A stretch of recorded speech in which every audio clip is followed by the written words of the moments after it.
Takajicha nyure unakuja faster mpaka stage wananga.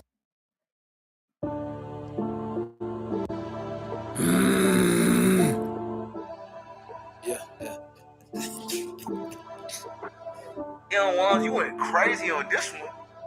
Piga changi chicha zimewaka, niko juu ya lini, niko jionkada, majicha wengi njiste wamekaba, nikipiga sina jua kung'ada, nikipiga sina jua kung'ada. Piga changi chicha zimewaka, niko juu ya lini, niko jionkada, majicha wengi njiste wamekaba, nikipiga sina jua kung'ada, nikipiga sina jua kung'ada. Kibroa yuko jina ndo lipaki lang'ata, bado mina mblena sakanywa fomada. Ukitaka chicha nyuria unakuja faster mpaka stage wanang'am, sisi ndo magangsta. Wezangito wachengerere haraka, wanajua hapa ni mabuda panaleta disaster. Na acha mic na disaster, sizi ubiri misi pasta. Na nisoma na misi mbuku, na roka ngware na misi kuku. Ganji iko knocking kwa doorstep, safisha nika unapigwa mopping. Stoko ikilandi, rudi shopping. Nipate kwa broker, tomba tele shopping. Unisa kila saa nikasi, shughuli zingine pass. Sin majia tuwezi kosa class, hauna content rudi class. Nesabu time mi nesabu guap, story za ganji stay stories za nyap, karada kwa wero steka nap. Piga changi chicha zimewaka, niko juu ya lini, niko jionkada, majicha wengi njiste wamekaba, nikipiga sina jua kung'ada, nikipiga sina juu ya lini, niko jionkada, majicha wengi njiste wamekaba, nikipiga sina jua kung'ada, nikipiga sina jua kung'ada. Nimejikil jo na kakahora, utabakishwa na machaji ukining'ora. Kutoka ngware kwa mongo bizi ya ganji ndo nachora, kasi na do nageuka mkora. Sezi sare grind baka ninge kwa sand, sezi toka trapa digunga ziland. Warazi kwa tokea off guard, niko mashugli na ziskuma joma yard.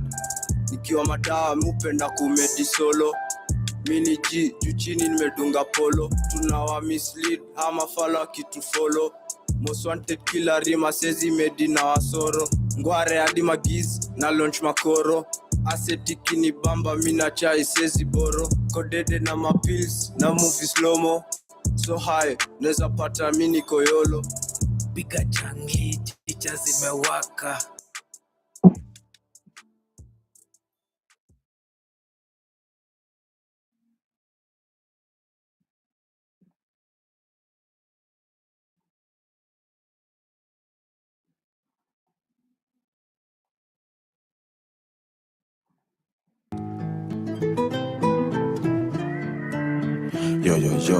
Yo. Aye. Ni bad guys in the building. Aye. Yo. Check it. Yo. Check it. Polite na tukikam tunazoza tuvi. Polite ni madonga tukizoza tuni. Polite na tukikam tunazoza tuvi. Polite ati. Polite check it. Polite na tukikam tunazoza tuvi. Polite ni madonga tunazoza tuvi. Polite na tukikam tunazoza tuvi. Polite polite. Tukianza walibonga walikuwa na tukaz, sasa tumefika on top kwa hizo charts. Manze shika simu kuja uniweke verse, kaizo ufala mulisema 24 amwera wana chance tunatesa hadi dara. Sitko mamoshi tukizungushiwa asa, amejipandisha gas na maboya merelax. Tukifika stu tunawacha na matracks, wanasema si ndio donga wa madoba. Doba ikirushwa tunabaki tukisonga, na wacha wakibonga na wacha konda. Tumesema so high wakaponda. Polite na tukikam tunazoza tuvi. Polite ni madong check. Polite na tukikam tunazoza tuvi. polite zidi madonga tunazoza tuvi polite na tukikam tunazoza tuvi polite polite Sanya mejamju vitu mimi nimefanya yendo ngezifanya lakini na miaka 7 mimi na mwaka moja na wala mimi nimechacha songa usije ukapakishwa nikiroga na bonga kwanza natajisha ikigonga bit ninazo mingi nitedonga wa madoba skill bado naivisha ndo inizalishe madola masuti nizipige ntingeta yadi kwa kola nini sasa zangu zimeshika jo wazungu sema hai kama kite wewe ordinary so unajibu nini polite na kikiwa kamuzi situtuvi polite na kuna kwela yanataka mimi nicheze na light zangu zimeshika jo wazungu sema hai kama kite wewe ordinary so unajibu nini polite na tukikam tunazoza tuvi polite ni madonga tukizoza tuni polite na tukikam tunazoza tuvi polite ati polite check polite na tukikam tunazoza tuvi polite ni madonga tunazoza tuvi polite na tukikam tunazoza tuvi polite ati polite tunazoza polite bad guys yo lazima pia tuzilite na tukomboka hizi doba ndo huwa tuna right na usini cross jo bro tutafight jo check yo future Johnny bright tuna shake kama star bro keep time tuna deal na masa tuna shake kama star bro keep time tuna deal na masa tuko polite vile inafaa hadi wanakopi vile minavaa polite na tukikam tunazoza tuvi polite ni madonga tukizoza tuni polite na tukikam tunazoza tuvi polite ati polite check polite ati polite check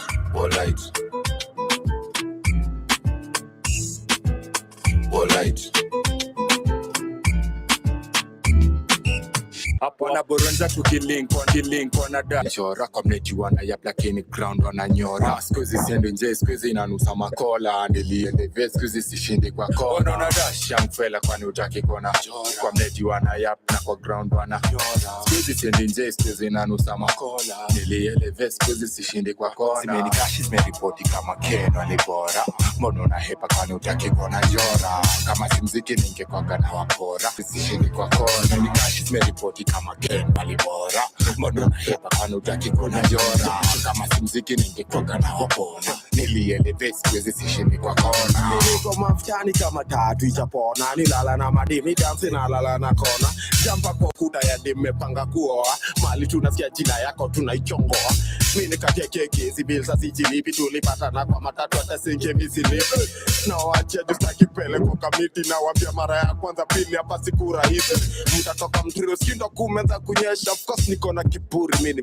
fan wa Manchester kusiniga pana kale kitia member lips zonga na sisi Kenya unasema tuelewane kuna pene tuwezi kosana mblei na unijui wewe unanionanga wana hate jana mdogo akipanga mpoka na shukisha loud na chapati choma many cash zimeripoti kama Keno alibora mbona na hepa kwani utaki kuona jora kama simziki ningekwaga na wakora nilieleve squeeze sishindi kwa kona many cash zimeripoti kama Keno alibora mbona na hepa kwani utaki kuona jora kama simziki ningekwaga na wakona nilieleve squeeze sishindi kwa kona many cash zimetiripo hapo ndio sasa mimi nimepona hakuna dashi tukiwa za wakora bado mimi ni bagla usani kwangu tunipara upini ya tumbo nasikia limwaga Masai Mara unamwaga blood ukwe creep hatutambui kala nasema dharau bado morning tunakumbuka kwa sala gangster rap ni old school mziki ni ya robbery tuko kwa trap ni old school mziki inanga forgery siwezi blame your understanding najua inakonga very hard ku understand me alikuwa na feel night running ya wachawi adile day walimchai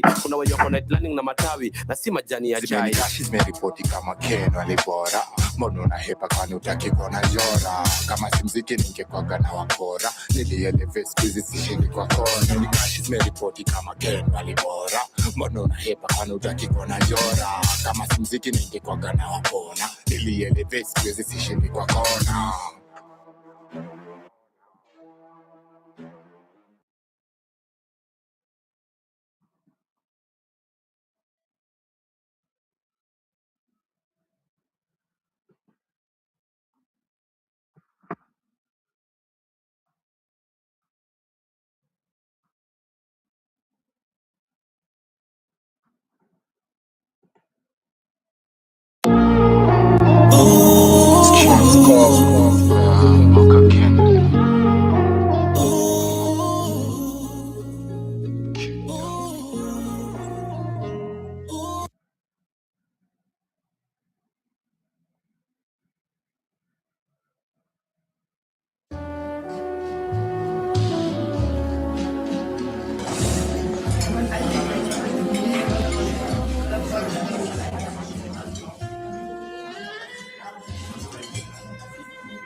Ladies and gentlemen, oh, Mr. Frank White.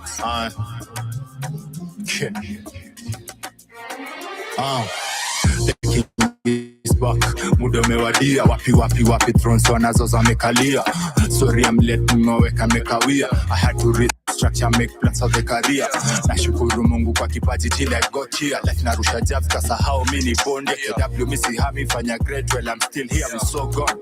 Mambo fresh toka last year. Nilikuwa nimed lakini mziki na nita only need to strike a chord na mahitaji yenu kusha. Na mahaters wanauliza kwani Frank wako wapi? Mafans wanauliza nita drop kick sangapi? Walidhani after who's that tineza lose touch.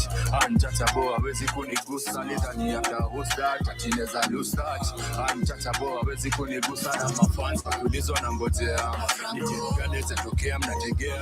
Niko zikuni na dalia ndo napika. Na mafans wakiulizwa na ngojea. Nikipigane zetokea mnategea. Niko zikuni na dalia ndo napika. Niko set, siko kakitambo hindo new chapter. Na bring rapture, wakitry kuningiza mindo recapture. Nimekuwa jikoni nikispin, wakiangalia locked up kwa giza kani bless. Na shandalia, nilikuwa mebuya ndani ya test. Nikiangalia nani uleta vibes ndani ya test.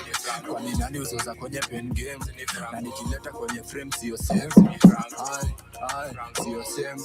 Walidhani hata ustad, tineza lose touch. Untouchable hawezi kunigusa. Walidhani hata ustad, tineza lose touch. Untouchable hawezi kunigusa. Na mafans wakiulizwa na ngojea. Nikipigane zetokea mnategea. Niko zikuni na dalia ndo napika. Na mafans wakiulizwa na ngojea. Nikipigane zetokea mnategea. Niko zikuni na dalia ndo napika.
Ladies and gentlemen, oh, Mr. Frank White.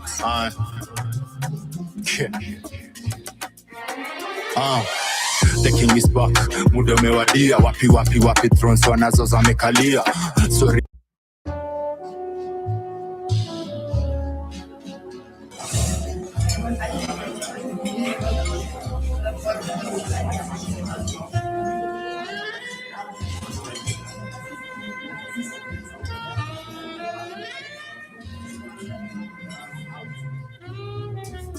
Ladies and gentlemen, oh, Mr. Frank White.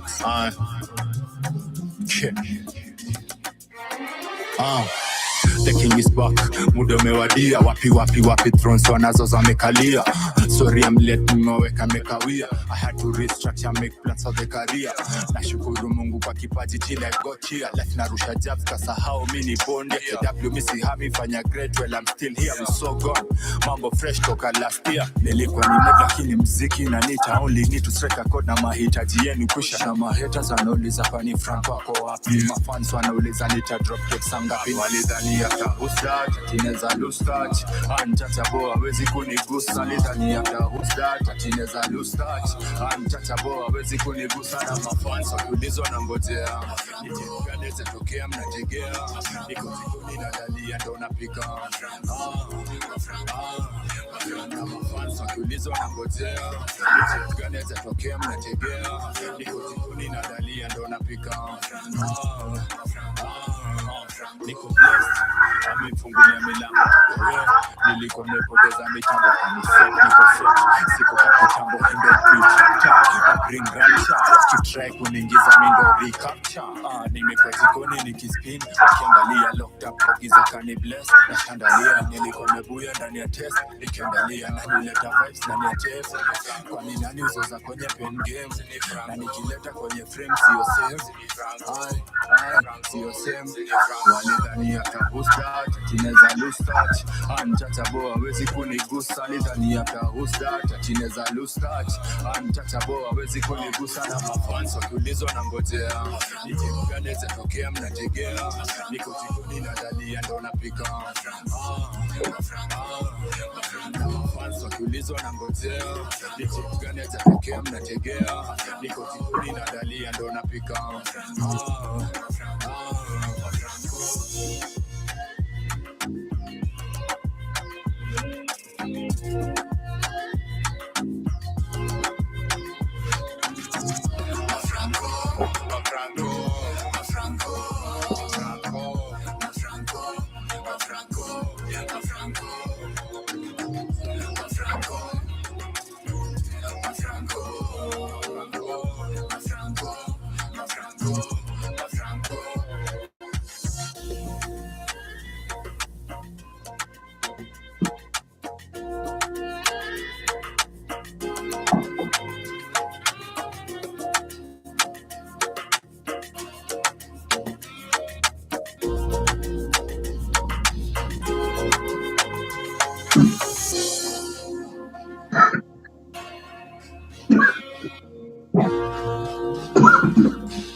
First of all, fuck the industry na check fake smiles, fake likes, fake synergy na pandisi ya maglobe siko isaya bad energy na netaka challenge sasa tokea area kama wezi weni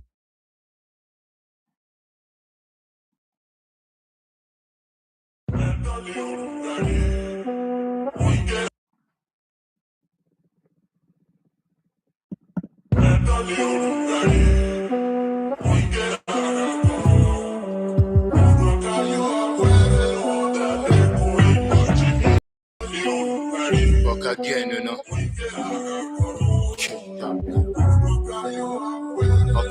Okay. Yeah.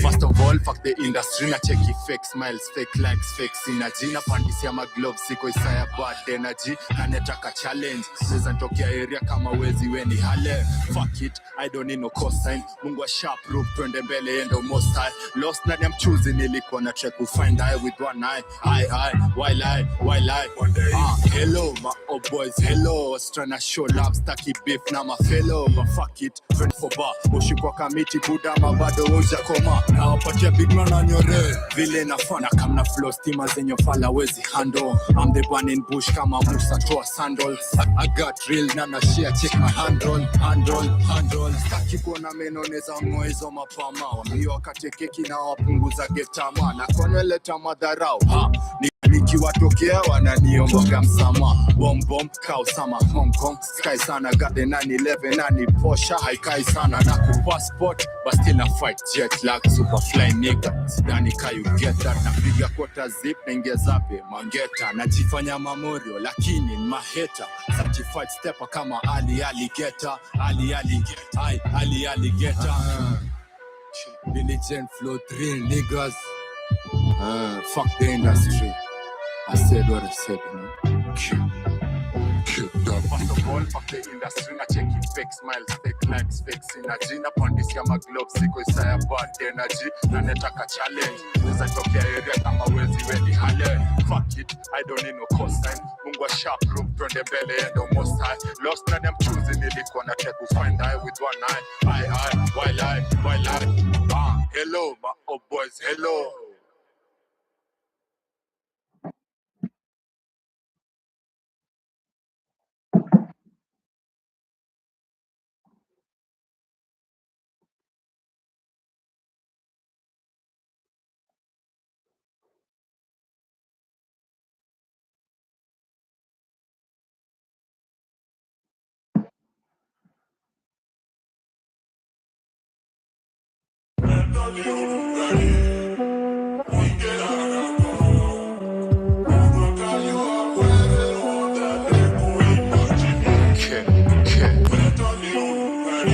again, you know.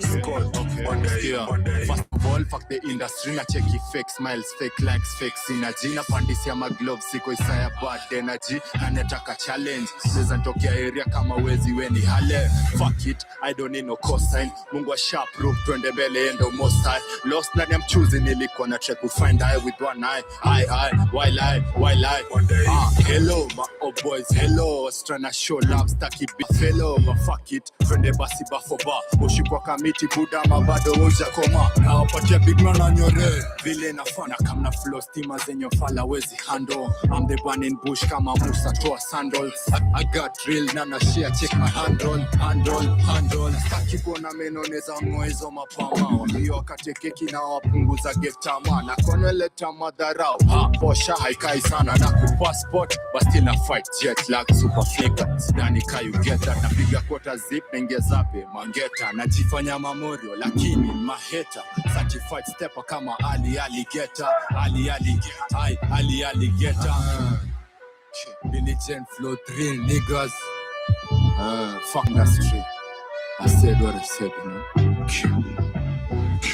First of all, fuck the industry na check fake smiles, fake likes, fake synergy na pandisia maglobe siko isaya bad energy na netaka challenge wezi weni hale fuck it, I don't need no cosign Mungu sharp room twende mbele and almost high lost na I'm choosing nilikuwa na take find eye with one eye while I hello my old boys hello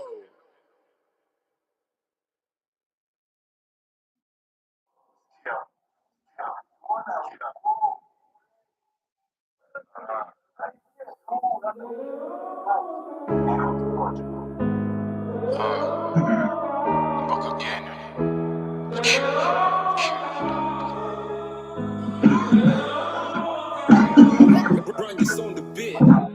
najua una dele unapanga maplans lakini usibuye mipango kiban kama ushablanda kufix must mwachie Mungu atapanga relax kama unanoma yaishi mwachie hatuwezi ngangana milele mwachie kila siku na rush ukisaka mami slow down hiyo pesa ukicheza utapita dele una struggle kitre kujifiga na penye imefika unashika mafiga na kama hizo usikap mwachie usitense na pressure my bro mwachie fika una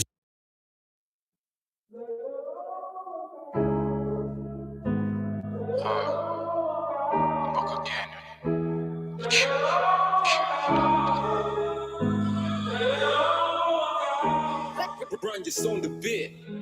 najua una dele unapanga maplans lakini usibuye mipango kiban kama ushablanda kufix must we mwachie Mungu atapanga relax kama unanoma yaishi mwachie hatuwezi ngangana milele mwachie kila siku na rush ukisaka mami slow down hiyo pesa ukicheza utapita deli una struggle kitre kujifiga na penye imefika unashika mafiga na kama hizo usikap mwachie usitense na pressure my bro mwachie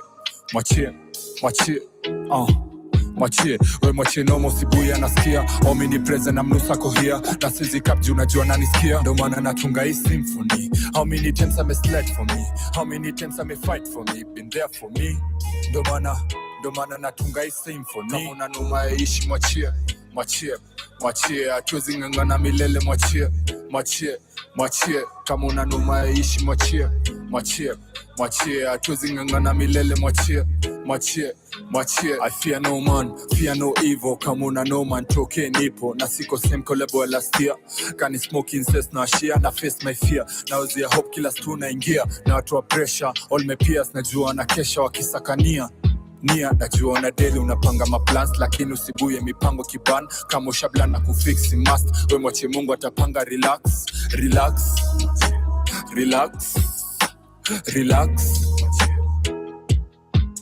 Kama unanoma ishi mwachie, hatuwezi ng'ang'ana milele mwachie. Kama unanoma ishi mwachie, hatuwezi ng'ang'ana milele mwachie.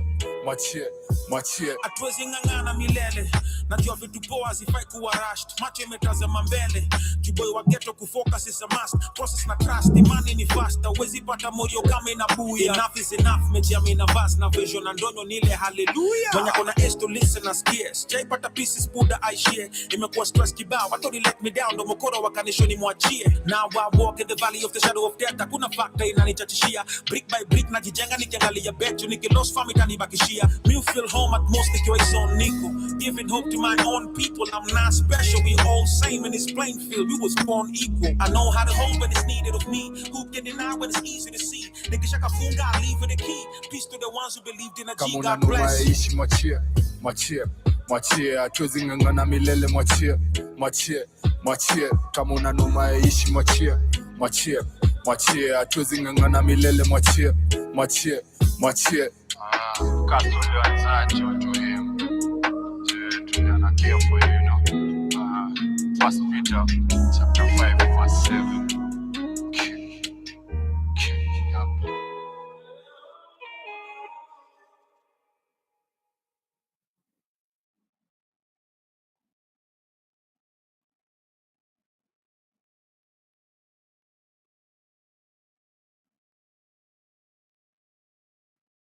Bogoya ndirele nandire igorwe ndegere yekanaliye nyumba itomoku atia Mwambe motige jene moreke njia mwende mokono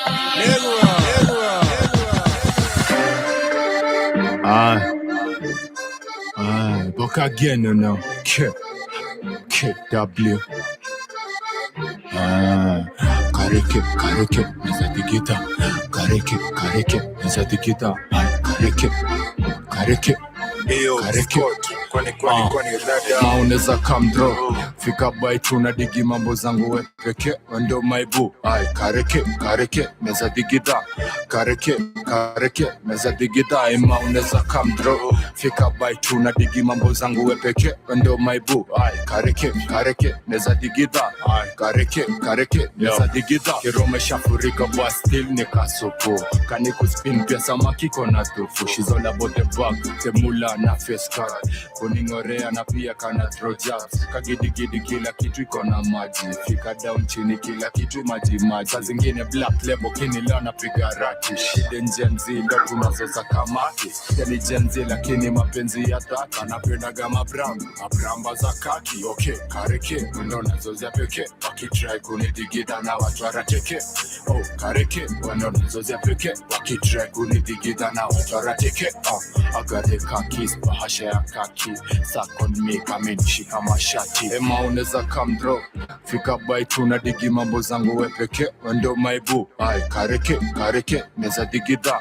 Kareke, neza digida. Ema uneza come draw. Fika by tuna digi mambo zangu we peke. Wendo my boo. Kareke, neza digida. Kareke, neza digida. Okay, kareke, ndo nazozia peke. Wakitry kunidigida na watu warateke. Oh, kareke, ndo nazozia peke. Wakitry kunidigida na watu warateke. I got the khakis, bahasha ya kaki. Suck on me, kame nishika mashati. Okay, kareke, ndo nazozia peke. Wakitry kunidigida na watu warateke. Kareke, ndo nazozia peke. Wakitry kunidigida na watu warateke. Kareke, ndo nazozia peke. I got the khakis, bahasha ya kaki. Suck on me, kame nishika mashati. Okay, kareke, ndo nazozia peke. Wakitry kunidigida na watu warateke.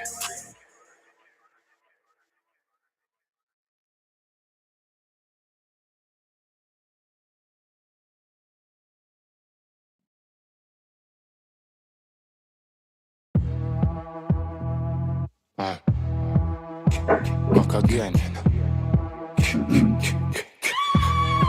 Ina record kweli. Iko big. Skill. Zimenikashi zimeripoti kama Ken walibora. Mbona unahepa kwani utaki kuona jora? Kama si mziki ningekwaga na wakora. Nilieleve siku hizi sishindi kwa kona. Nikashi zimeripoti kama Ken kwani utaki kuona jora? Kama si mziki ningekwaga na wakona. Nilieleve siku hizi sishindi kwa kona. Ziki kwangu ndo they mean hustle. Sinaga side hustle. Nikisunda vasu rushe cash. Hapo wanaborenza tukilink wana dash. Joma kahasho wanajita mbogi na kwa block wanakama wana dash. Young fella kwani utaki kuona njora? Kwa mneti wana yap lakini ground wananyora. Sikuzi siendi nje sikuzi inanusa makola. Nilieleve sikuzi sishindi kwa kona. Wana dash young fella kwani utaki kuona njora? Kwa mneti wana yap na kwa ground wananyora. Sikuzi siendi nje sikuzi inanusa makola. Nilieleve sikuzi sishindi kwa kona. Zimenikashi zimeripoti kama Ken walibora.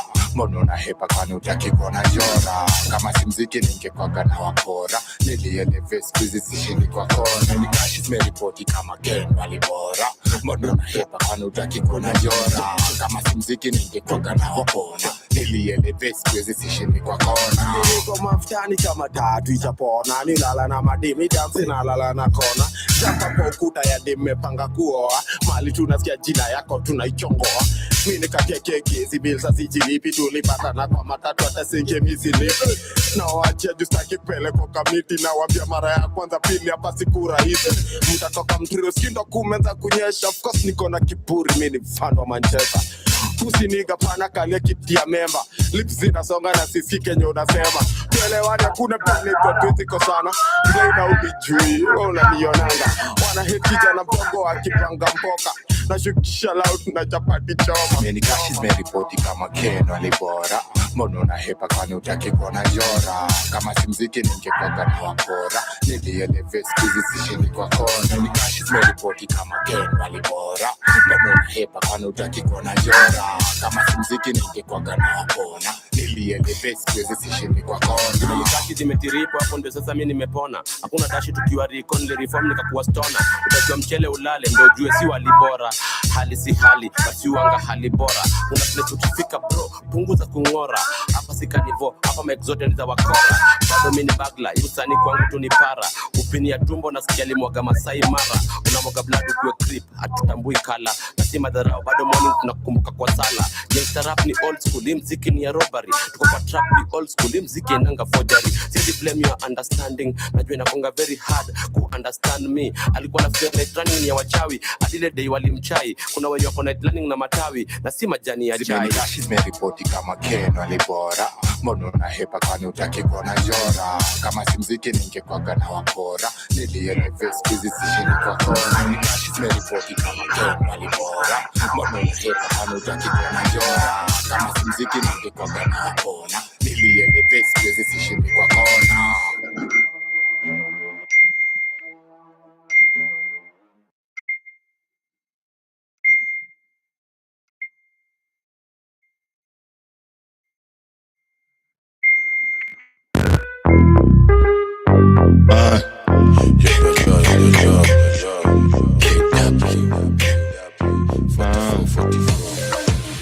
Back again, you know.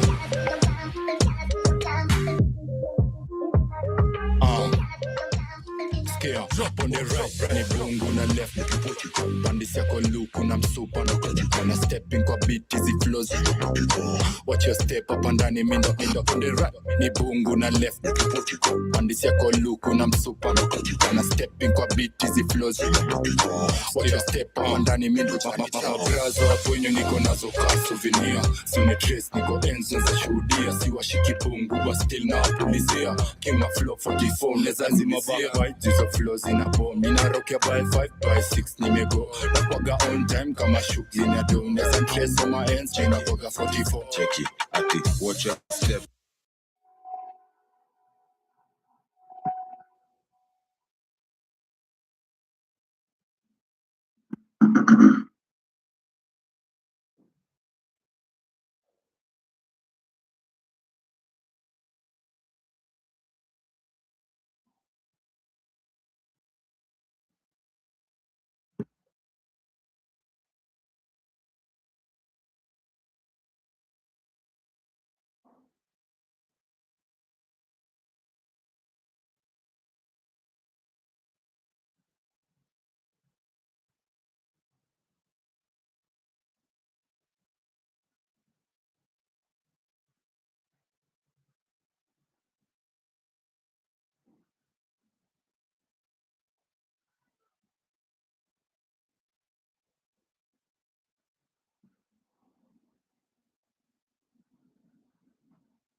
7 levels to becoming a music producer. Most of you are at level like 3, not going, and the steps to take to get to the next one. And once that's why it's not working. I'm here. I need to get to go to the next level. Because in order to go to step 6, you first have to go to step 3, 4, and 5. You can't just reach over and get to the top. So let's analyze exactly where you are. Level 1 is the Explorer. And this level 1 is where it starts. You download Ableton or FL or Logic. You open it up and you take your first look at it, and it looks like, holy cow, I'm in a cockpit of a Boeing 757. You're clicking random buttons. You're like, hey, what's this do? And what's this kick sound? And then finally, you make your first 16-bar loop. And you're like, holy shit, I've done it. I am now Skrillex. But sadly, you're not. But at the same time, that excitement is real. And honestly, this is one of the most important levels, one of the most important steps, because your only job here is to not quit. I'm going to say that again. This is the step where your only job is to not quit. That's it. You're not here to become perfect. You're not here to release music yet. Now, this is not the place where you're like, holy cow, I just made 3 loops. Now let's sign this record. No. This is the place to start exploring. Once you've done this exploring, though, you quickly enter phase 2. Level 2 is what we call the copycat. Level 2, now you're trying to sound like your favorite artist, right? You're remaking their drops, you're copying their arrangements, you're downloading Chris Lake Drum Pack Volume 12. You might even go on YouTube quite a bit and say, okay, how to make John Summit Tech House. I mean, this is kind of where everyone starts out with instruments, right? When you start playing the piano, you learn other people's piano parts, right? You learn Beethoven. When you start playing guitar, you learn other people's guitar parts. Like, you might not even know what an original is. Pretty much anything here. You start by repeating what other people have done. And eventually, based on what you've learned, you will create originality. So the problem isn't the copying. The problem is a lot of producers just stay stuck here forever. You know, they become just a professional of I sound like Skrillex, or I'm trying to sound like Millennium. But if you can is a technician. This is where you become a tutorials on compression, and at the same time, you still don't fully understand compression, but you can just get my mix to be perfect. Everything will work out. It's all about my mix. And the truth is, no, that's not going to solve all your problems. Again, this is where a lot of producers get stuck for years or forever, because they get better, sure, at the technicalities of it, but nothing actually changes in the career. So then you just have this large amount of people, they're at this level, and technically they are proficient and they know what all the knobs do. To become the artist, you stop asking yourself, how do I make this sound perfect? And start asking, what do I want this to feel like? Now you're making decisions based on sounds like terrifying. You're no longer like, I'm still beginner, I'm still learning. No, you've passed that point. And now it's like, all right, I think I have pretty good taste. I think I have a pretty good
All right, guys, today we got my boy Trap Superfly back again. We're going to be working on a pack of beats for Kodak Black. For those of you that don't know, Trap's produced some of my favorite low shimmy songs. He's produced songs for Trapland Pat, Revenue Rob, and the list goes on. I'm Lock, and you are now locked into the Lockbox. I like that one. Yeah, I like that too. Yeah.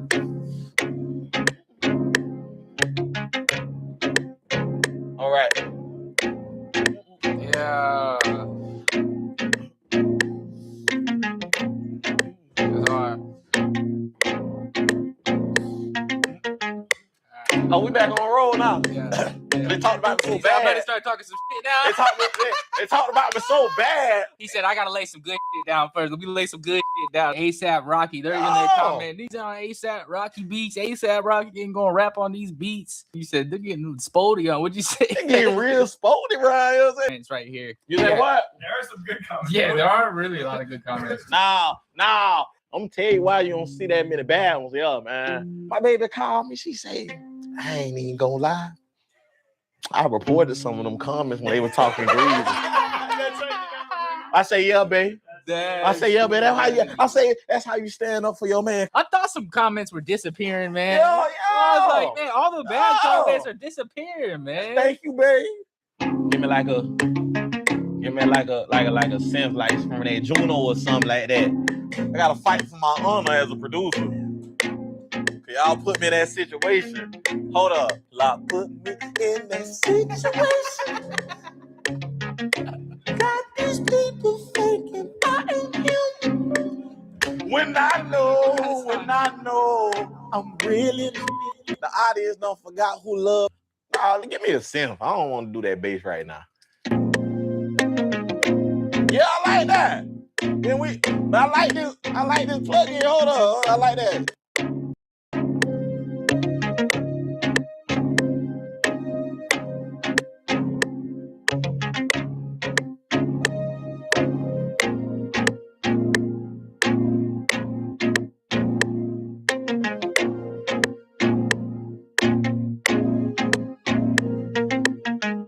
I'm gonna try another. I was just gonna go through some more of these banks in here. Go ahead and do some. Where you get that shit from? This Star Wars?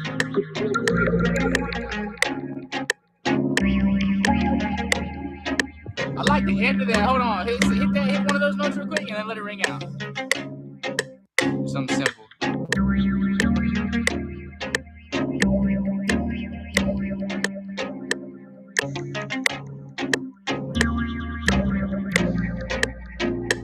Just let it go. Yeah, just let it go now.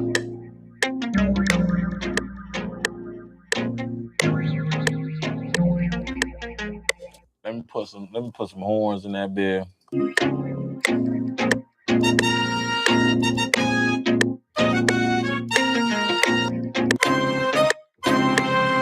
Yeah, I like that. Hold on.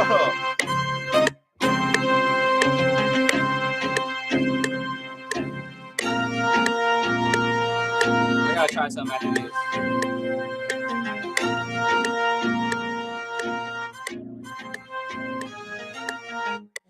What 808 that is? It's the Lil Man 808. Who is little man? Oh, I like that. That's it right there. Yeah. Oh, you did something right there, Lock. No, You did something right there, Lock. Hey, boom. Let it be real. Go. Boom, boom. Right up. Up in there. Right there. Boom, boom. Give me one light right over here. I got it.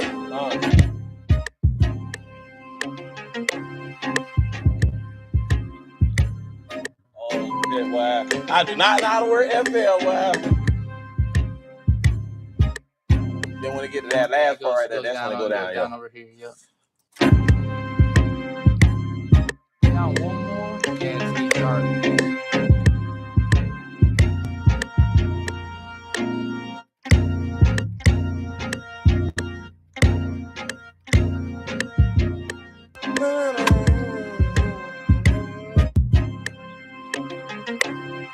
Go like you going. Do it like you going. Let me hear a hard and snare. Let me hear. Whoa, that whoa, yeah. Yeah. Yeah. Where, right here? Yeah.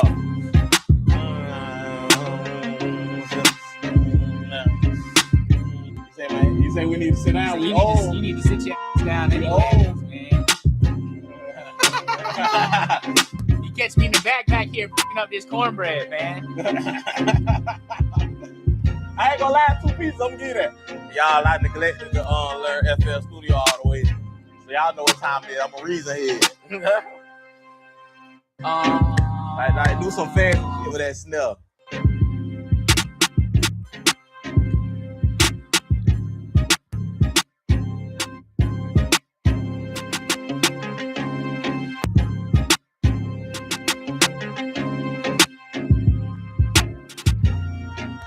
Add a hard, layer that bit with a hard kick.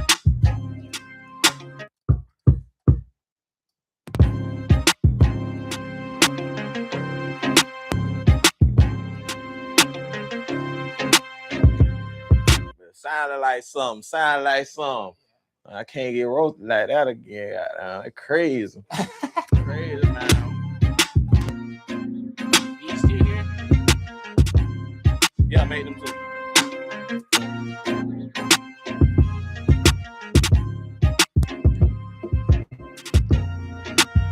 What it is? Like a little bongo? Let me hear that.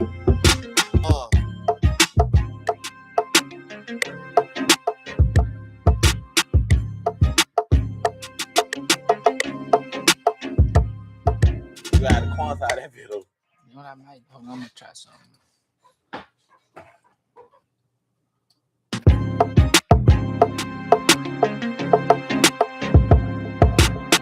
Give me something.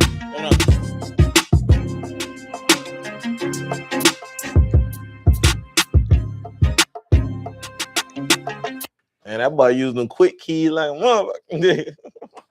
And look, we're gonna change the velocity down on it. Yeah. Now we cooking now. You give me some low brass or something different. I want to do something with that low end. We try strings. Let's go strings.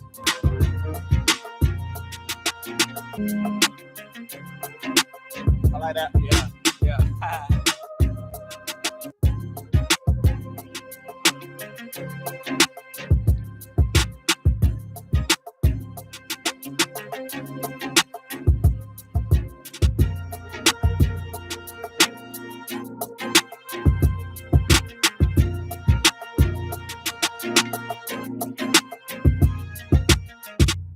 Give me like that. Give me like a good guitar plug-in. I don't care what you use. I know usually we use the Apple guitars, but since they talked about me bad, I guess we just gonna use something new, something great grand. So, oh yeah, I like. Oh, I like that.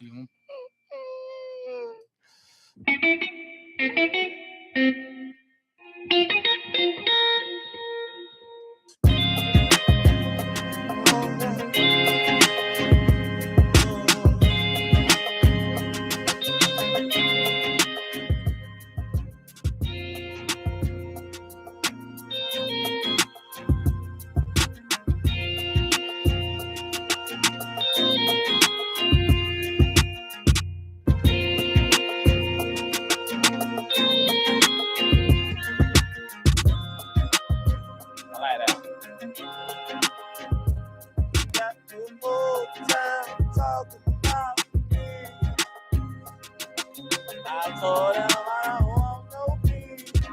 Yo. Yeah, we cooking. Yo. Oh yeah, let go.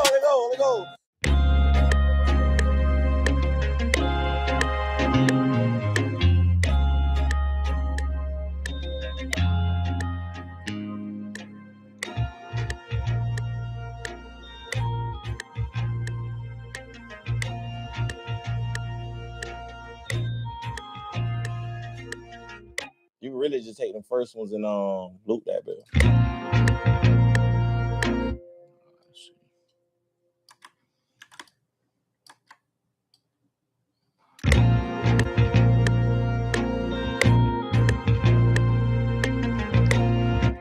Yeah, keep that note right there. Keep that. You know what I'm saying? Peanut butter jelly time. You hit it with the seasoning, then you win. Colin, did you catch that for the captions? Did you catch that, man? Yeah. The caption got to be right this time. Yeah. Oh yeah. What else you think I need in that bill?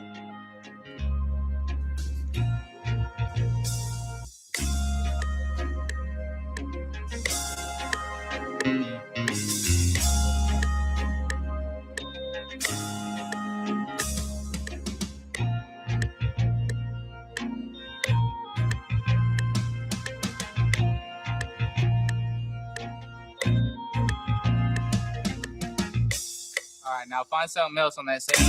There's all different. We'll do a couple passes through.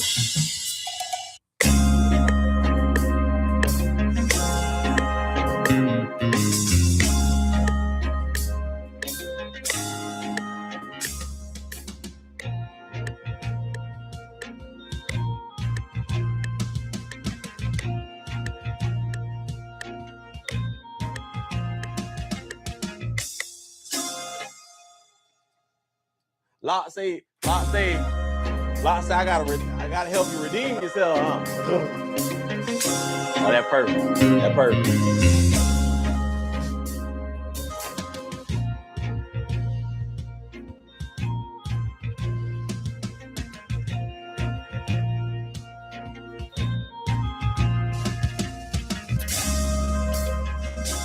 God damn. What's up? It's kind of hard. I told you that shit was hard. Yo, you're tired of getting talked about bad.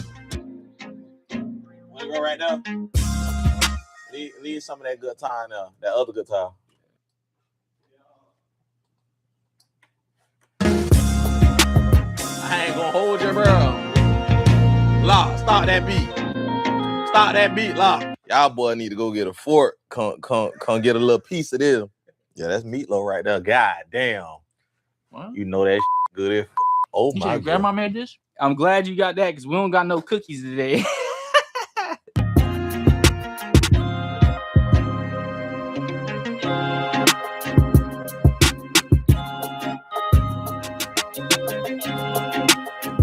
Gotta switch this up a little bit.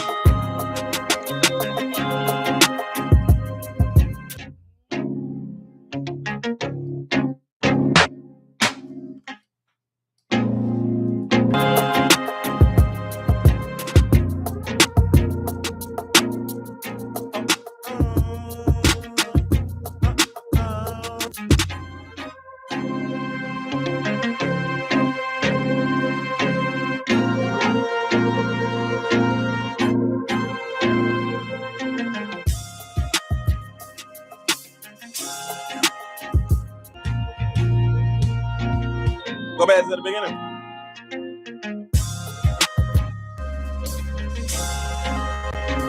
The hi-hat's off. There we go.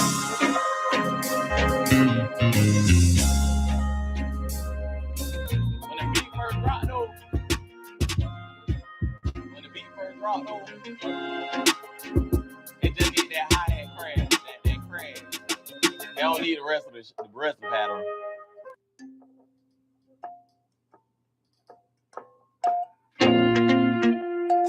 That, right? So you want me to take that these hats and the kicks out? Yeah, when it first drop. That come in later on. Yeah. Boom, boom. Give me that boom, boom. That 808.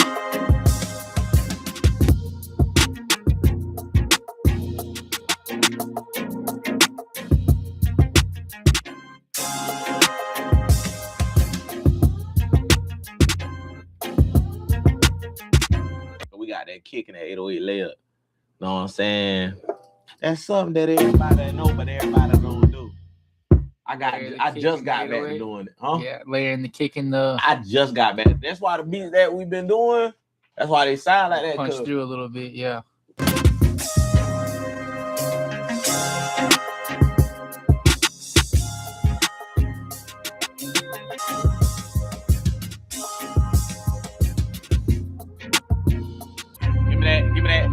Give me that acoustic kick. That acoustic kick from that second half for the intro. Just take the clip from the that'll give some rhythm right there. So that take out the tone though. That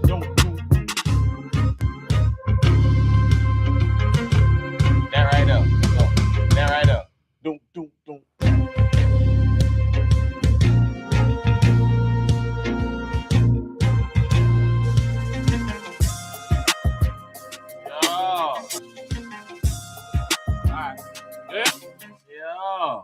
Oh, hold on. I made this bust. Let me. What you be putting on that bill? Okay.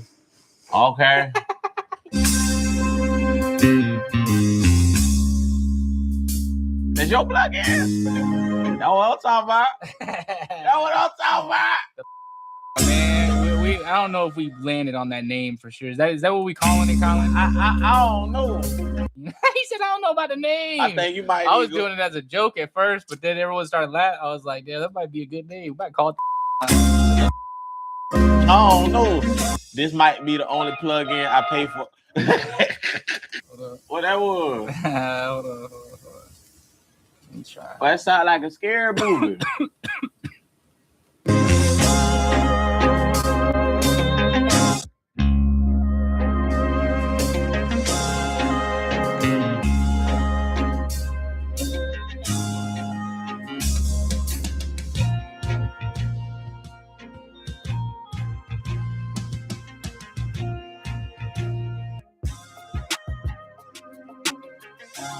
Snare roll at the end. Like a trap snare roll to introduce that man.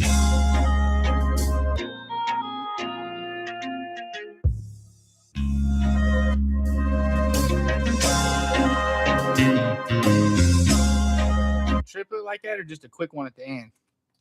Let me hear that triplet.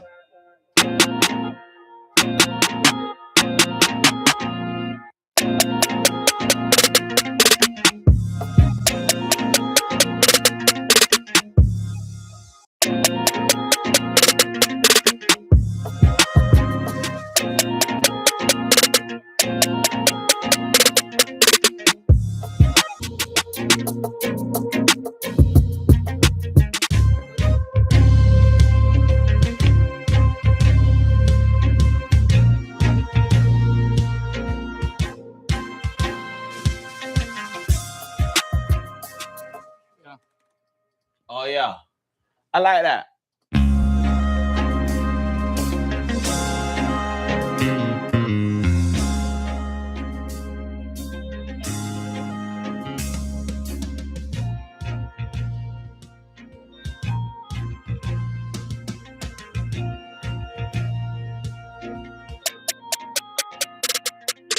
All right, guys, for those of y'all that are looking for some new sounds, some hard-hitting drums, or even just some fresh inspiration, The Lockbox Multi-Kit Volume 1, it got some crazy sounds on it. 85 drum sound. I'm telling you, it's a lot to choose from. 153 one shots. Man, this motherfucking Lockbox Kit Volume 1, stellar. 35 unique phrases. I'm out here pumping gas right now, but I'm gonna tell y'all what else gas. My boy Lock just dropped the Lockbox Multi-Kit. 10 loops. Pretty much everything that you want, man, as a producer, man, really, bro. y'all go check it out. The link is in the description. If you bought it already, I truly appreciate the support. Go ahead and message me on Instagram. I got something special for you. Once again, I truly appreciate all of y'all. It's more producer madness on the way.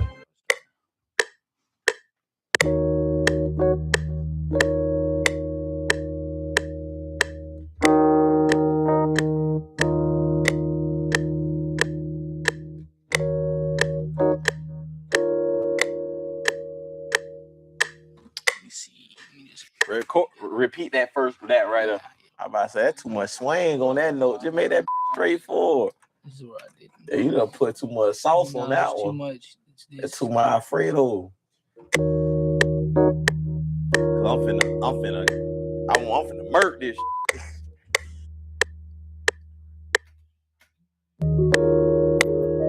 You want me to keep going through?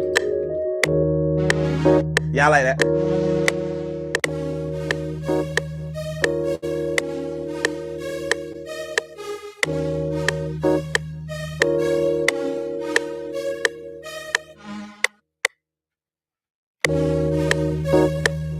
I like that little Sky Keys. I was looking for this chorus plugin, Juno or what the chorus do? What that? Oh, you talking about like a choir?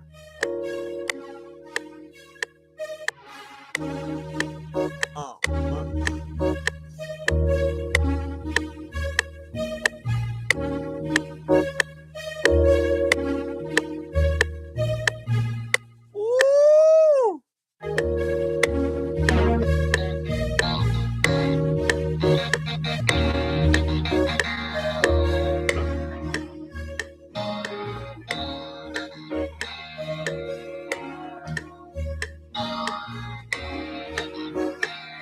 That's it. Yeah, you ready? Both need to record. Yeah.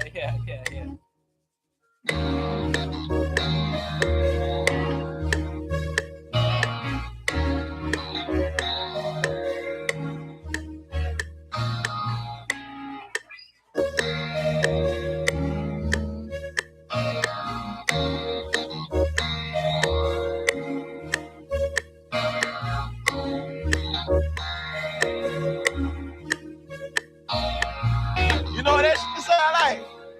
What?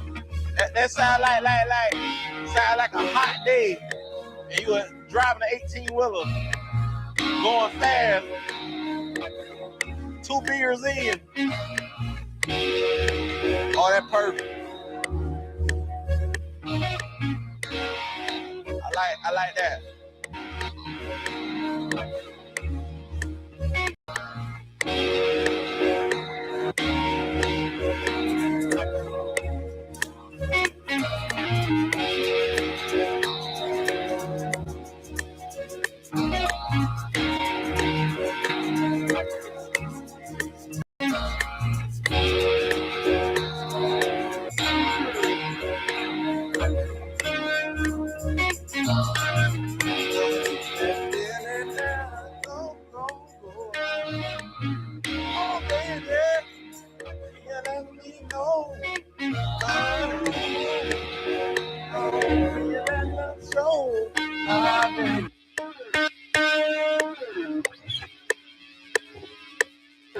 On that slide, add thermal. Oh, okay. No, yeah, let's do it. Hold on. It's a. Oh, you finna? Yeah, because that's good. I got the slide. I got the main one. Unless you want me to do some other shit. Nah, I want you to do that right there. That's good. The slides on there. It sound like a trucker fever dream. Sound like. Learn your thermal on that bit.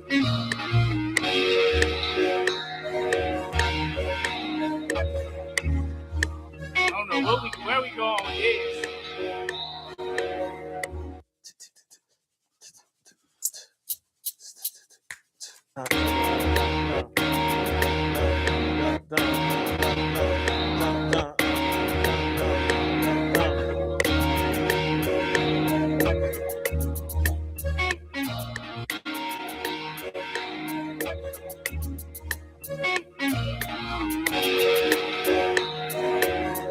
I heard my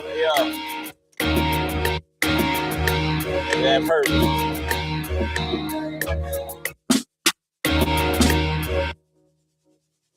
What you just put in there? Let me get that trap snare. Let's trap snare and then we'll do that one. Yeah, that's what I was saying. Oh, yeah, hold on, I like that. Do it twice, that. Yeah.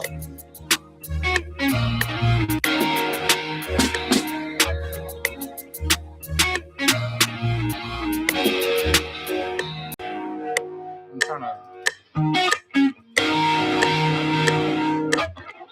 A lot. Game plan. I got a game plan. All right, look. You gonna do something like this, right? You gonna go. Boom, boom, boom. You gonna lay that with you gonna hit that with the 8.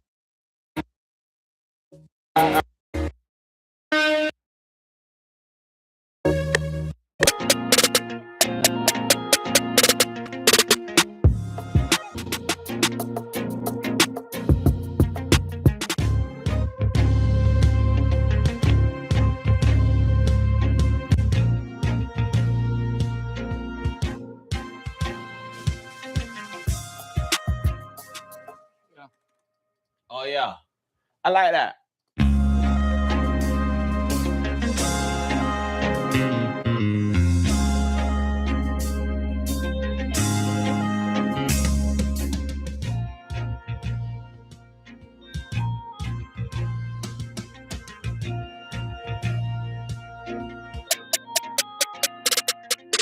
All right, guys, for those of y'all that are looking for some new sounds, some hard-hitting drums, or even just some fresh inspiration, The Lockbox Multi-Kit Volume 1, it got some crazy sounds on it. 85 drum sound. I'm telling you, it's a lot to choose from. 153 one shots. Man, this motherfucking Lockbox Kit Volume 1, stellar. 35 unique phrases. I'm out here pumping gas right now, but I'm gonna tell y'all what else gas. My boy Lock just dropped the Lockbox Multi-Kit. 10 loops. Pretty much everything that you want, man, as a producer, man, really, bro. y'all go check it out. The link is in the description. If you bought it already, I truly appreciate the support. Go ahead and message me on Instagram. I got something special for you. Once again, I truly appreciate all of y'all. It's more Producer Madness on the way.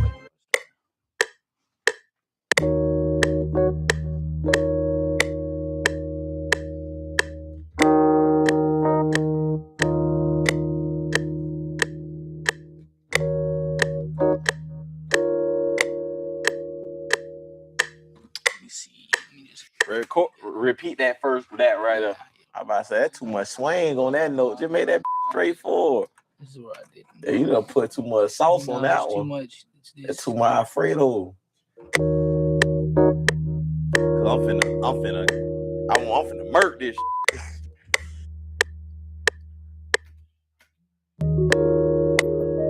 You want me to keep going through? Yeah, I like that.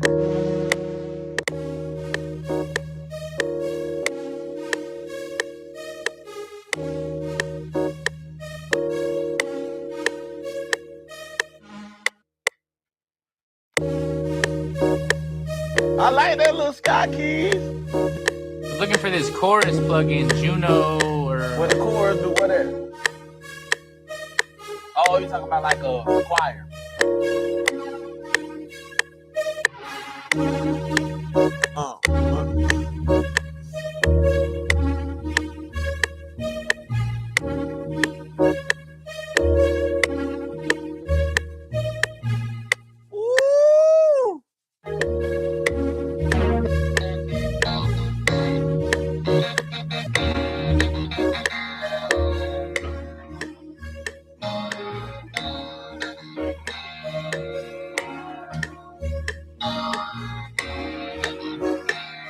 That's it. Yeah, you ready? Both need to record. Yeah.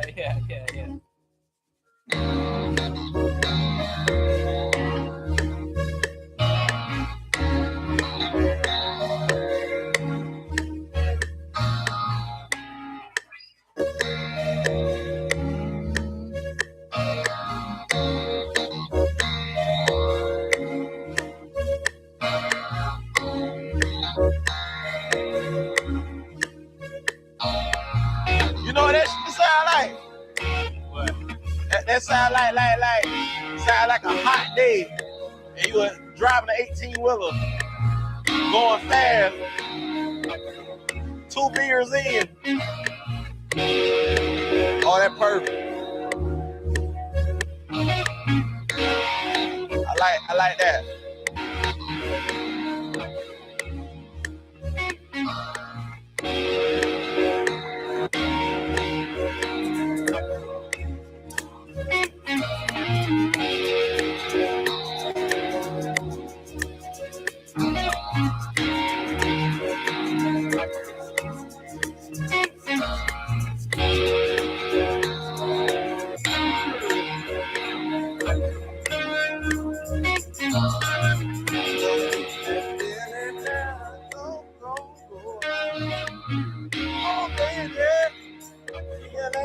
no.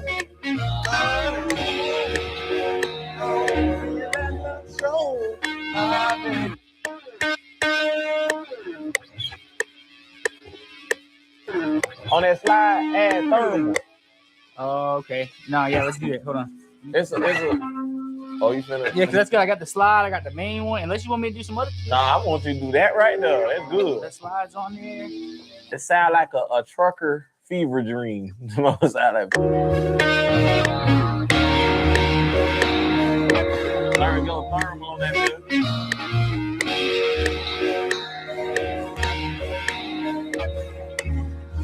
I don't know where we going with this.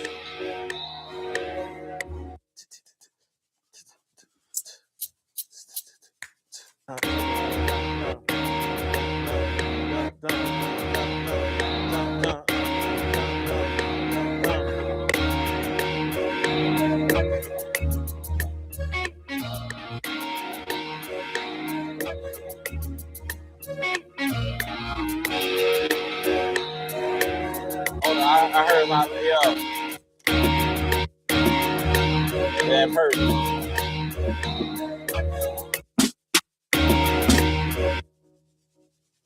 What you just put in there? Let me get that trap snare. Let's trap snare and then we'll do that one. Yeah, that's what I was saying. Oh, yeah, hold on, I like that. Do it twice, that. Yo.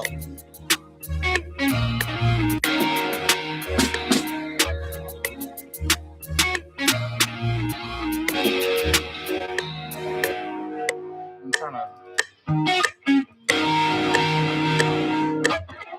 A lot. Game plan. I got a game plan. All right, look.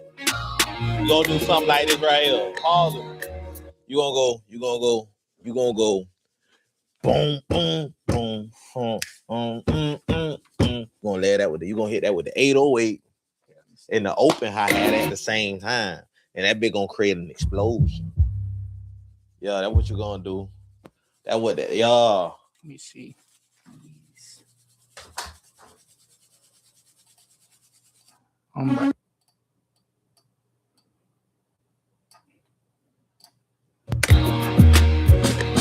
Like that? How did you say? Perfect. That's exactly what I wanted.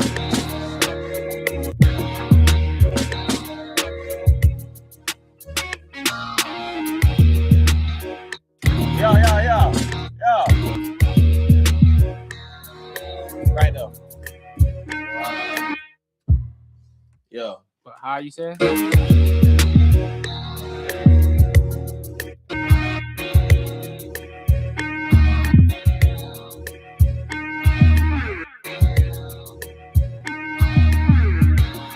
Oh, that's perfect.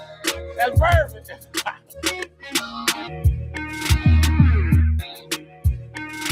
I like where you had the roll at the first time. Perfect. Man, son, you got you got a scratch. Like a DJ Yeah, scratch? I just need a little scratch. It probably is. That right there. Hold on. Go back. That right there. Yeah. Give me that on this so I can.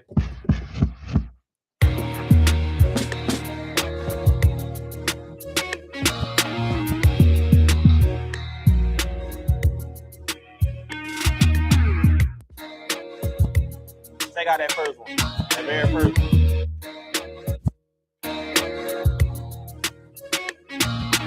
Give me like an open hi-hat crash to put for them first 3 808s like that. So it's gonna go. Yeah, I like that one.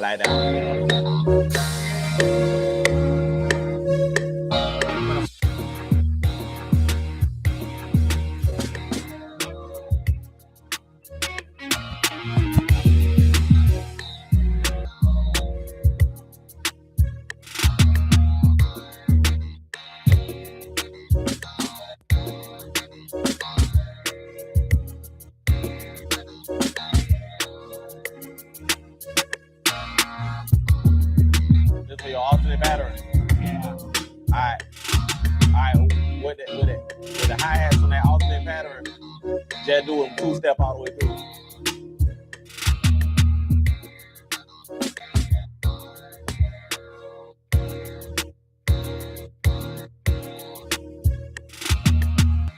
Let me try something real quick. I'm gonna try like oh. Should we do like an alternate something? We need something different right here.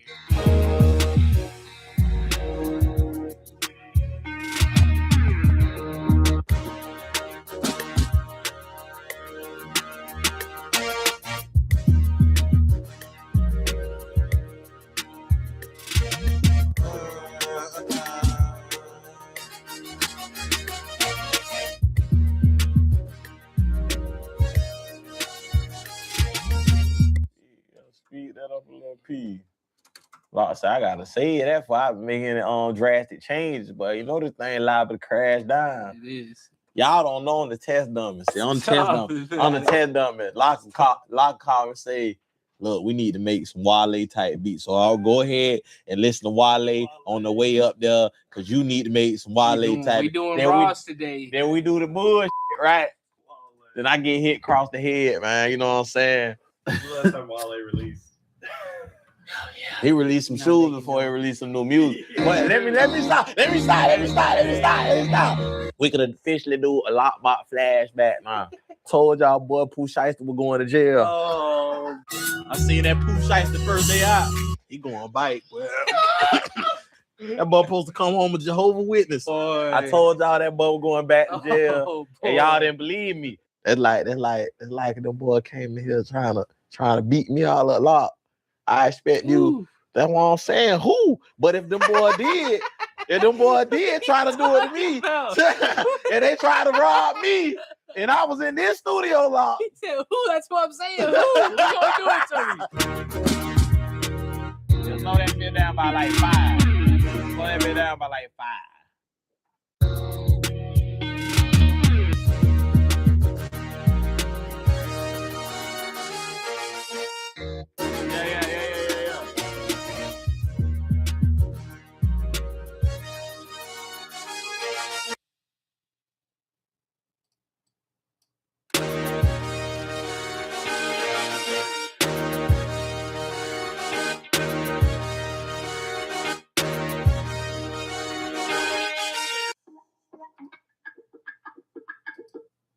Lock. It go perfect with it, but that's my signature. That's my signature Wawa lock. Oh, you put this in your beats? You know I put that in all my beats. Do you play it though? Yeah, I play mine. Nah. Leave that straight through. The whole. Leave that straight through like that.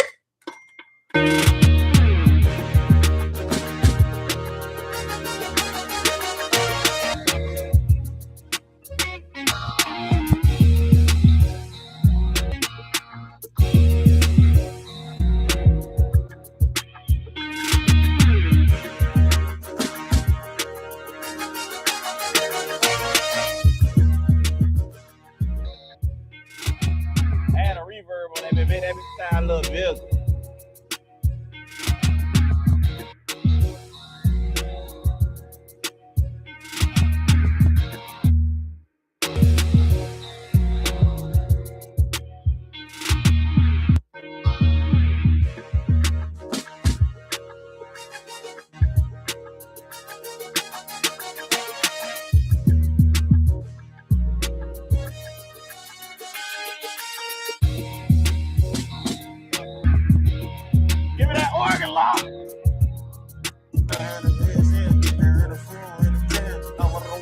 I understand. I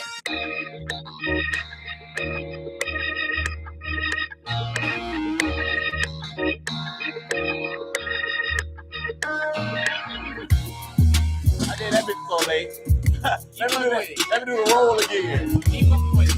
Okay. I recorded the whole thing. Let me get a little different flavor.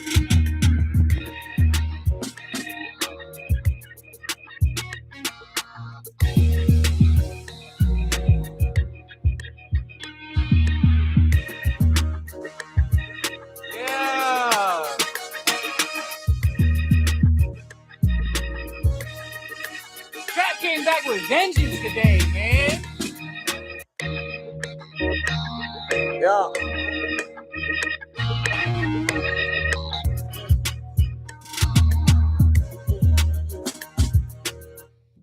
Okay. Like a lot of that.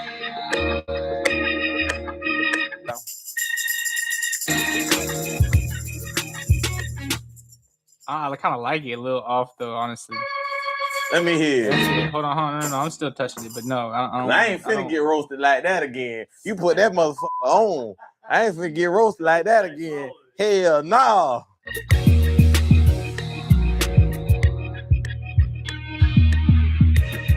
Are you saying you don't like that? You just want me to line it up, or do you not like that? No, I don't like that. No? Right. On that little. Okay, boom. Zoom in on that bill.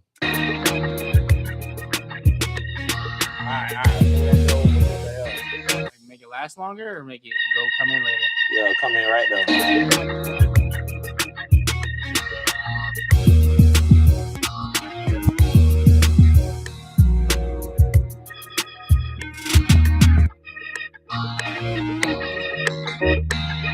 Hey, Lot, you just read my mind with that pen, man, joint. So when I go after that. I see right here. Yeah, after that, Perfect. It's a sound we missing. Huh? It's a sound we missing. Or did you take it out on purpose? Yeah, okay. Yo. Not much sound I'm feeling right now. Nah, take the organ out of the beginning.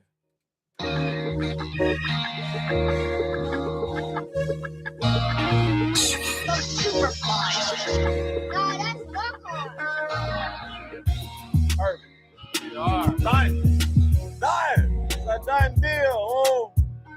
Try Superfly back in full effect. I gave you 2 for 2 because y'all ain't believe in me. Yeah.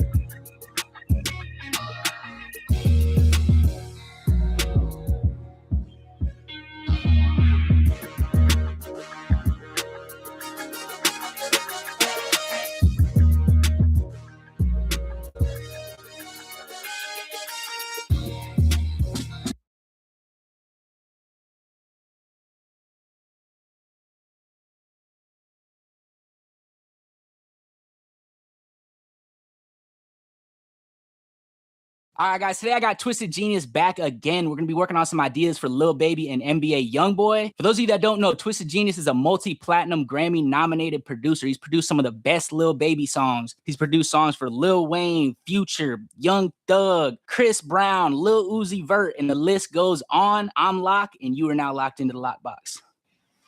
I got to get K6 on here. I want to get him on, man. He just called me. I'm gonna call him back. Yeah, he'll love. I talked to him. He know he's. It'll be so funny, man. That dude's so funny, man. Yeah, I like Mr. Buddy, man. I like this video. I was keep you know, but recording it, right? You know my boy, man. What's going on, man? That motherfucker right there. We in the lockbox, man. Yeah, we got to come back down here and get. We got to come back down here, bro. So you can get on, bro. Y'all gotta make the trip, man. Like a security agent with that thing right there. I am. The police listen to you right now. He said, "Hell no." Him, man. I want to get DB bad. I've been talking to DB. I want to get DB on here bad too. Yeah. I fuck with DB. We all might come back down here, really. Bro, I'm telling you, I talked to a bunch of people. I was talking to Sunny Digital.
when I be doing like this, I be want to go Mike Dean. I be want to go Mike Dean like this.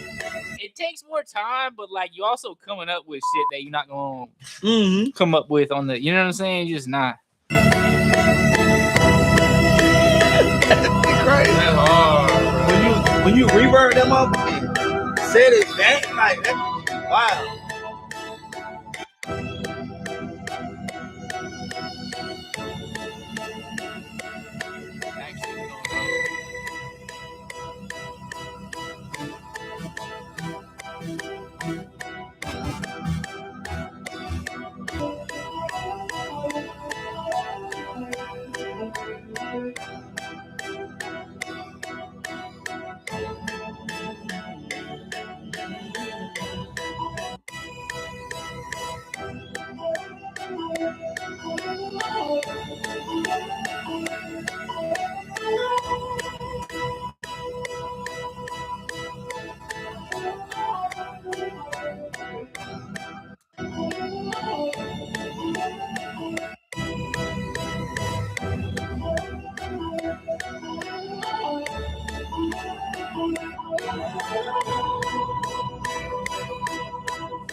Did you start learning keys when you started producing, or were you playing? I just always had the ear for it.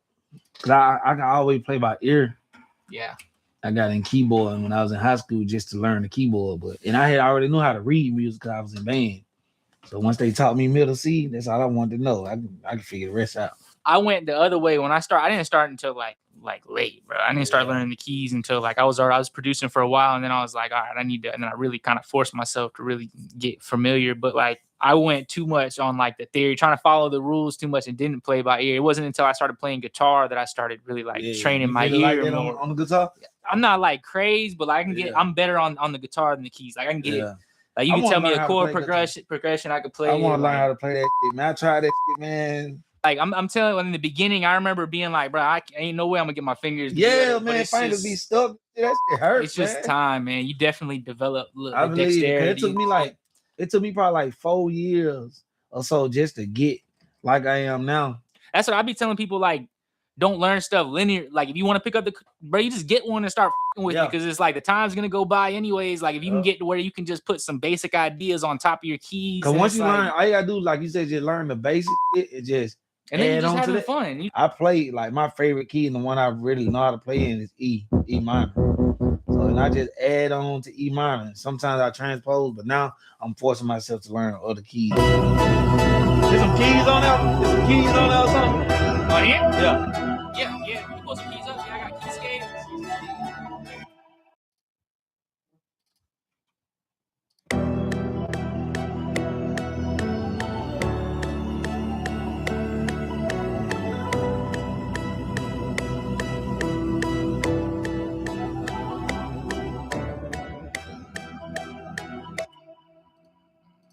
You want the same piano? Yeah, that's cool. Change the snap to you can do 1/6 step. Yeah.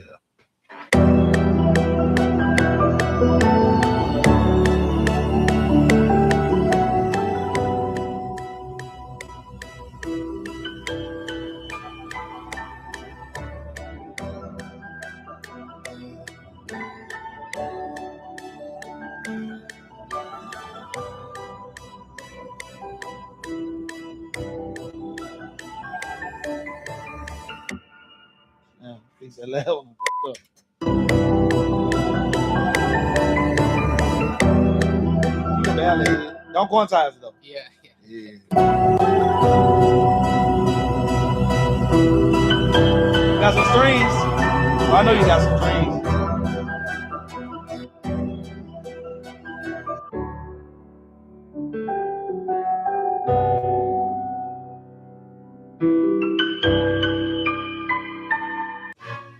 Hold on, go back up. Let me go down one. the attack motherfucker. Let me try those. Let me see what I can do.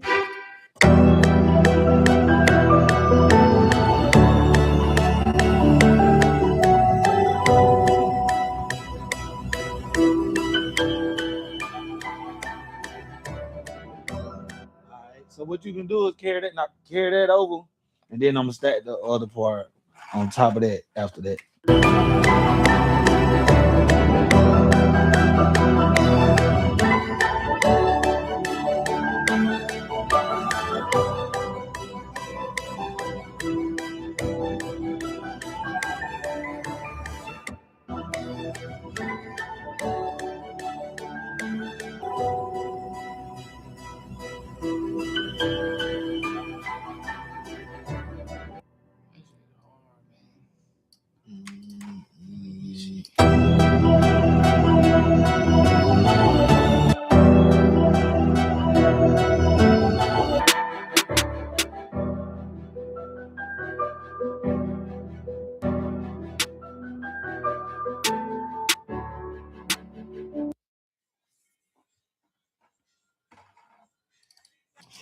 Florida got a sound too. Yeah, the last couple years, I definitely feel like it started. It's been going crazy for sure.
Man, you folks crazy, man.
Yeah. What? Oh, you are. Yeah. Oh yeah, we should have.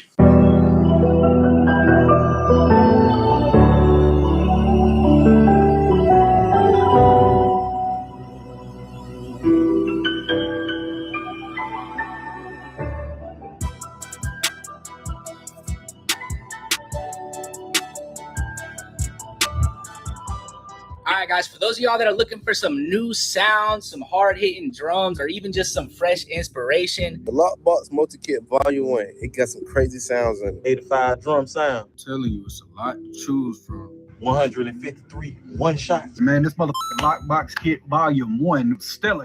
35 unique phrases. I'm out here pumping gas right now, but I'm gonna tell y'all what else gas. My boy Lock just dropped the Lockbox Multi-Kit. 10 loops. Pretty much everything that you want, man, as a producer, man, really, bro. y'all go check it out. The link is in the description. If you bought it already, I truly appreciate the support. Go ahead and message me on Instagram. I got something special for you.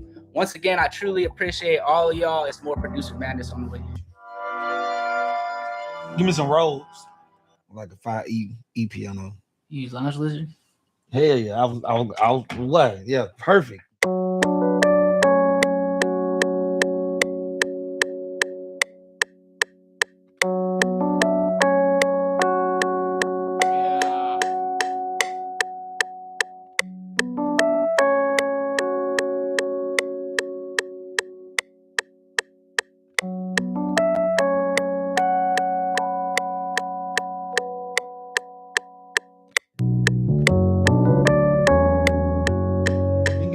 I was just trying to see what I want to do with it. Like a bass, some kind of bass guitar, some shit. All right, you can take the tempo back up now.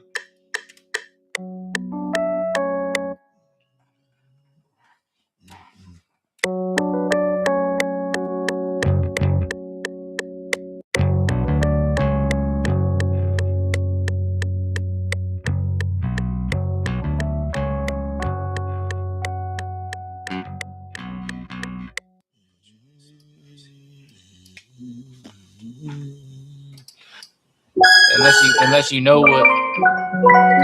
Oh, go back.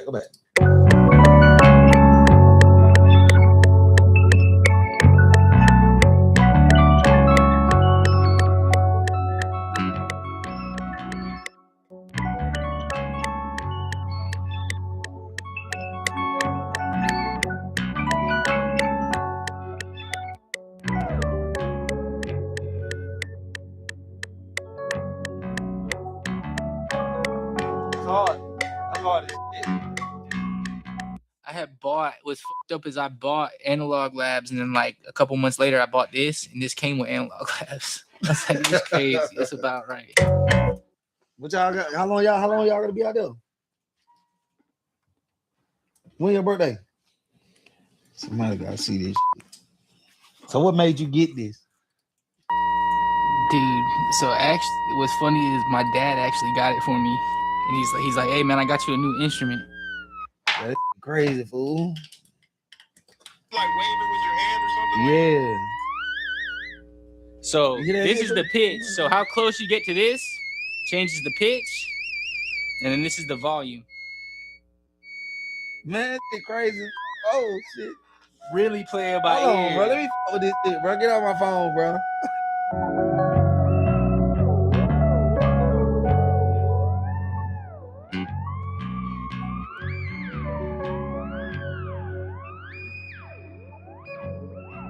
So up and down this don't really matter.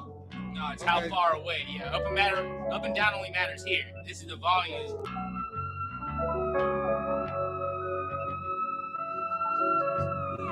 This is crazy. I'm trying to find it, motherfucker. Hold on. Yeah, no, for real. Yeah, I'll be doing this all day.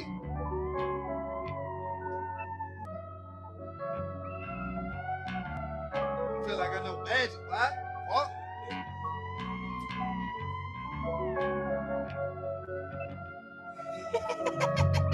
Hey, you look like an anime character doing some shit.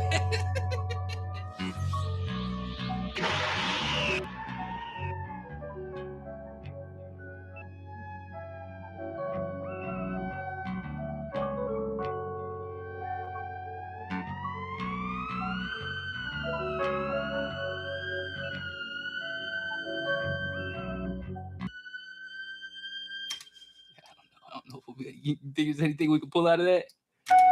Hell no, I'm just with it.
So if Rap Snack's gonna put your face on a bag, what's the Twisted Genius Rap Snack gonna be? Some exotic. Definitely gotta throw some ranch, you know. So it's gonna be ranch. Ranch. You gotta make it a little bit more exotic than that though. Shit, I ain't gonna lie. I don't think it get no more exotic than them little baby chips. It's one flavor, man. I swear they probably got every flavor. Them up be sour, sweet, spicy, tangy. I'll definitely go ranch. I'm gonna go ranch. Some It gotta be some crazy. barbecue. It's gonna be Twisted Genius. It's gotta be Yeah, something. it gotta be something wild. twisted. I don't know. I ain't never thought about that. That's hard. I had to definitely go ranch, lemon pepper, some kind of barbecue. Go honey barbecue. No, I'll go sweet heat maybe. Sweet heat, ranch, lemon pepper. Lemon pepper. I don't know. No, that might be it right there though. Them three right there might be fine. Yeah.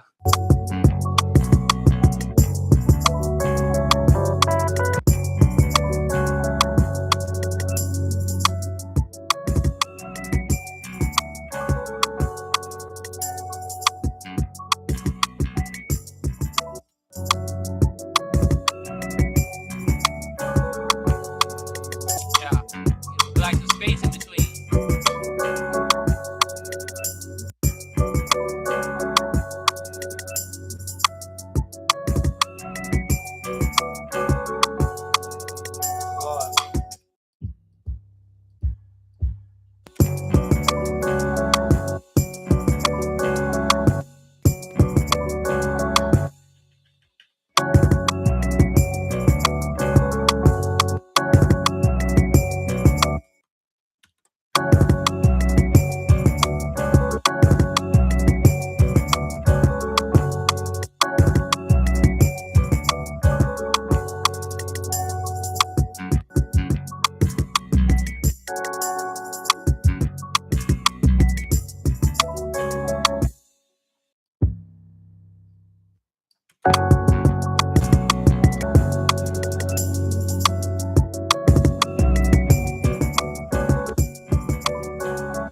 start off with the bass and then bring the 808 or the kick in first?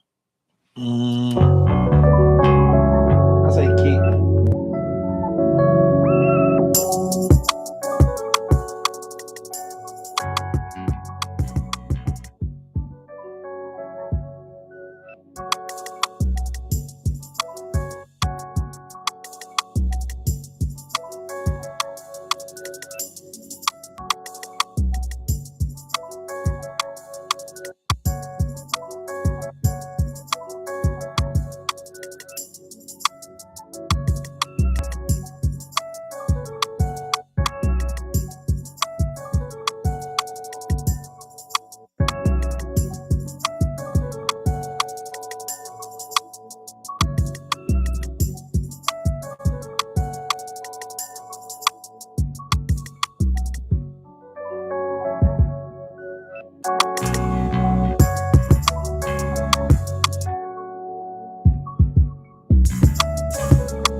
Got anything else for this?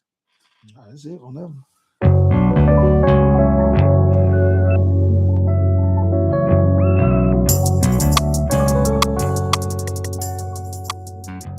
All right, guys, I just want to take a second to say thank you to Twisted Genius for making the trip down here to get this work in. If you're in or around Atlanta, June 13th, it's Twisted Weekend. Twisted Genius is running a 3-day beat battle in Atlanta. He's going to be giving away $5,000 between the top 3 winners. It's sponsored by the Lockbox, so the first place winner is going to get to take a trip to the Lockbox with Twisted Genius. Y'all go check that out. I'm going to drop his Instagram right here. I truly appreciate all the support. It's more Producer Madness on the way.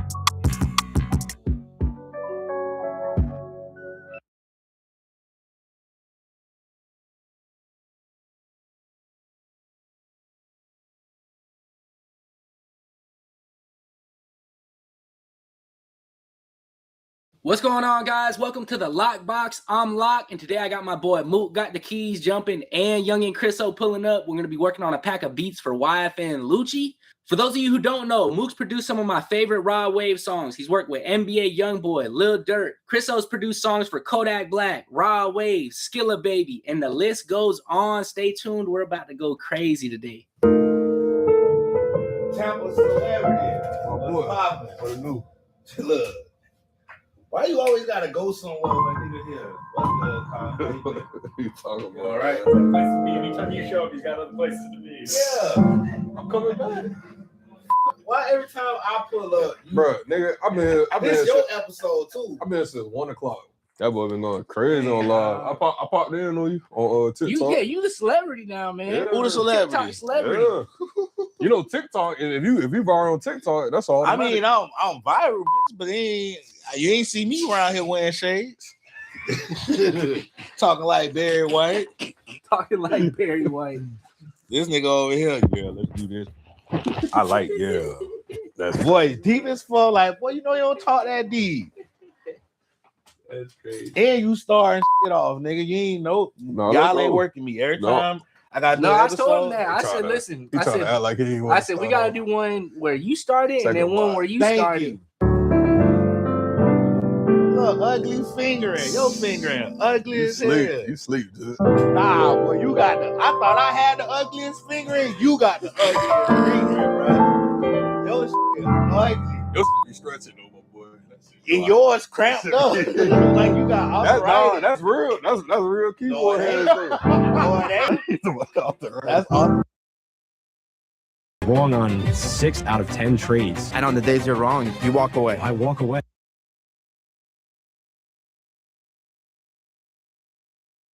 Hey, I have no problem walking away, but that took a very long time because... Do you want to see what happens when you take 15 unprofitable traders and sit them with the world's best prop firm trader? My question is just, how do you deal with not carrying a loss from one day and allowing it to cascade into a week? You have to find ways to actually really disconnect from markets, and you don't want to become an addict to the markets. Just to completely get rid of it. Yeah, completely get rid of it. Like something where you don't have to think about markets. When you traded for 10 years, you said before it became profitable, did you have some kind of timeline? Too many people have an unrealistic timeline of how long this is going to take. 2, 3, 4 years. For me, it took almost 10 years. That's a long, long time. But look no further as we have the world record holder of the largest payout in prop firm history with $2.5 million and close to $5 million in total payouts, JCap. It doesn't matter how good your system is. As soon as you place that trade, you don't know what's going to happen next. So the biggest thing is you have to just disconnect yourself from that. If you're an overtrader, don't overtrade tomorrow. It's as simple as that. It's simple yet complex. Because JCap sits down with 15 unprofitable traders, identifying their pain points, revealing their mistakes, and gives them actionable advice in order to see payouts and consistency in funding. I only need a 30 to 40% win rate to do really well in the markets. And I think the bigger edge that I found was inconsistent risk management and breaking rules. Hey, Don. What's going on, man? R3, not R2. I've been trading seriously for probably a year. I've been exposed to the market some years before that. I feel like, honestly, my biggest issue is I'm obviously not a profitable trader as of yet. So every day that I'm wrong, it's almost like a paper cut. It's a small paper cut. And where I tend to break my rules is I want to be right and successful at it, that I try and chase having a green day and I just blow out my entire plan. Mm-hmm. So I'm curious, what level of advice do you have or habits that maybe I could instill in order to keep me more disciplined on that? What do your winning days look like? Let's put it that. Let me ask you first. Yeah, so I mean, my winning days are days that I follow my process and I follow my plan. Currently, I have a high percentage as far as a win rate, but my average loser is bigger than my average winner. Right, but does your winning day feel effortless? Yes. And then your losing day feels like you're battling World War III, right? Yeah. Oh, yeah. And even on days that are losing days, if it's effortless, I still feel good about those days. So the way that I was able to do this and fix this issue was really just look at my processes and each step-by-step part of my routine in the day. So if you follow your routine and your processes, even if it's a small loss, you should feel good about that, right? It's about rewiring your brain to feel good about following your rules, even if the P&L is red, right? So when I looked at my journal, some of the days where I had a green P&L, I traded terribly, right? So you have to look at deeper inside of that, not just the P&L. You have to look at what am I actually doing day to day that is going to be make me a successful trader, and that's follow my rules, right? So if I follow my rules and it still ends up being a red day, I can still put a grade as an A, right? Did I do everything properly? Did I wake up on the right time? Was I prepped for the market properly? Did I meditate before the session? Right? Did I eat properly? Did I get my workout in after? All those things should be a check mark on like if you followed your daily routine or not, and not so much the P&L. Gotcha. And you have to be able to step away from the market, right? If you followed everything that you were supposed to do and had a loss on the day, it's just another day, right? You have to be able to survive for the following day. And how many times have you sat down in front of the markets where you took a small loss on a day and it ends up being a massive loss and you blow out your account? And if you just waited one more day, 24 hours, the setup that you were looking for appeared, right? But you didn't have the capital to trade it. Yeah. It's a frequency thing. I think you have to be able to just anticipate that the market's going to be there forever, right? What is the rush that you need to do it today, right? You need to be able to take a break and reset. I think a lot of traders that are trying to find that profitability, they don't give themselves enough of a reset period. Yeah. So even if it's 24 hours, for me, sometimes my reset periods last months because I go through periods of hyper focus and then periods where I just don't want to look at markets anymore. And nobody is really guiding you and telling you when to take a break. You kind of have to do it on your own. So whenever you're feeling like you're burnt out, and you don't want to look at markets, or you feel like you're fighting the markets, is a good time to step back and try and find something that is productive towards your, profitability and success. Maybe it's working out, maybe it's spending time with family members. You have to be able to make time for that. Because I think the hard part is a lot of traders, they spend so much time in front of the markets that they neglect other areas of their life. Yeah. Right. So stick with a routine, a daily routine and a process, and stop looking so much at the red and green. Right. You can have a very red day, but you still followed everything that you're supposed to do. Maybe you didn't follow the risk management. And it's hard to follow every little aspect of what you should be doing every day. But the biggest thing is that you stay consistent towards it. That way, your growth equity curve is not like fluctuating up and down like crazy, right? Yeah. Gotcha. Thank you. Yeah.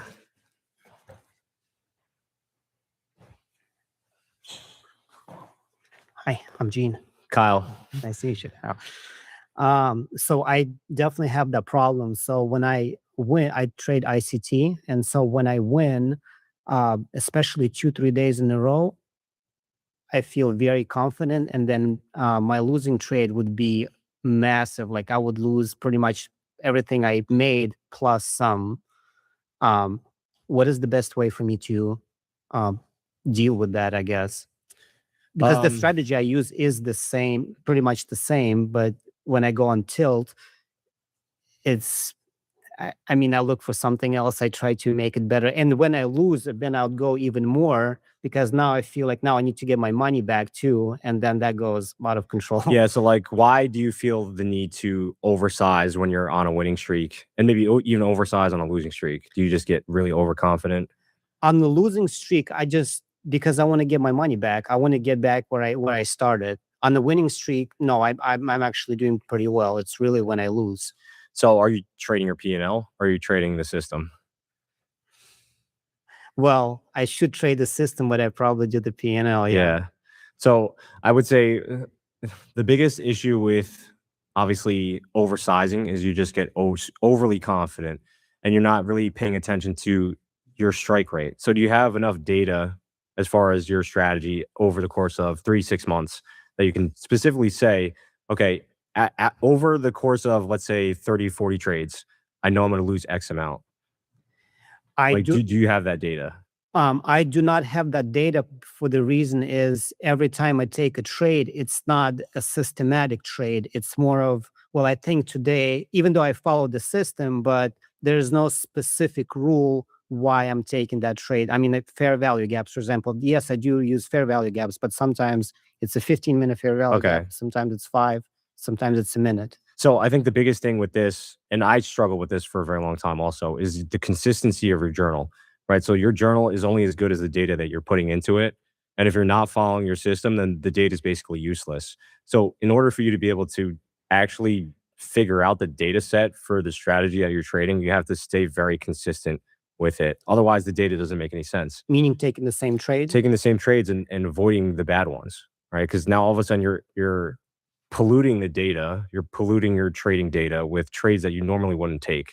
So even if you take a trade that's outside of your system and ends up being a winner, you can't really look at that win rate as being something that you should lean on, right? So a lot of times when you're journaling, you have to remain very consistent with what it is that you're doing. Otherwise, you don't know like the win rate of, let's say, a fair value gap after taking liquidity. Right. If you're taking a breaker inside of that data set, now all of a sudden it's skewing everything.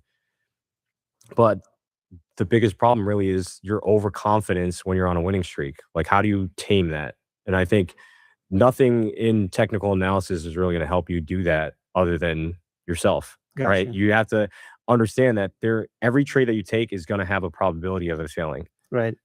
And if you don't respect that aspect of risk, then you end up oversizing and you end up over leveraging, because it's like that excitement, right? The excitement of the markets, and you're trading your P&L.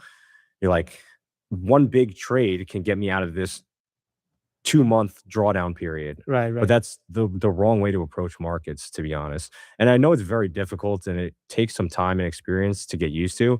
And a lot of times you're carrying scar tissue with you with old losses, right? If you've been, and then if you're a struggling trader, if you're a losing trader and you have these career losses, and maybe you're in the hole 20K or whatever the case is, you're thinking over the course of 5 years, let's say, you're thinking about those losses and you're trying to, trade that P&L, and you're trying to catch up quickly. But that's not really the right mindset to be in, because you're making poor decisions because of it. And the only way I was able to fix it was just have consistent sizing for an extended period of time. If you can't do that for, let's say, 3 months, then you have a discipline problem, right? It's not so much a strategy problem. It's not so much a confidence problem or anything like that. It has to do with the discipline to stick with a specific size for an extended period of time. So specific size and specific strategy. Yeah, I know you've probably heard this before, and in your mind, you probably have told yourself this many times before. You're like, I fund a prop account, and I say I'm only going to risk $25, $50 per trade, and then all of a sudden you find yourself risking $150, $200, $300 per trade. That's a discipline thing. It doesn't really have anything to do with your strategy, really. Gotcha. If you have a strategy that works even just 30% of the time, let's say you have a couple winners, right? And your win rate is 50, 60%, right? The 40% or 30% or 20% of the losers, if you take one massive hit, it's basically just erasing all the work that you put in prior. Right. Which, I've seen it time and time again. People have great winning streaks, 2-3 weeks of winning, and then they go on tilt and give it all back in a very short period of time. So I think the hardest part of doing that is just disconnecting from the outcome. And you have to know when you're riding high, right? You have to pull yourself back from making that bad mistake, because all it takes is really just one click of a button. And now all of a sudden, all that hard work that you put in those 2-3 weeks, you just blow it up. And then it impacts your confidence too. So going forward, you're on tilt, right? It just takes one bad mistake to put you on tilt. Now you're stuck in that cycle where, you're going to consistently make mistakes because you're trying to make back what the mistake that you made. Right. You're trying to make that back on the next trade. Yes. And then you make another mistake and you're trying to make it back on the next trade. It never stops. Yeah. Then it's just a vicious cycle that you have to be able to pull yourself out of that drawdown period. And how do you do that? By sizing down when you're about to make a mistake. So you have to catch yourself before you do it. Okay. And that's just about being present in the moment. Stop thinking about so many outcomes in the future. You have to remain present in the moment and just realize I have to stick to this consistent position size, and I have to follow my rules and my processes and not deviate from that. Because once you start deviating, that's when your P&L, your equity curve starts going wildly up and down. Got it. Thank you so much, Tyler. Thank you. Trading education is completely broken. For years, the industry has been purged and poisoned by bad actors, fake results, and strategies hidden behind paywalls. But in every industry, every once in a while becomes a catalyst, a moment in time for change. Now imagine a world where elite trading education was entirely free. Education with no hidden agenda, verified trading results, and real profitable strategies, all for free. Welcome to Chart Academy. Chart Academy is the world's first all-in-one platform for trading education. Chart Academy is free. No catch, no upsells, no strings attached. World-class trading education, completely free. Hi, my name's Randy Howell, and welcome to my Chart Academy Masterclass. This is completely revolutionary, the biggest change in trader education in 20 years. My name is Carmine Rosado.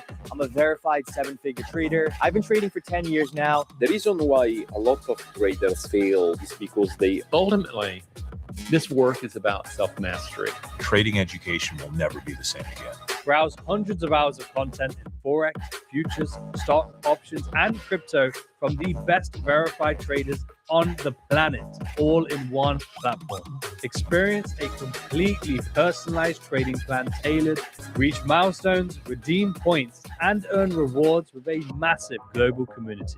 Whether you trade Forex, futures, stock, options, or crypto, Chart Academy has something for you. Join the waitlist now and be part of a movement that is going to change trading education forever. Ryan. Kyle. Okay. So this question I feel like is a little bit more unorthodox because it doesn't have to do with the technical aspect of consistency. More so has to do with, like, for example, I came down this entire week. I traded. Every day was a green day except for Friday. And I realized that it had to do because I realized I was placing like an external sense of structure to my room. So I was associating my entire room with discipline. And I guess my question to you is, you travel a lot. I'm assuming that you travel a lot. Or do you only trade at home? I try to be honest, because when I'm outside of my office, I'm not in a good routine. And I think I mentioned this before. Like when I'm out of a proper routine, like my trading is all over the place. I'm not eating well, I'm not sleeping well, I'm not working out when I should be. And I think that's the biggest misconception that people have with professional traders, that they're living this crazy, insane lifestyle. But honestly, the best traders I know are probably very introverted and very boring. Like you would hang out with them and they're doing the same thing every single day, right? Yeah, so when I went on a really big run at Apex, I was basically doing the same thing every single day, waking up at the same time, eating almost the same thing every single day, right? Eggs for breakfast, steak for dinner, chicken for lunch. It was, it's not a flashy lifestyle that you're trying to live. When I'm away traveling, I just don't feel like I'm in my zone either. And I need to be very focused. Like there's so many distractions when you're traveling. You're at the hotel, there's a pool there, there's tons of restaurants outside. Even if you don't notice it, your mind is not as focused as it should be. So when I travel, I tend not to trade. And I've been traveling a lot the past 6 months.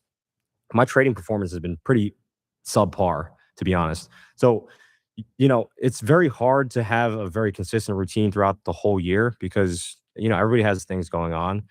You have to try and find those pockets within a year where you're very dialed, right? Maybe it's 2 to 3 months where I say, I'm not going to go hang out with friends. I'm not going to go out to any dinners or anything. I just want to be locked in for at least 2 to 3 months, when the market is very active. And a lot of times you have to make sacrifices for that, right? I didn't leave the country and travel internationally until I was like 31. A lot of my friends were doing that when they were in their 20s. I just sacrificed that to kind of stay locked in and focused on what I was trying to do with trading. And there's nothing wrong with, taking breaks and going on, family vacations or anything. But when you're locked in, you have to make sure that the environment that you're in, right? Your office is probably set up in a way where it makes you very calm and at peace. When you're traveling, you don't have that same environment. So maybe your decision making is taking a hit because of it. I guess it was just like an internal battle because I felt like giving all that power to something so external is a weakness. Like I should be the anchor. I should be the pillar. So regardless of where I am, even though I completely agree with you, I do agree that if you're in a more conducive environment, that obviously you're going to perform better. Like the more comfortable you are, like that's literally how our nervous system works. I think that's the male ego talking though. It's like I can trade in any environment. Like, I'll be scuba diving. I could trade like that. It's not effective, right? I don't think it's very effective. I don't think you could just uproot a trader from what they're used to and put them in a different environment and have them trade. Like we had a competition in Dubai. We're just trading in a different time zone, in a different location entirely, not in my office, I perform terribly. I think it's just you really do have to look at those external factors, and not a lot of traders really do that. It's like, what is my diet like? Is my workout routine good? Am I getting into fights with my significant other? All those small things will have an impact on your P&L, whether you recognize it or not. Okay. So you do have to look at everything going on, not only inside of the markets, but outside of the markets as well. Gotcha. All right. Yeah. Thank you. Yep. Jim. Kyle. I think one of my biggest issues with risk management is I will go on really consistent win streaks, and then one day, even if I'm not emotionally on tilt, I kind of functionally will be. I'll be so confident in my bias. And I think part of this is getting sucked into the lower time frames, but I'm just like, okay, I'll take another crack at it. And it's just death by 1,000 cuts. This week, 500-point days to the downside. And I'm just like long. So I don't know. I think when I should walk away or flip my bias, but I don't do either. It's honestly, it's a habit thing. So you have a bad habit of sitting in front of the charts and like fighting the market. Yes. And the only way to be able to do that is like pull yourself out of it, because a lot of times traders go on autopilot, and you've probably been there. Oh yeah. Where you're probably just sitting in front of the desk. You shouldn't be trading. You're hitting that button, and then by the end of the session, your P&L is deep red, and you should have done better. So do you meditate at all? Yeah. Do you? Yep. So in the moment, do you recognize like some of those emotions bubbling up, or your emotions getting out of control? Sometimes I'm very level, even keel, and I'm just like, another PD array. Let's try it again. Sometimes I am like legitimately on tilt. Yeah. So, I mean, do you just feel very confident on specific days and you just get ran over? The confidence dwindles with like each loss for sure. Yeah. And then, I mean, it just sounds like you just tilt very hard. And I mean, are you trading from a position where, maybe previous losses are kind of holding you back? Yeah. I mean, I think I'm doing better now at kind of letting that go, but it's definitely played a factor up until maybe the last few months. I'm way more consistent with my size now. Like I'm just on prop firms trading 1 micro right now. That's all I'm doing. Because I was oversizing in the past, trying to make up for past losses.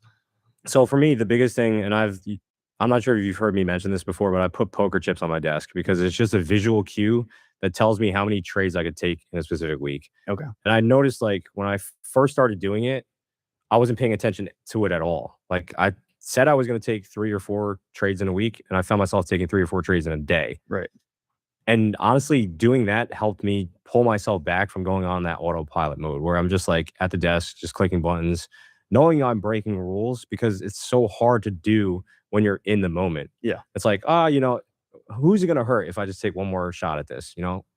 Like, of course it's going to hurt you, and then now you're just reinforcing bad habits. And over time that accumulates, and sometimes it works out, but that's the biggest problem is sometimes it works out. You take a trade, right? You take a loss, you go back in the market, it works out. And you're like, great, that was great. I'm going to do this every single day. It happens. Subconsciously, that's what your brain is telling you though. Right.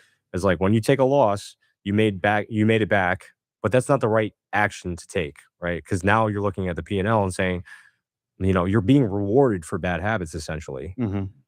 But when you have those red days is when you need to be able to have that safety net. The safety net is you, right? If I was sitting next to you, and same thing like me, because I go through those same periods too. If I had an accountability partner next to me telling me, you just had two losses, get off the desk.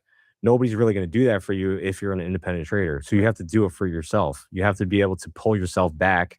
Maybe you have a simple protocol like, if I take a loss, I just have to get off the desk for half an hour and go take a walk, because at least you clear your head from that and you don't get impulsive. Right. Me, I'm a very impulsive person. So as soon as I took a loss, I was going right back in. But that doesn't really make any sense, because the area that you had your stop loss is where your trade should be invalidated, right? So the trade is no longer, it doesn't make any sense, right? So why would you re-enter it? Just from a logic standpoint, you have to have that protocol in place. Like if I take a loss, get off the desk for 5-10 minutes and just clear my head. And I think you're probably going to see a big change in how you're operating around the markets. At least give yourself some time to decompress. Right. Right. Because in that autopilot mode, you're not giving yourself any time to reset at all. No. Thank you. Yeah. Good morning. Morning. Alona. Kyle. Yeah. So my question is, you kind of said a few things about like keep consistent P&L for 3 months at least. Oh, I'm sorry, not even P&L. Consistent sizing. Mhm. Consistent sizing for 3 months. I think my mistake comes from I build a little buffer and I'm like, I'm going to increase my size. And then with increased size, I get a loss. And I'm like, I feel triggered because I'm like, I just lost all this hard work.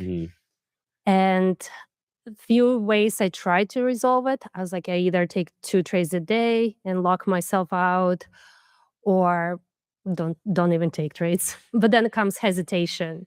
So are you a fan of building leverage and increase in size? Or for the beginning, would you say stick to 3 months at least and do consistent sizing? Yeah, I think it's an advanced technique. At least for me, I'm totally okay with you risking more on specific setups. Like if you have the buffer, don't risk more when you're in a drawdown and you're on a losing streak. When you're up though, and you want to risk a little bit more, just realize that you are taking that elevated risk. So when you do take that loss, it's going to feel worse than a normal loss, right? So you need to give yourself some more time to reset and maybe size down on the next one. Like maybe if that trade didn't feel good and you took a massive loss, like you're still in profit, right? You risk the buffer, just come back and reset and go back to the same process. You know, maybe risk less on the next trade. For me, the trade setups are all the same, regardless of what size I'm trading. So even back then when I was risking $50, $100, it's still the same setup that I'm taking now. It's just more size and more leverage. But with that, the emotions get higher, right? So at each stage, you're just trying to build that emotional tolerance to more risk. You know, if you look at somebody like Umar Ashraf, you know, he had a $1.5 million loss in a month. Yeah. He probably built that risk tolerance to a certain point where it's probably not hurting him that bad. But as a beginning trader who maybe isn't risking as much, you kind of have to slowly build up the levels. And what the mistake that I made was I tried to size up too fast. So like I tried to go from $50, $100 risk to maybe $1,000 risk without recognizing it requires a whole different mindset, emotional tolerance level, right? So you have to slowly scale up to the point where, you know, it's kind of like that push-pull effect where maybe you're not risking enough and it doesn't mean enough to you, where, you know, you're kind of walking that thin line between I'm not risking enough and I'm risking too much, right? So you kind of have that push-pull effect where if you're comfortable risking, you know, X amount on a trade, just know if you take a loss, you have to kind of like slow down, size down, because you're trying to protect the capital. But I don't think there's anything wrong with sizing up on a trade that you feel very confident about and you have the buffer to do it, right? Just know that if you take the loss, that, you know, it was a shot. You gave a shot. You gave it a shot. Sometimes it pays out. Sometimes it doesn't, right? Yeah. I never size down. You never size down? It's always up or nothing. And it's hard. It's And hard. another thing is for me, I think I train my brain with the paper trading because I take like these 5 contracts and I see these numbers and I was like, I can do it. And it works in the paper trading. But then when I get to market, Yeah, your heart palpitation. and I'm like, yeah. mess it all up. Mhm. It's not the same. Yeah. Well, I mean, you have to train yourself to be able to do it, right? So Yeah. for me, sometimes, you know, for me, it's hard to hold positions overnight, especially with size. But the more and more you do it, and the more you trade and just put your phone away, right? Maybe you have a setup and you just take a trade and don't think about it. You're kind of building that emotional tolerance to having unrealized P&L just fluctuate back and forth without you like constantly micromanaging it. I think that's a huge problem is traders, they place a trade and then now all of a sudden they see the bigger numbers fluctuating. So they take smaller paper cuts. Like it's going against you. That doesn't mean your trade is wrong though, right? You can enter a position that goes against you, but now all of a sudden you're in a drawdown that you're not comfortable with, right? That to me is a sign that you're just not comfortable taking the risk. So for me, I always just assume that when I take a trade, the money's already left my account, right? If I take a loss, it's just a loss. Overall, from a P&L standpoint, right, that sample size of trades that you take, 50 trades, your P&L is going to be all over the place. It's going to be up, it's going to be down. But the point is you're trying to have a slow, gradual P&L curve. You're not trying to have these sharp, jagged up, down, up, down. So like when you take those larger trades, just realize that your P&L curve is going to get steeply pointed downwards for just a little bit. Like, how do I recover from that? Yeah, and sometimes that happens, and I was like, oh my gosh, I'm not comfortable. Then I start moving my stop loss to the number that I'm So like comfortable when with. you maybe have this nice smooth When it P&L goes equity against curve, me. and then it's a jagged drop. And then when you do that, or you start moving your stop losses And because then you it get get hit, confident, and I then, was like, oh, then I your just- P&L I curve was- looks terrible, Yeah. right? So you have to look at your P&L curve, or just envision it. Like, all right, I did take an outsized risk on this one. How do I flatline my equity curve? That to me is a skill set in itself. Is like, how do I stop the bleeding? Yeah. A lot of traders, they don't know how to stop the bleeding, right? They go into a drawdown, they Just go on kill it tilt, all. and they just, they're just like, all right, I'm already in a bad enough position. Let me just bet the house on it, right? That's pretty much the decision that most people make, but it's not the right one to make. It's just like you're trying to rush making a lot of money. But it's very hard to do though, because the money is there, right? It's everybody can see it moving around, and you can see the opportunities, in hindsight, obviously, but it's very hard to pull yourself back from that and protect the downside. If you can protect the downside, there's really only one other direction that your equity curve is going to go. That is true. Thank you. Yep.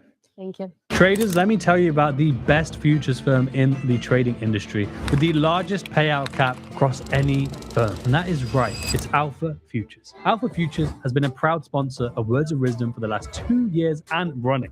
For one very simple reason, they have an option for every trader, from their zero accounts to their standard accounts or to their advanced accounts. You can see the options on screen right now. And they've paid out over $50 million to traders around the world, just like me and you. Their payout cap is 3 times larger than any other firm in the industry, and they pay out consistently with an incredible support team to back it all up. Not only that, you have the options of getting up to $450,000 in funded capital at Alpha Futures. Alpha Futures also offers the only path to professional live trading at Alpha Prime.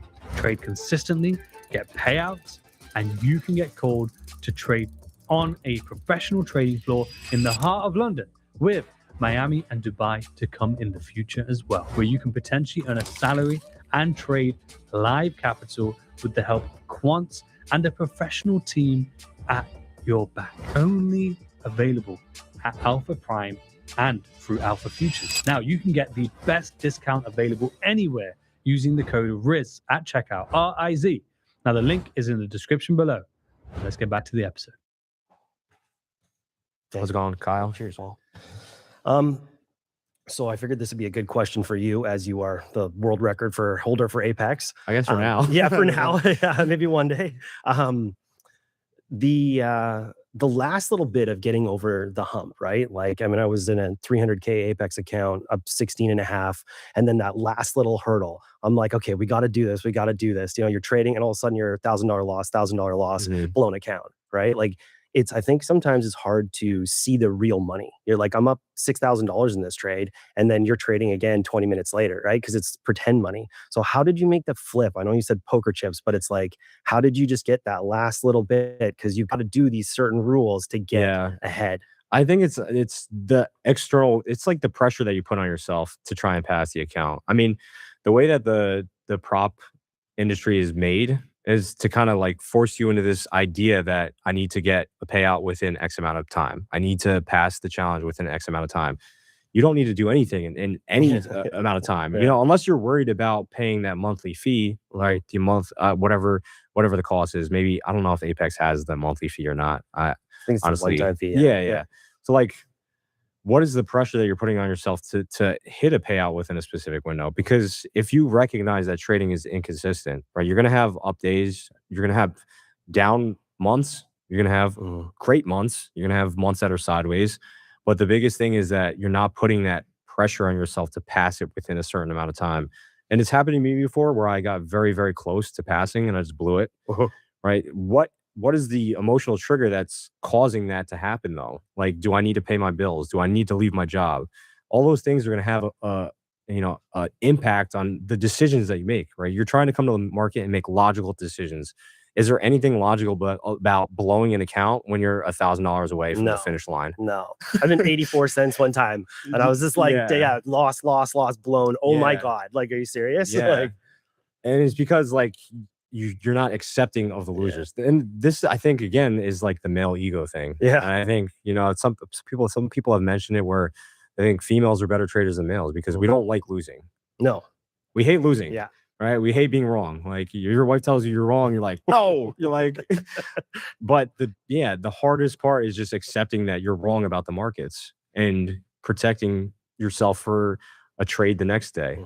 But when you go into that losing streak, you know, now all of a sudden your confidence is shaking. You're like, I'm gonna end the day in green no matter what. Yeah. Right. And I'm gonna pass this challenge no matter what. Yeah. But you know, it's very unproductive and it doesn't build the right habits. And you know, if let's say you pass it that one time, again, you're reinforcing bad habits. You're not trying to do that. You're trying to just come to the markets and just perform the same actions over and over and over again for extended periods of time, which is hard to do over the course of 12 months, right? You can go through 3 months where you're like following every single rule in the rule book. Like you have a strategy, you're coming to the markets, you're executing it like the Terminator. And then you go through periods where you're just not doing anything right. Yeah. And you have to recognize when you go through those periods, like you have to be able to just take yourself out of it and just say, this is proper trading. I'm going to step away from the screen and like recuperate and like actually get your thought process together because you're not trading in the right headspace. Yeah. Thank you. Yeah. Appreciate it.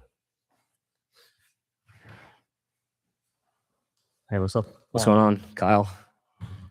So for me, I have similar problems to all of them. Everything everyone was saying was actually super helpful, and it kind of gave me insights to what I should be doing. But I feel like I under leverage. The risk when I see P&L, I don't like to see the high numbers, even if it's a win or loss. So you're very risk averse. Yeah. I'm very patient, risk averse, and what I really want to ask is sometimes I can tell that I have an A+ setup. Sorry, I have an A+ setup, and should I be risking more or should I just continue with that same risk and that 125? I would say the most veteran traders and the most professional traders that you see that are doing really big P&L are hitting the trades that they know make sense pretty big.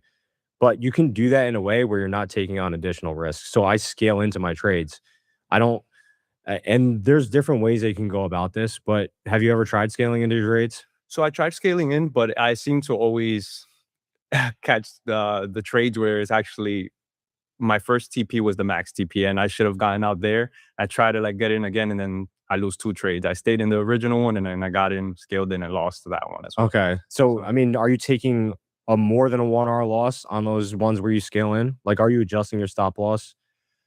I don't adjust my stop loss because I feel like then I give that first trade the ability, I don't give that ability to breathe. So maybe that first trade could have been right without switching that stop loss and then so like changing the stop loss from the second trade. It's being able to scale into the trades that are moving in your favor because there are trades, you know, they don't come around very often. Maybe it's a couple times a month, but those are really the trades where the trade is not going to come back to your break-even point. And those are the ones you're trying to bank on. You don't know when you scale into the trade if it's going to come back to your break-even point or not. But the biggest thing is that you are protecting your downside. So like, let's say if I put one mini on NQ and it starts moving my favor, like 2R. Even if I move my stop loss and I put another contract on, if it comes and stops me out, I'm still only losing 1R. But if it goes to my take profit, now I'm making 2 times as much as it would if I didn't scale in. So being able to, you can conservatively add into your positions at the right times. And that's going to be how you like kind of make up that gap. Because if you're a risk averse trader, you're not trying to put on more risk, right, on the outset. You know, the first position that you take, you're not trying to put on more risk. But, you know, another way that you could do it is maybe put in a small position. Like if you're used to trading, I don't know, 5 micros, instead of putting all 5 in at one time, maybe put in 1. And then if it starts moving in your favor, then start scaling in. Yeah. Right. I tried that, but then I had the issue where emotionally, once it starts moving in my favor, I'm like, I should have just put the 5 in a better position at that bottom point. But that's hindsight, right? It's in hindsight. It's hindsight, but it also gets in my head when I should be getting into that scaling position. I'm like, is it really the right time? Should I really be risking more on technically a worse position when it's my initial edge already presents. I mean, itself. over I time, feel like I'm chasing over pressure. time is a confidence thing too. Like over time, you're going to see enough setups where you're very confident that's going to go to your take profit level. And then there's some setups where you don't feel very confident, and maybe you trim some of your open position, right? The best traders I know, like that's why I think discretionary trading is always going to have a place, is because they know when to hit it hard. They've seen the setups before. They feel the market sentiment change, and they know when they can go in big and really size up and make their whole year in a couple months. That's basically me. I made my whole year in a couple months, and I think over the course of the last 3 years, I've only been able to take advantage of very small pockets of opportunity within that year. I think Lance Brystein has talked about this as well. You're trying to take advantage of small pockets throughout the year and just survive the rest of the year. So I'm very comfortable going through very long extended periods of time where maybe I'm just break even. Maybe I'm just, having small wins, and I'm okay with ending the month with a +2R. It's just those couple months out of the year where I know the market's very active. I know that either the headlines are pushing that sentiment or the volatility is picking up. You have to have enough experience to know and have that gut feel of when that market, that volatility kicks up. Maybe you're watching the volume kick up. Maybe you're watching the VIX, right? The volatility index kick up. And that's really when you have to put your foot on the gas and like not be so conservative, right? Because if you don't make enough in that small opportunity of volatility, then you're basically just treading water the rest of the year, right? It's just that one period, maybe it's 1 or 2 months where the market is doing 500 points in a 5-minute candle. If you don't take advantage of that volatility in that specific point in time, then the rest of the year is basically just chopping sideways, and you're not, you're basically a break-even trader at that point. Yeah, that's literally exactly what happened. So I actually, that was perfect. I think that was really helpful, and appreciate it. So the markets have seasons, right? They go through cycles. Every single year I've been in a cycle where there's 2-3 months that are just complete shit. I just hate trading it, and you'd probably be better off just on a beach somewhere. No. But you have to be able to detect that in the moment, and that comes with experience, So more or less just kind of trust myself to gain that experience over time. Yeah, and figure out when those opportunities present themselves where you can hit it hard, right? Okay. Because if you hit it hard at the wrong time, then you go into a drawdown. Would you say I should back test that then in a way? No, not really. I mean, back testing only has a specific value. And in my opinion, it's really only executional because you can't really determine what type of market condition we're going to go into in the future. So with forward testing, nothing replaces a live market. The emotions aren't the same, right? The headlines aren't the same unless you go back in time and like try and figure out like what the Fed sentiment was and all the news impacts going on. Like it's very hard to do. Yeah. So back testing has its place, but I think forward testing and trading in live markets is really where you're going to be tested as a trader. Okay. Thank you. Appreciate it. All right. So you touched on this a couple of times, but I was wondering if you could maybe give me something a little bit more like a practical start. So I know in your videos, like you are a very structured individual as far as like statistics and data, and I align with that. So right now, I feel like I'm doing myself a disservice by not sizing up, but I don't know how to properly because as far as like prop firms go, I understand they're designed to make profit. So you have to work within that. So on a 50K account, you have 2K drawdown. So with where I'm at, I'm like, okay, if I risk 400 and I'm okay with losing 400 in a day, I have 5 trades and I have the data to see like what my losing days, like my losing streak looks like. But I want to do more. But the thing is, again, I'm recognizing the $2,000 drawdown. So I don't want to disobey the mathematics. Like, what would you give me advice? When you're trying to scale up, it's honestly about like knowing when you're in the flow state or not. Don't look at the P&L. Don't look at like the drawdown, like how many trades you have. You have to know like when you're performing at peak performance, right? So when Kobe's taking a free throw shot, he's not really thinking about it, right? Good trading is honestly effortless. You shouldn't be thinking too much about it, right? Some of your biggest days are probably like that felt so easy, right? Like I entered the position and went straight to my target. That's kind of the flow state you need to have. Like you're not trying to overthink it. You're not trying to do too many things. You're not trying to micromanage the trades. And when I find like the market conditions or my trades just don't pan out the way I'm expecting them to, I just can't find a reason to like size up in those opportunities, right? Because now all of a sudden I'm working harder for less. When I made the most amount of money, it's like I barely even had to put any effort into it. And that's what trading should be. very little time analyzing. That way you're not overthinking, and your trading decisions are very clear. You have intent when you come to the markets. Like, I want to be long tomorrow, or I want to be short, not all over the place. Like, is it long? Is it short? Is it long? Is it short? You should know coming into the market that day which direction you're trying to trade. And if you're long and it's, the market's not panning out in your favor, don't go into the market. Right? If you want to be long tomorrow, and then all of a sudden all the levels that you wanted to be long at are invalidated and it keeps going lower, like, why would you go into the market then? So you're trying to find those specific characteristics that make sense to you and then go into the market. Because when you enter those trades and you're trying to size up, right, you shouldn't have to battle. It shouldn't feel like you're battling against the market. It should be very effortless. And you're only going to find that by understanding, like, what puts you in the flow state. Do you have a good night of rest? Right? Did you do a pre-market, analysis the night before? Usually when I stop journaling is usually when I go into like a bit of a drawdown period, because I'm not really focused on what I'm supposed to be doing properly. Right? So, keeping on top of things and understanding that good trading it shouldn't take a lot of energy. But I think everything that you see in like movies and everything, you see all these professional traders putting so much effort and analysis, and they're like really dialed in. For me, trading is complete opposite. Like, if you're It's like very more cool, calm, collected, you shouldn't have to battle the market, right? And then also something else that you touched on was adding into drawdown. Like, you don't add into drawdown, but then how do you scale in? Well, I only add when I'm I only scale in when I have a really large buffer. But if I'm in a drawdown, I make sure that I adjust my initial stop loss. So if I place a trade with, let's say, a 1R risk, even if I'm in drawdown, I'm not going to add another position until I can trim the 1R risk out. Right? So like, if I put a chip on the table, I want to be able to put that chip back in my pocket. And I do that by putting my stop loss to break even. If I still want to scale into the trade, I'm okay risking another chip. Now all of a sudden I have two positions on for the price of one. I'm only risking 1R if I get stopped out of the entire position. Right? That way, when your equity curve starts going higher, like, maybe you could turn that 3R trade into a 5R or 6R trade. And you find that through just doing it consistently. Like, you have to start doing it from a repetitive standpoint. Just start trying to scale into trades. Yeah, start normalizing it. Start adding it to trades, reducing your stop loss, and see what the results are. When you get 5 or 6R winners on those scaled in trades, it makes a whole lot of sense to try and do them every once in a while when it makes, when the market conditions and the trade setup actually pans out in your favor. But you have to do it in a way where, when it doesn't work out in your favor, that you're not taking a 2R loss on the trade, or you're cutting your loss. Yeah. Okay. All right. Thank you. Yep.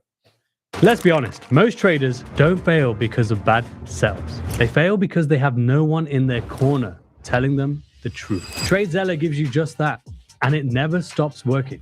This isn't just a trading journal. It's the all-in-one platform built to make you profitable. Powered by an AI co-pilot that is literally by your side every single session, watching every trade, learning every pattern, and guiding you toward consistency in real time. The second you close a trade, your AI has already captured it fully automated, synced directly from your broker, nothing missed, and nothing manual. It lets you replay any trade tick by tick, pip by pip, so you can see exactly where your mind went wrong or right, and it runs your strategies through years of real market data, so you know your edge before you risk a single dollar. And through all of it, your AI co-pilot is connecting the dots, flagging what's costing you, protecting your account, and doing the analytical work so you can focus on trading better. And that is what it feels like to have an AI working for you. Now, if you want that AI co-pilot and see your trading excel, the link for TradeZella is in the description below. Use the code CF20 for 20% off your yearly subscription, or CF10 for 10% off your monthly subscription. But let's get back to the episode. So just a little bit about me. I think a lot of the topics we talked about, I feel like I struggle with still. I've been trading about 3 years. I've passed probably 50, 60, 70 prop firms out of 100, 120, so about 50% win rate. I've taken the approach of like trading eval consistently with discipline, like over 5 to 10 days and passing it. I've also done like, let me pass it in 1 or 2 days kind of approach. And when I get to the funded stage is where like the game changes. Like initially I might be conservative. I might just like follow my rule, write everything down, get a few winning days, 3, 4, even like the 5th day. I take one loss and then it's just like down the hill. It's like, no, they allow a 5-day payout.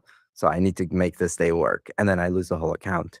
And like, I don't know how to like break out of that pattern. I've done this literally 5 times in the last couple months where I'll like pass an eval, I'll trade it in that funded stage.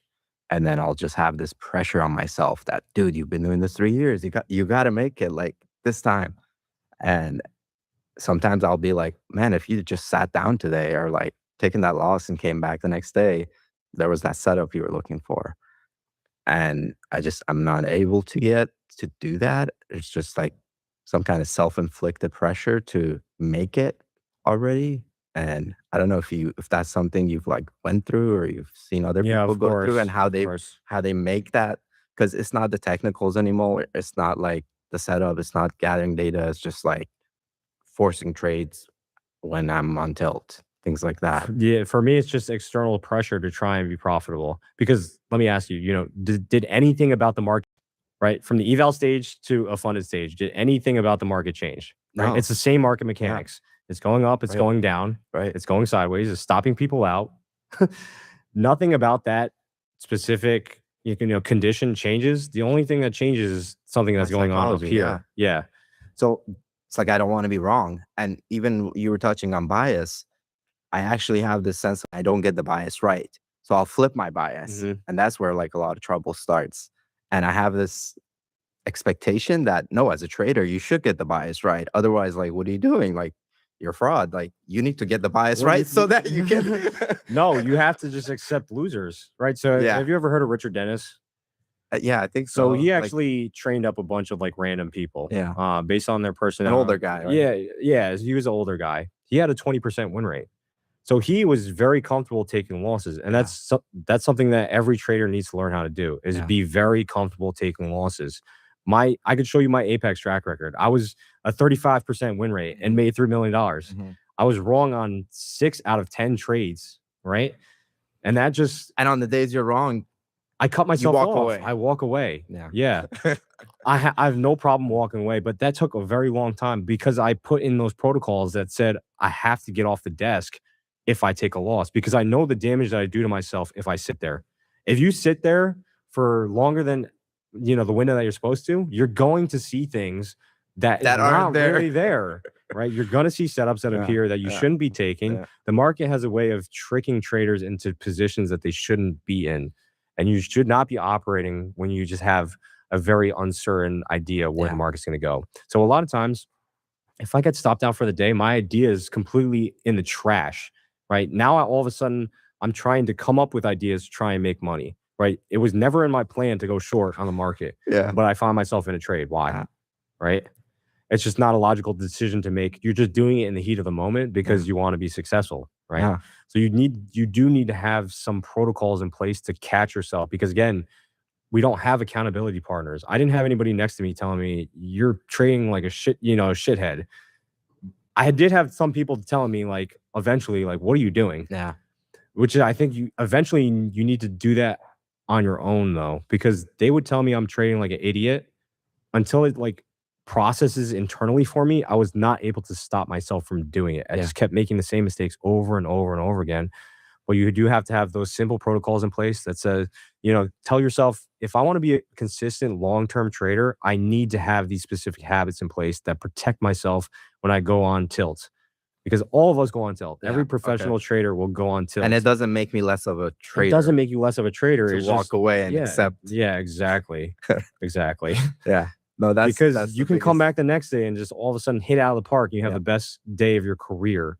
Right. But you have to be able to weather that and be comfortable enough to come back the next day. Right. If you have a really terrible day, you're like, I don't even want to trade tomorrow. And I've done that on eval stage. Yeah. I'll walk away after a losing day and I'll be like, okay, whatever. Yeah. And you can't do it on a funded day because there's more pressure behind it. Right. Because there's actual money on the line. No. All right. But you have to find a way to just say, okay, I'm okay not getting a payout in the first 2 weeks or the first month. So when I was trading at Apex, I was never looking, even at any of the prop firms that I've traded at, I never looked at the payout window. like ever. Because why does it I'm make a literally difference? shopping based on Yeah, that. exactly, It's like- exactly. So why does it actually matter when I get the payout? I'm Yeah. just trying to get a payout. I don't care when it is. But Right. I think a lot of that financial pressure was relieved when I had enough money saved up. I could pay my bills. I could pay for, For me, it's not yeah, even a financial issue. It's just like a self, like, dude, you've been doing it this long. You haven't got to pay out all those. Well, maybe it's not a self-inflicted financial pressures. issue, but it's like a pressure where you are trying to make money as a Yeah, trader. because I'm like, hey, I pay all this money for fees. I want to like break even at least now. Yeah, But you can't carry that with you because it's affecting your decision making. it is. Right. So I don't literally think buy about- enough prop firms in order to be like, if I get to a payout, I'll have covered all of them in one round. Yeah. And so even that, I've gotten is to a point where even if I have a really bad month, I cannot think about what I lost the previous month. I have to come to the markets with a clean slate every single day. So every single day you have to show up, regardless of what yesterday's P&L is, regardless of what tomorrow's P&L is going to be, because now all of a sudden you're thinking in past and future. Yeah. You're not present, right? So your presence is very important. It's vital to you making good, logical decisions in the market. You can't be thinking about how much I spent. Why does it matter how much you fucking spent on evals? It dude? doesn't change what the market's done. It doesn't, Yeah. right? It adds pressure to what it is already a very stressful career, right? You're already trying to manage so much that you can't be thinking about things that don't make a difference, right? And to that end, does the market care about how much you've spent on evals? No. I mean, Apex probably doesn't care. They want more. But, so to that end, like, does it make sense to just like boil down to one eval, one funded account Again, instead of copy it trading? doesn't matter how many accounts you're trading, though, right? It doesn't the matter. market- But then, does that next trade that you take, does it care if you're trading 50 accounts or No. does it take care if you're trading one No. account, right? And that's how I boil it down. When I'm trading multiple accounts, I don't care how many are being hit if I take a loss. It's the same trade if I was taking a trade on $1,000 live account or on a $5 million funded account. Right. It's the same thing, right? Unless it affects the book and it affects the actual market going, it's probably not because it's all simulated. Right. So don't worry so much about, how much money am I trading with or how many accounts am I trading. If I'm in eval stage or funded stage, you have to remove all of that. Yeah. All of that shit doesn't matter. Yeah. You have to come to the markets and just trade the setup that's in front of you. Right. Day in and day out. Thank you. I appreciate it. Yeah. Strategy hopping. Okay, so as a new to ICT, like I said, I watched hundreds of hours of ICT, and my question would be, how do I weed out all the stuff that I don't need and make it simple so the stuff that works? Because as you said previously, that journaling, which I started doing, but if I have like so much stuff, like different, like it'll take me years to weed out like what doesn't work. So like, how do you make it from so complicated to make it simple? Or does it have to be even simple? Or does it have to be mechanical, or it has to be more of how do I say that, discretionary? For me, I think trading strategy should be simple. When it comes to like ICT concepts, what I try to do is break it down as simply as possible. So when I was trading turtle soups, right, I wasn't focused on anything else. I was just trading each individual concept on its own with a little bit of context behind it. So maybe I'm trading a fair value gap, but maybe I add bias to it, or maybe I add a Fibonacci retracement to it. But at the end of the day, when I tag my journal, like I'm only tagging with fair value gap. That way, when I look at a fair value gap, I understand this is my hit rate with just this one specific setup. Because when I look at a setup versus a strategy, they're two different things. Right? You can give a fair value gap setup to everybody in this room right here, and they're all going to trade it differently based on where they place their stop loss. Do they add into the trade? When are they going to put their take profit? So when I journal my setups, my strategies, I try and keep it as simple as possible. So there's so many concepts with ICT. There's breakers, there's fair value gaps, there's order blocks. Just try and take a couple of concepts because I think that's all you need. Most of my trades are fair value gaps just because they're so easy to spot. Mine too, yeah. And all I need then is just context. And then with that context, I have a specific hit rate, right? When the context is clear and I trade that specific fair value gap, I know I'm going to win on 60 to 70% of them, right? I don't need anything else. I think the problem with just learning online in general, there's too much information, right? You're Really? always trying to find something else to add to the strategy, without just being okay that the strategy is not going to be 90% win rate, right? Just be okay with a lower win rate. Maybe there's other ways that you can add into your strategy that add edge, like trade management and scaling in, right? Exiting at the right times. How many trades have you been in where you say you're going to exit at lunchtime and you hold it through lunch, and then all of a sudden it retraces on you and stops you out? Usually my problem actually would be more when I'm a little bit on plus, I'll take it right away. But how do you Like manage too quickly? Yeah, Like too you don't quickly. let it ride? Yeah. Yeah. But what about the timing? I guess would be most important for me. So do I do 1 minute or 2 minute or 3 minutes? Because see, even fair value gaps, you can do it like in 5 different time frames, Mhm. and it's going to be completely different setup. Like, so how do you narrow it down? And what would you recommend to like a new trader, for example? Well, for me, I always defer to like the higher time frames. I think when I traded the lower time frames, again, when you're trading so many times, right? Because there's going to be a lot of fair value gaps on a 1 minute time frame. It requires you to journal all those trades. So that's more work. Right. Like when I was taking 10, 20 trades, do I journal at the end of the day? Would you journal at the end of the day? You know, would any of you guys journal 20 trades at the end of the day? Yeah. No, you're like burnt out. You're so tired from trading, you're not going to journal. Okay. So like I needed to make it very simple. I'm going to take 1 to 2 trades. That way I can journal from each experience and learn from each experience. Because at the end of the day, you're not going to want to sit down and journal all those entries because you're trying to enter in the time you entered, the exit, how you felt during the trade. All those things are very important because those emotions that bubble up when you're trading the low time frames like that and you're taking so many setups, you're not even recognizing the emotions, right? If you take 1 trade and you're one and done for the day, I guarantee you're going to learn more from that one specific setup than you will from 20 bad trades, right? So again, I try to keep my processes and my strategies as simple as possible because at the end of the day, the market's going up or it's going down or it's sideways, right? Right. You learning something new, right? If you learn the volume profile or a Reaper, I don't know what that is, but does it change the probability of the trade that you take tomorrow at 9:35? No, it doesn't, right? It's either going to go up or down or sideways, Yeah. right? So at some point, you just have to cut yourself off and say, I've learned enough. You know, you have to figure out what that knowledge base is. There's going to be parts where you understand and some parts you don't understand. You know, you could beef up some of those areas where you don't understand. Maybe it's trade management and scaling in and when to adjust the stop loss. You know, kind of fill out those other areas. But then with the strategy, basically you just have something that works X amount of time. You understand the risk reward behind it. And then you just start refining it, right? Not strategy hopping entirely. What does the refining process look like to you? Like, Just do you better trade take management. stuff- Yeah, better trade management, knowing when to like sit out of trades. Like, how do I filter out and like avoid bad setups? Because not every setup is the same. So just because the setup shows up doesn't mean you should take it. You know, maybe it's the day before NFP. That doesn't, to me, doesn't sound like a good trade. Or there's just some things that you just feel uncomfortable about, and that's part of filtering out taking poor trades. It's not like I can just automate and just say I'm going to take every single trade that appears. To me, I don't think that's really a winning system. You're trying to trade in specific conditions where everything aligns, right? Your context, the sentiment around the trade idea, like your emotions, the strategy itself, all those have to be in alignment for you to actually profit from that trade. Otherwise, you're going to second guess it when you're in the trade. I got you. Thank you. Yep. Thank you.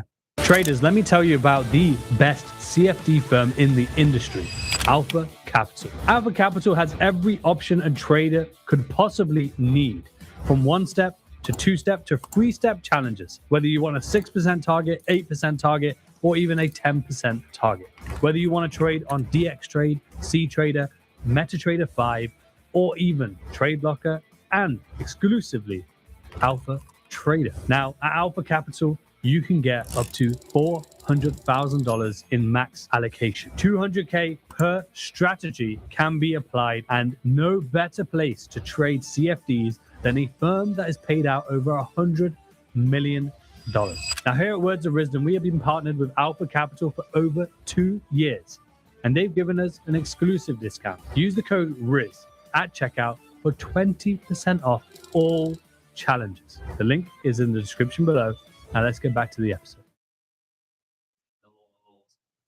Nobody wants to admit that they've traded 80 different strategies. That's about exactly what I'm about to admit right now. So I think for me, I kind of bounced around a lot. I've got a really good buddy of mine that I trade with, and he was ICT. And when I started, I was like, "Who's ICT?" Mhm. And then the internet just tells you all of these things, and Yeah, you're like, "Oh my god, rabbit hole. right? This is crazy." You're like, "Okay, so I want to learn this guy's strategy.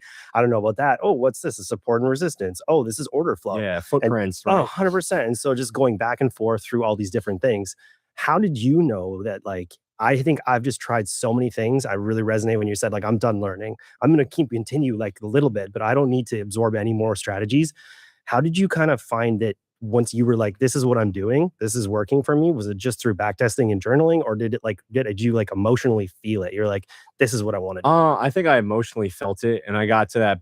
I guess it's like a boiling point where you just see something work over and over and over again. It doesn't have to work all the time, though. And you just recognize that all those other systems and strategies that people have also have a failure rate. I've never found something that has a 100% win rate. Right. And I've seen very professional traders just trading with trend lines, even though everybody online says that trend lines don't work. Yeah. I've seen them work. Right. So, like, I think over time, I've built a toolbox of specific things that I use in specific market conditions, or something that I just see that it's more of like a pattern recognition thing. You see it happen over and over and over again, and you're comfortable with it. Because I've traded trend lines profitably. It's just I'm not trading them every single day because I don't see a trend line every single day. But over time, I've gotten a very large toolbox of things that I reach into, like whether it's Fibonacci or whether it's a trend line or whether it's like a weekly profile type of thing or whether it's a fair value gap, that they're very simple concepts to learn, but applying them is something differently. Yeah. So I've learned how to apply them just from the amount of reps that I've done with each one of them. But I think I would have been okay with just one of those things. Yeah. And avoided all of the unnecessary hardship trying to learn every single one of them. Because again, like I mentioned, each time you pick up a new concept, it adds a whole nother workload to it because now you have to back test. Now you have to forward test that concept. Do you really need to do that if you already have something that works? Right? If you have something that works and you're confident in it, just stick with it. And you avoid all that additional work. Now you're just showing up to the markets and trading and executing and then refining different parts of, maybe your psychology or trade management, scaling in, avoiding bad trades. I think that adds more edge than constantly trying to learn new things. Awesome. Thank you. Yep.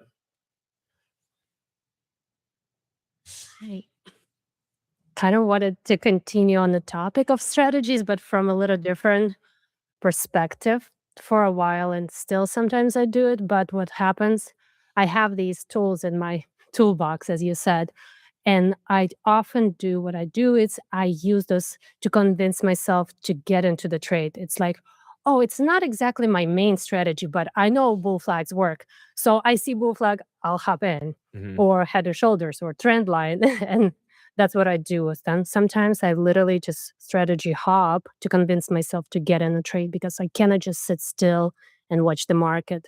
So any Yeah, recommendations? it's confirmation bias, right? You're trying to find reasons to enter the trade Yeah. rather than trading something that actually works. So over time, you have to figure out, what do I want to like remove from my system entirely? Because let's say if you just keep adding it, I mean, the thing is when you sit in front of the charts, you're bound to see something, Yeah. right? Is it the right trade to take though? That's the problem. You kind of have to figure that out just by getting the reps in and trading the live markets and knowing when to sit out, when to actually use those tools effectively. I think everybody can figure out how to trade a fair value gap. It's just about what time is right to actually trade it, right? And in the right direction. Just over time, you kind of figure out what resonates with you and what doesn't. Just because you know what a bull flag is doesn't mean that it's the right setup for you to trade. Just like I figured out, like maybe trend lines aren't the right thing for me to trade, but very selectively I'll use them. I'm just not using them all the time. I just know that it doesn't resonate with how I want to trade. I'm more like horizontal lines, not diagonal, because I think they're very subjective. With like horizontal price action, I'm just looking at the price. Has it respected this level before, or is it rejecting? That essentially you're just trying to find something that really resonates with you that you could be confident in for very long periods of time. Because what happens is, why people strategy hop is because it works for a certain period of time, and when it stops working, they abandon it instead of trading through the rough patches. Like, you're gonna have rough patches with any strategy. Just keep showing up and learning how to limit the downside when the market doesn't favor those strategies. Once that market condition changes, though, you don't want to have a different strategy now all of a sudden because now you're not taking advantage of it. There are people that, funds out there and stuff that trade multiple strategies, but as independent traders, I think it's very hard to manage more than one strategy. So find something that just works and trade through the rough periods. Like learn how to step away from the markets during the rough periods. That's what I'm doing. Like when I'm trading and the markets are just stopping me out left and right, it just doesn't make sense to me. And what I do is just pull myself back from the market and just wait. And I think you have to figure out, when am I going to actually step back in the market? Like when it actually makes more sense. Sometimes you don't know. Sometimes you just need a break from the market. Maybe you're just mis-executing, doing stupid things. Like maybe I'm just oversizing too much and feeling overconfident, or maybe I'm just over trading because I have, I get too married to a bias. When you start making those small mistakes is when you just stop trading entirely and just step away from the markets and just come back another day. When you're more thinking with more clarity, right? Yeah. Thank you. Mm-hmm. All right, round 2.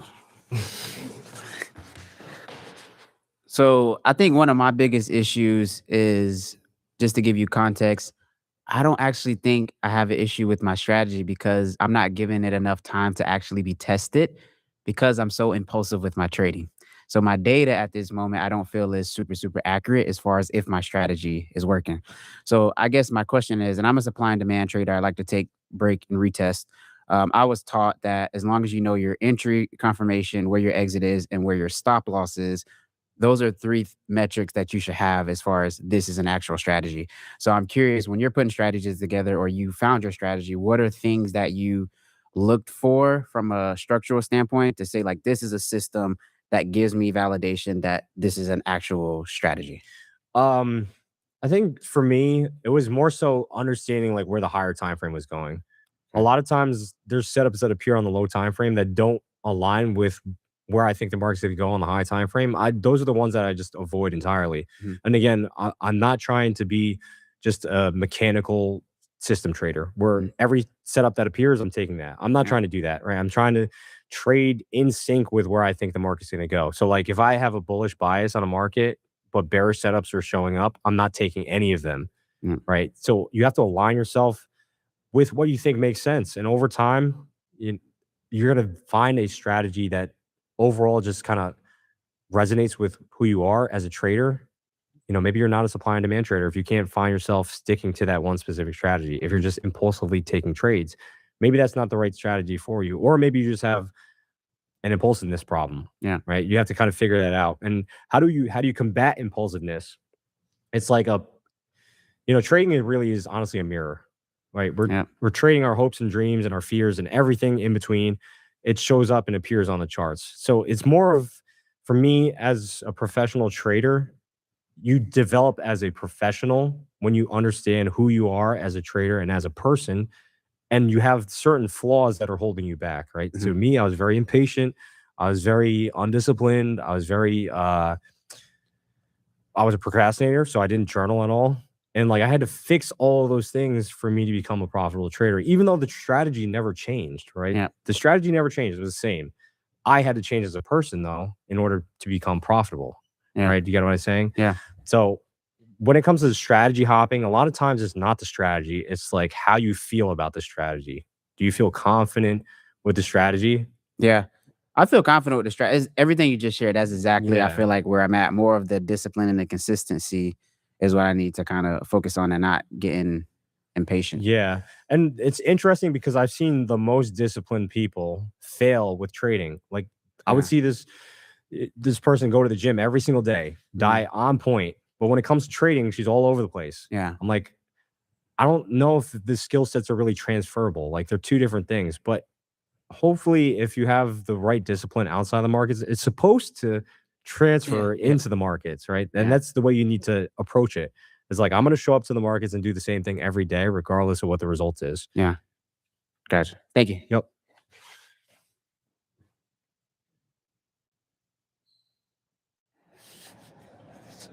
Okay, so basically I trade ICT's 2022 mentorship.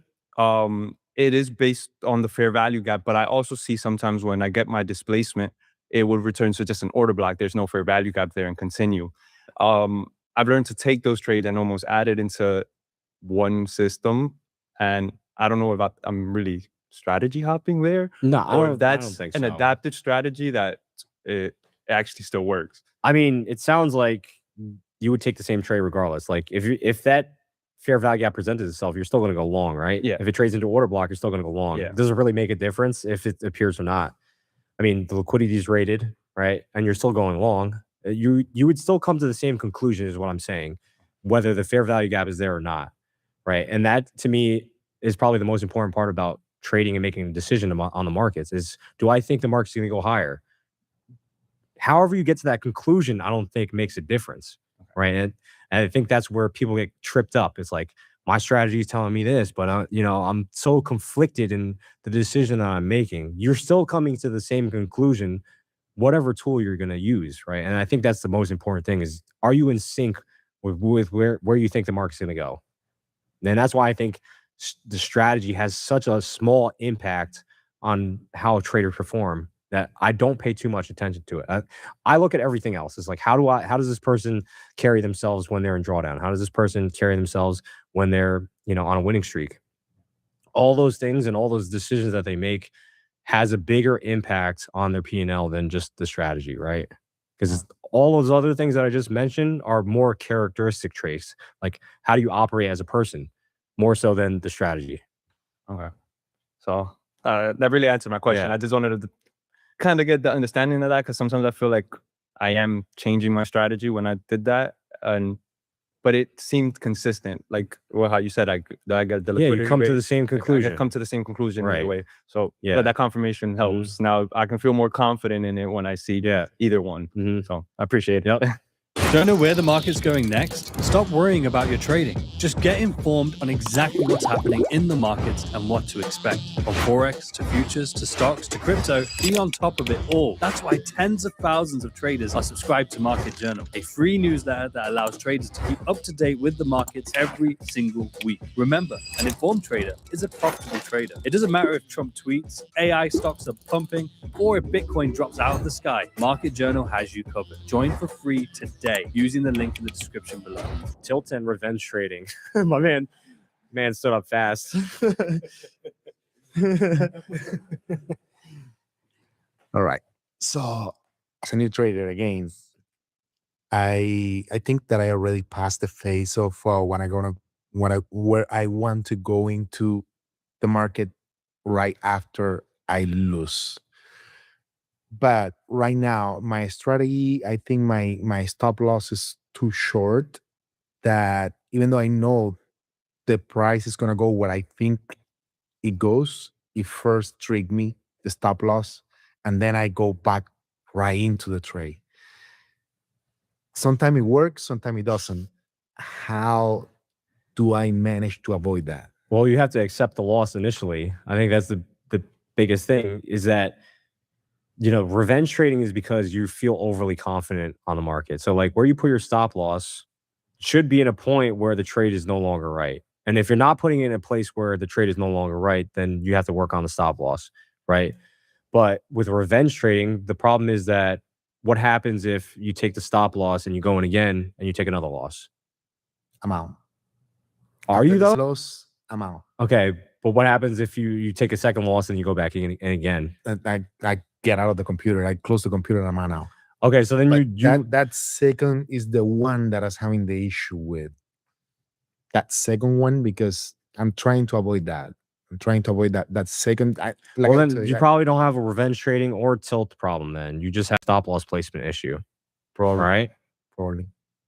Because I'm already out. Yeah. After the second one, I close my laptop and I'm out. Yeah. So again, you have to just identify what the weaknesses are. The weaknesses doesn't sound like you're tilting or revenge trading. It just has to do with stop loss placement. Because if it eventually goes in your favor and you didn't tilt or revenge trade, then it has nothing to do with tilting or revenge trading, right? It just has to do with where you place the stop loss initially. Right. I think with tilting and revenge trading is when you can't accept a loss, right? And now all of a sudden you're making bad decisions. But if you had the same analysis and it panned out, but you're getting stopped out, that's a stop loss placement issue. You're not giving the trade enough room to breathe before it goes in your favor. All right. Most likely. All right. Thank you. Mm-hmm.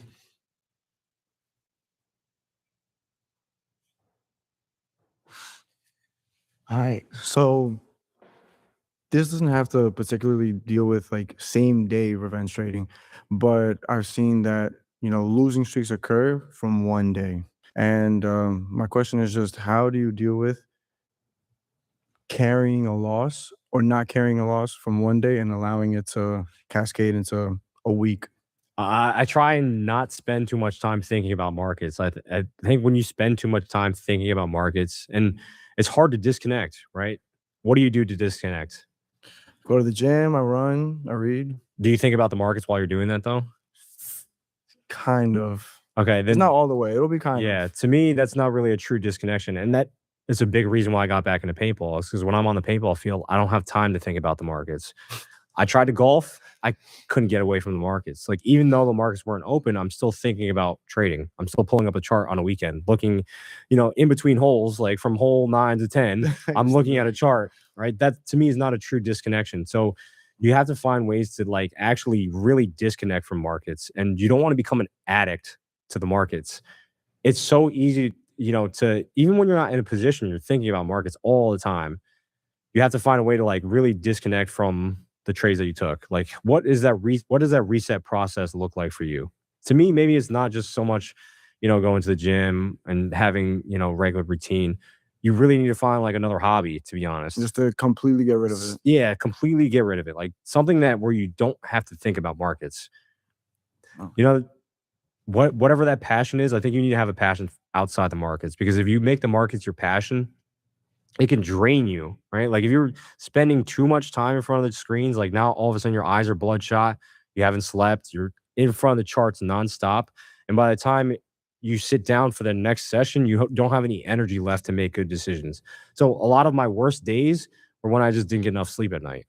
Like I was just, on my phone looking at the markets, even though I wasn't in a position.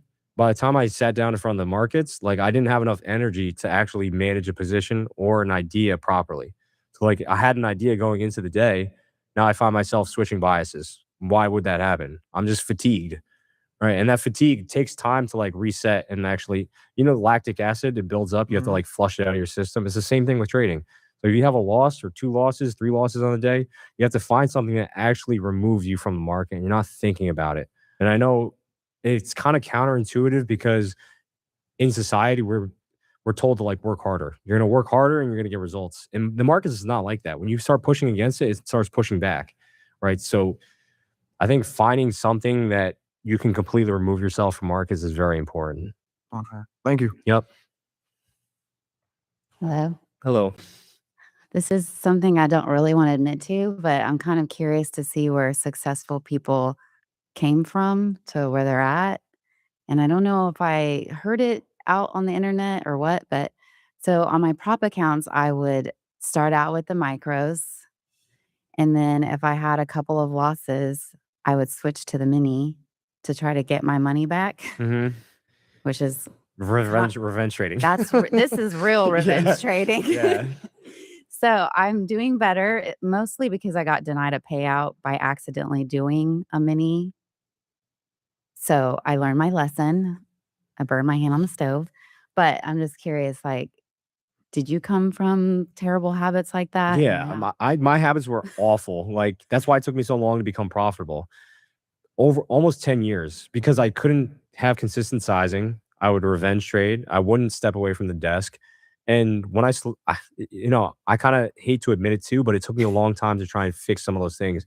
But it was because I had so many external things going on. Like both my parents, were sick. Like I had so much going on that I didn't realize it was impacting my trading.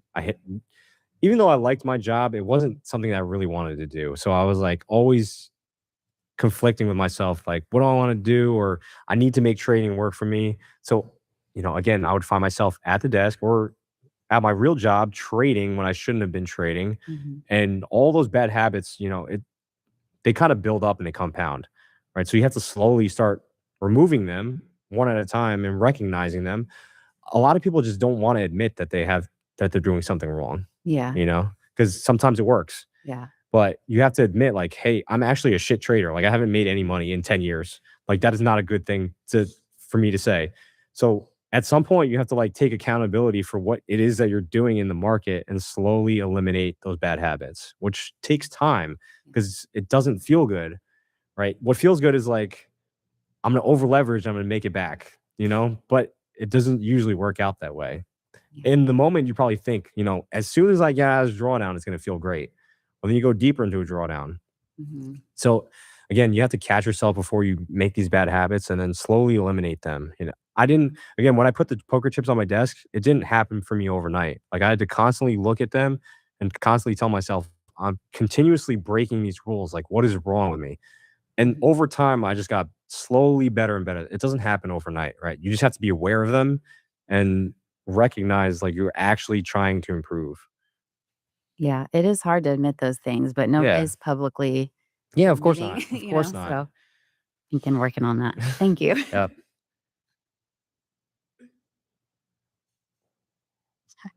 Hello. I honestly feel like I'm a queen of revenge trade. I'm like impulsive and I just like, I don't know if I can swear, like fuck it. Yeah, yeah. Basically. And for a long time, I was like trying to justify it for myself. And I was like, you've been doing good.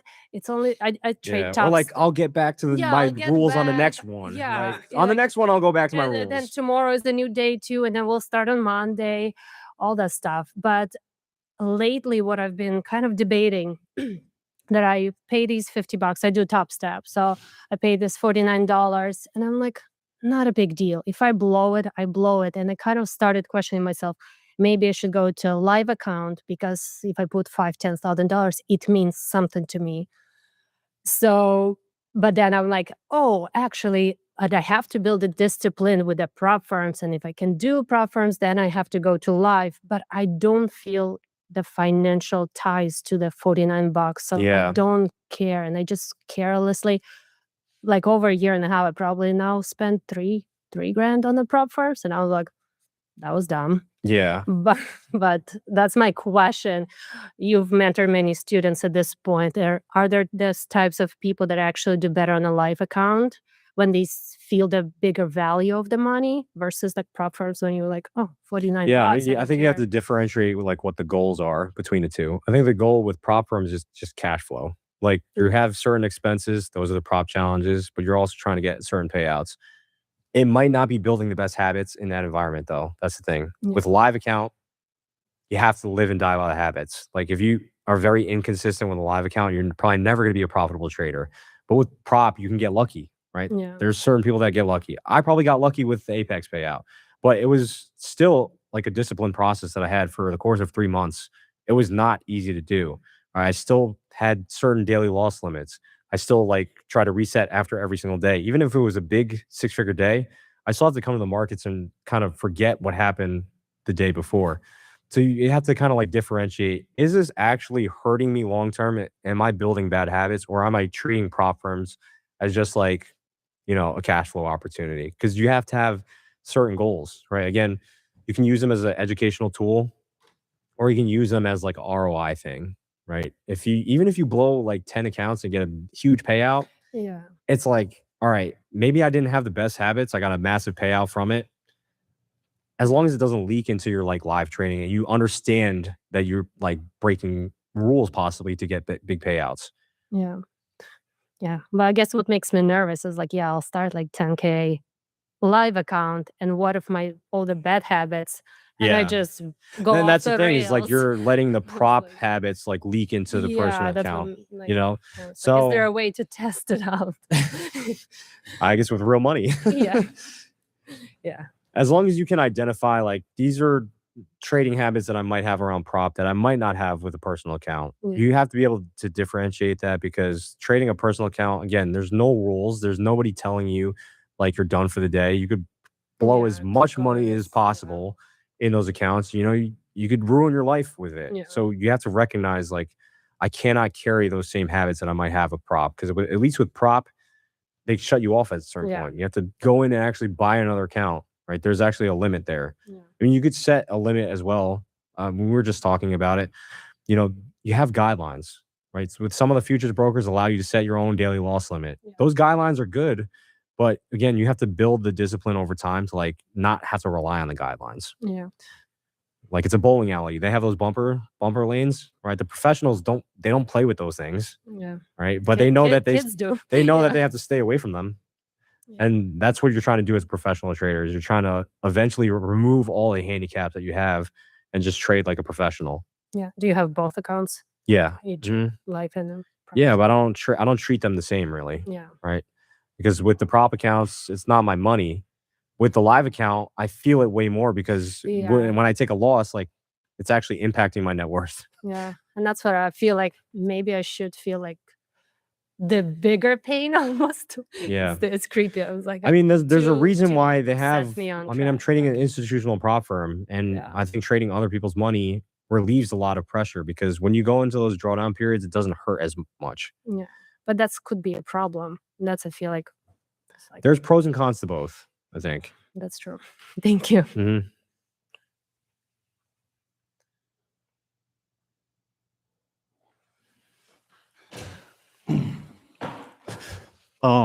Since we're talking about bad habits and revenge trading and over trading, talking to everyone here today, I think a lot of people do recognize that they are the problem and they want to fix their bad habits.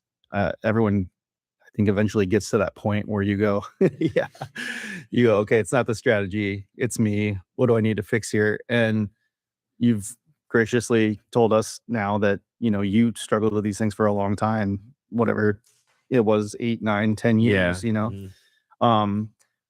In the process of fixing those things, for you, was it like an aha moment, or was it just like a slow drag to fix those behaviors? And how did you see that reflected in your trading? I mean, I think we put so much pressure on like the money aspect of trading, but I think we forget like that actual freedom actually buys. Like it buys you more time with your loved ones, and that's what you really should be trading for. You shouldn't be trading for like watches or materialistic things. So like I think having a purpose behind why you're trading is much more important than the money itself. So like the aha moment for me was honestly just stop caring so much about the money.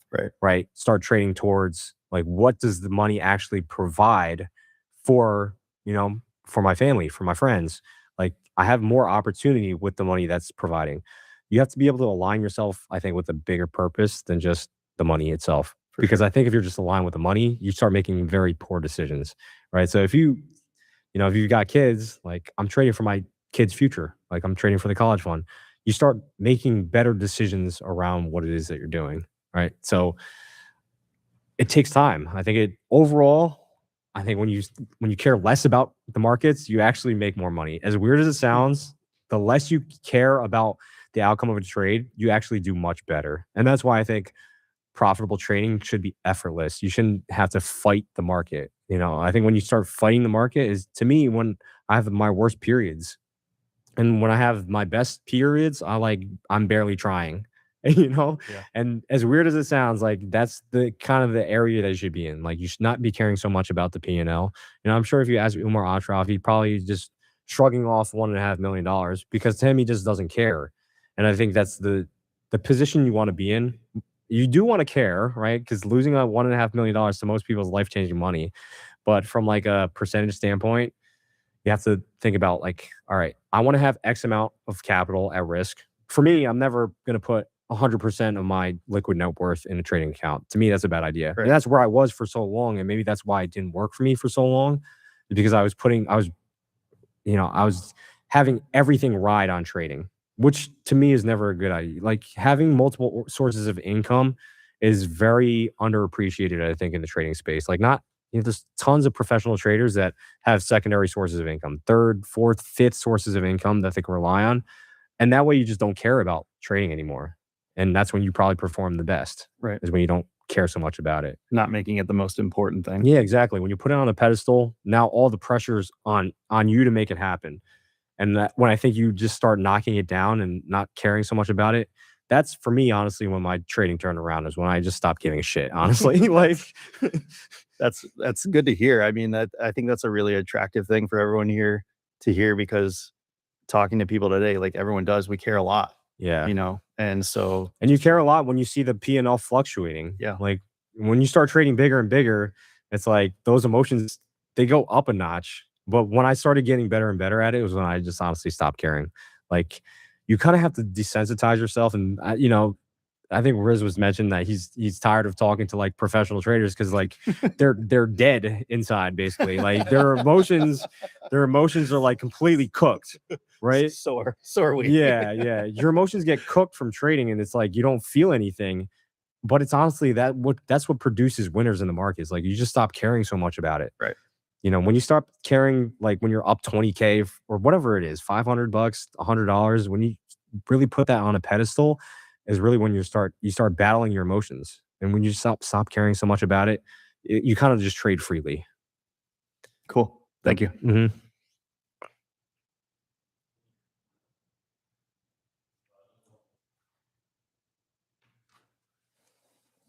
All right, you kind of said something that just messed up my whole mind. So before I utilized the maximum loss limit, like I actually used the guidelines, not because I wasn't consistent with my trading, but it was more so because I knew I wasn't being the person that was profitable. I was able to identify the attributes and the characteristics of somebody who should be profitable, and risk management is my number one priority. And I was doing pretty good with not having the guidelines, but I wanted to do better. And then I started using the guidelines and it refined me.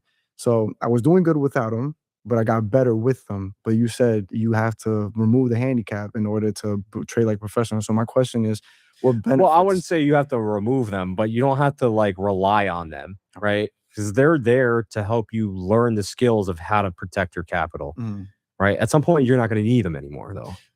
But my question is then, like me, I personally believe that you can take one trade a day and you will make everything. You take your pound of flesh from the market and you're good. So, like, why would I need to trade anymore? No, so like I guess with the guidelines is it's always good to have them, right? If you are so fearful of the decisions that you're going to make that you feel like you're going to blow through that, then you have then you probably should have them on at all times. But over time, again, you're trying to do what that software is doing. So like, honestly, what's the point of removing it? Like if you have the ability to use them, because not every broker actually offers you a daily loss limit thing, right? There are some brokers that do, some don't though. If you're going to trade on the brokers that don't, that's when you need to be like on top of your shit. Now you do bring up a good point now though, because I know eventually I will go live and who knows what broker I use and they probably might not have it. So okay, I guess that's you're trying to build that ability to manage the risk on your own, right? Because when you don't have to rely on it anymore is when you know you've like crossed that threshold of like, now I'm a true professional. I know I'm never going to break these risk limits. Because again, not every broker offers you a risk calculator. You know, to me, that's crazy. Like you don't know how much risk you're putting on a trade. You know, they just let you put on whatever position size. If you have the stop loss, they're not going to tell you how much risk you have on. You have to calculate it on your own. To me, that's a little crazy, but there's some brokers out there that want you to, you know, put on a size too big, right? Because when you take the loss, they benefit from that. Also another thing. So you say that like I didn't realize that I was like this until you said it. You might know things, but you need somebody else who is in a place that you respect to confirm it. Yeah, to validate it. You said, it's now leaving me. Whatever. I'm not gonna try to waste time. Maybe it'll come in. No, the thing is, like, I think you could teach somebody how to trade in a week, right? But nothing is gonna shortcut the process of that person. You know, each one of you guys actually going through the process. Like, no matter how many people I watched that were like veteran traders, I still have to go through the same process. They could tell me how to manage risk. They could tell me how to execute trades. But again, even just copy trading somebody, you're not going through the process on your own. So the fastest way that I learned was just because now all of a sudden you're going through the motions of actually doing it on your own, because there's no shortcut for that. Like no matter how many you can't take lives, you can't take the experience with you. You know, I can't transfer how I feel in a trade to you. You know, likewise, you else in here, right? Everybody has their own thought process, and like there's no shortcut to it. Like, so no matter how many people you view online, you know, nothing is going to change your journey, right? I can't transfer 10 years of experience to you. You can't transfer your years of experience to your friend that just got into trading, right? They kind of have to go through the natural progression of a trader, which I think every trader goes through the same progression. You know, they trial and error. They try and figure out who they are as a trader, strategy testing. They figure out maybe they have psychological flaws, right? Every trader goes through that. You know, there's no shortcut to any of that. Thank you. All right. Cutting winners early and letting losers run.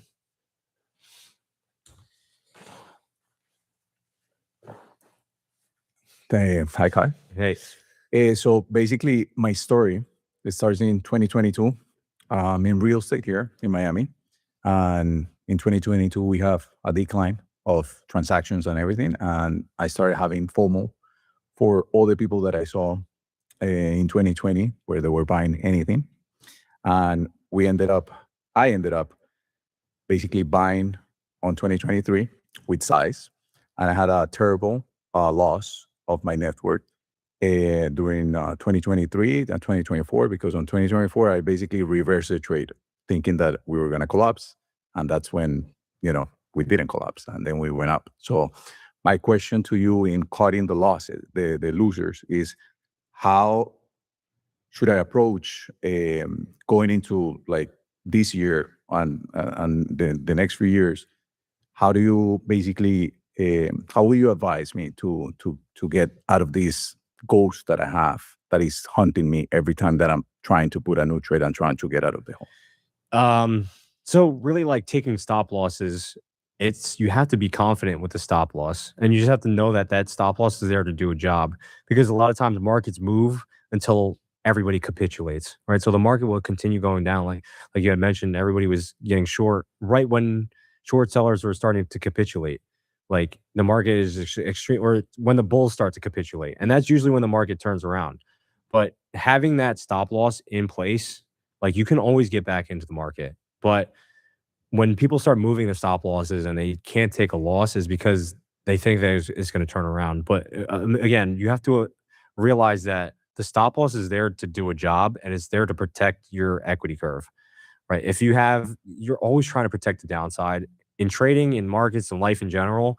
Like in any industry, you have to find a way to protect that downside, which in trading, nobody really, you know, protecting the downside is often like the secondary thing. Like everybody in here probably thinks about like the profits that I can make on this next trade first before they think about how much can I lose on this trade. So you always have to like kind of flip it. Everything in trading is very counterintuitive, right? You're trying to buy it low and you're trying to sell it high. So if you're bullish, you're trying to buy it when the market's going against you, right? And you know, at some point you have to just cut your losses and be okay with it, and just know that it's there to protect you, and you can always get back into the market. But what you're trying to avoid is a market that you don't cut the losses and it keeps going and it keeps going and it keeps going and it keeps going and it keeps going, because it doesn't make any sense to you. So there's a saying, right? The markets can remain irrational longer than you can remain solvent. And there's a reason for that, is because traders, they don't know when to get out. And it's this likewise on the upside, right? Everybody, you probably have seen so many stories of people. Crypto is a really great example. You know, all these people losing their net worth in like a matter of a couple hours. That to me is just overconfidence and over exuberance. They don't know when to cut their winners and like trim back their leverage. And it burns people in every industry. Is like when you're over leveraged, you can't manage the position, because now all of a sudden you have weight emotions tied into it. Like even with real estate, I'm not trying to over leverage in that. In anything else, I'm not trying to, even personal account, prop account, I'm never trying to over leverage in one specific thing. But I think when you're first getting started, you can't really diversify, right? Everybody that has a high net worth says diversify. But when you don't have a net worth and it's negative, it's very hard to diversify. So I think the biggest area that most traders should focus on is focus on the biggest income producing skill set that you have. And for me, that was working currently, until trading surpasses all of those. Until trading can surpass all of those, you really shouldn't be focusing on it as like a full-time thing, right? Focus on the career, build up that side of things, get the income generation. And again, never go all in in one specific area. That's usually when people get burned, right? And you probably see it across every single industry when people feel very overly confident about something and they don't measure the downside risk. They go all in on something and then it just burns up in their face. So you kind of have to like look at all these different case studies of people that, put all their eggs in one basket. There are certain times and places to do it, but in my opinion, it's more of a lotto ticket. Like, In terms of the stop loss, how will you manage when you get wicked out and then the trade goes under the I just wait. I wait until I can get a more reasonable stop loss. Like if I get wicked out and it's a huge move in the opposite direction, I'm usually not going to re-enter. Like I'm waiting for another point of structure to be put in place, like a higher low or something where I can have a tight risk reward. So for me, like if a market moves too quickly and I don't have a tight stop loss, I usually just avoid the trade entirely because I need to have somewhat of a decent risk to reward. If it moves too quickly, now all of a sudden maybe the risk to reward is not there. If you're measuring it out, like if you get a 1 to 4 on a type stop loss, is probably better than a 1 to 2 with a huge stop loss because now you have to submit to time. If you have a huge stop loss, it's going to take some time for that trade to pan out. You might be sitting in it for a long time, but you kind of have to measure it out as the market's trading around because the markets are dynamic. Not every trade is the same. And then for the yearly basis, do you have a benchmark that you aim every year? Or No. So like I'd never put goals on what with trading, I never put like weekly goals, daily goals, monthly goals, yearly goals. I just try and show up to the markets to trade because what I found was when I had weekly goals, let's say I fell short of it, I would go into the markets and take a loss. Right, a very small loss, paper cut. I'll go back in, take a little bit of bigger loss. It just snowball effects into unprofitability. So like if I had a huge win on Monday, why can't I just step away for the rest of the week? I think having goals and setting those expectations, it causes you to make bad mistakes in the market. So what I'm trying to do actually is make as much as I can as early as I can. That way I can stop trading because I didn't get into trading to make money. I got into trading to get my time back. If I make enough on a Monday or Tuesday, I'm done for the rest of the week. I'll go do something else. And I'm okay with that. I'm okay with missing moves on Wednesday, Thursday, and Friday because I know I've given back way too much money coming in when I've fallen short of those expectations and given everything back. And then it feels terrible going into the weekend. Now all of a sudden I'm on tilt for the following week. So it's hard to tell when to stop trading for the week. You kind of have to like gut feel, I guess, like I'm up a decent amount. Do I just step away? But it's really gauging like where you are from a capacity standpoint. Like, can I emotionally show up tomorrow and be okay with a loss and not go on tilt? Or do I feel like I'm about to burn out and like I'm going to make a bad decision? And that's always a question that I have to ask myself like after every session. So at the end of every day, I just gauge where I am. Like, where's my like battery at? Do I actually have enough energy to, take a small loss and be okay with that? If I don't want to take any type of loss, I just don't even put risk on, right? Because I'm always thinking that when I put that trade on, I have risk on, right? How is that going to cascade into the decisions that I make for the rest of the week or rest of the month? So at this point on my journey, I have found some consistency on the winnings. I've been getting used to the losses, so I have tried to become the best loser in the room. Now I'm terrified when I try to have a better winners. Basically, my trading right now is 1.5, if so 2R, no more than that. And when I try to do maybe 3, because I see that it is a good setup, as soon as I see the chart or the price coming against me, I'm closing the trade or moving my stop loss closer so it will hit my stop loss. So how do I overcome that? Well, I guess you have to ask yourself, do you want to overcome it? Because you don't necessarily need to go to a 1 to 3. If your strategy works at a 1 to 1.5 or a 1 to 2, maybe you just stick with it forever. For me, I started at a 1 to 3. I've been at a 1 to 3. Something that I kind of figured out was the higher your risk to reward is, like your win rate actually represents that. So like negatively. So if you have a 1 to 3, your win rate typically is like a 35, 40%, right? If you go to like a 1-to-1, it could be 50%, 60%. If you go to a 1-to-5, however, you might only win on 20% of your trades, or 1-to-6, 15% of your trades, right? Because the further that you're trying to capture from a reward standpoint, there's more room for the trade to turn around on you, right? Like you're not cutting the trade when it's going in your favor. So there's more opportunity for it to turn around and trade against you before it eventually makes it to the target. So you kind of have to ask yourself, do I actually even want to aim for a 1-to-3? It's not necessary. Like you can be a career, and that's totally fine.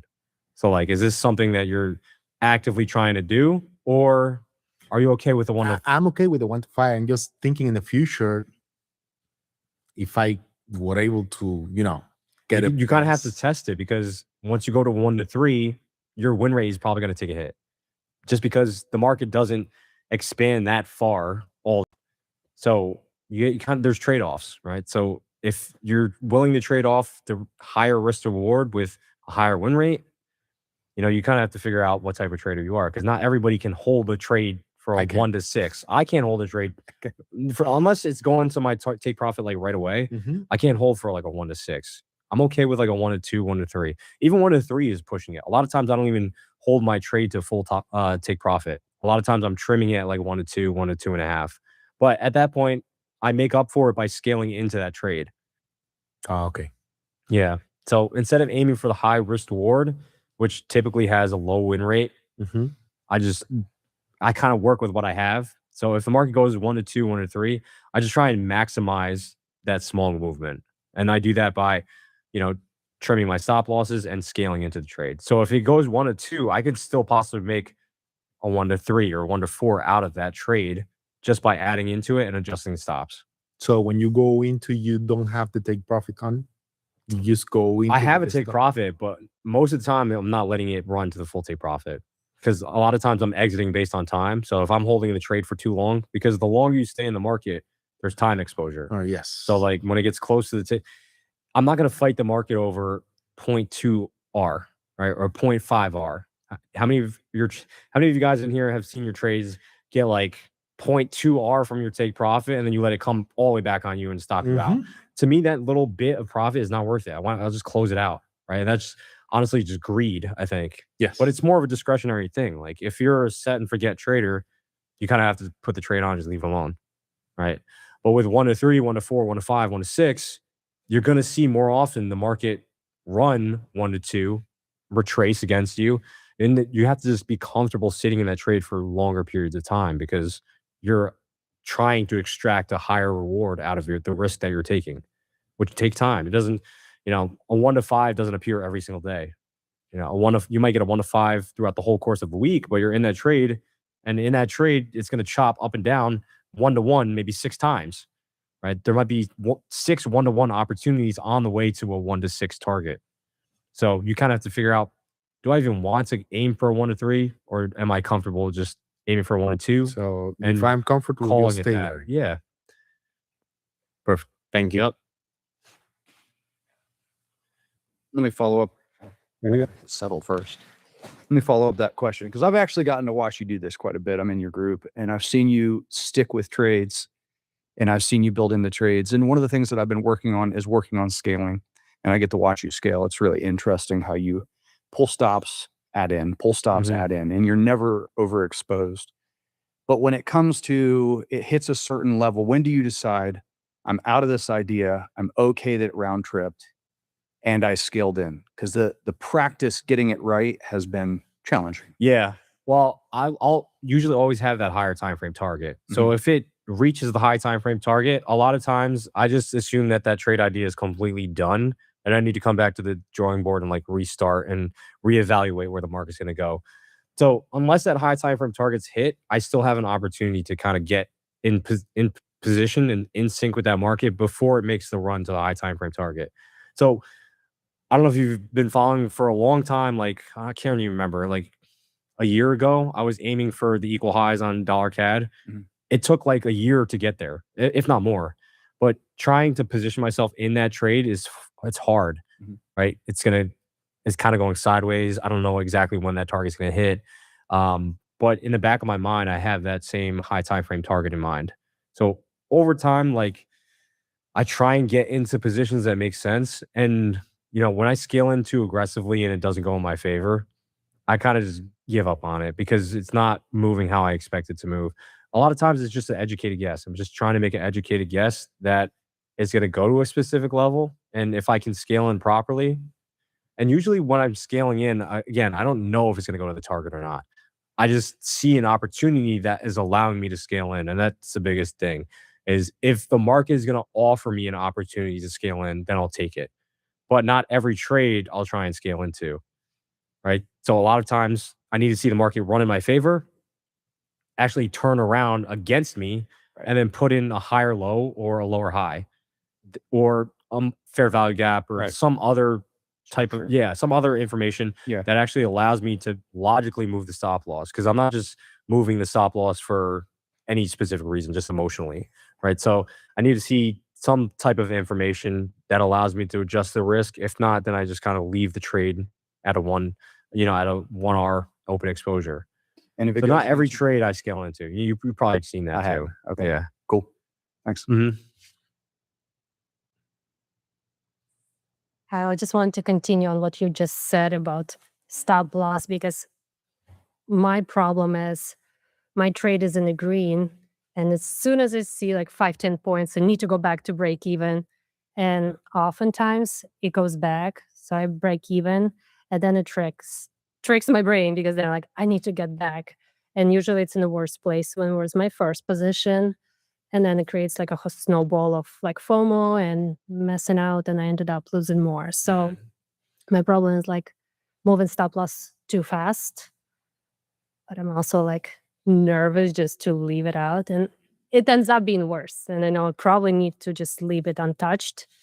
Or is there a point when you would say like, I mean, I think every trade is honestly different. If it moves quickly in my favor, I'm more inclined to actually adjust the stop loss. But if it's slowly like drifting higher or lower based on my position, I tend not to move the stop loss. Like you'll know when you have a winner on your hands.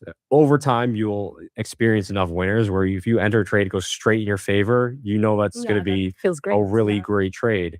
And that's usually when I'm comfortable moving the stop losses.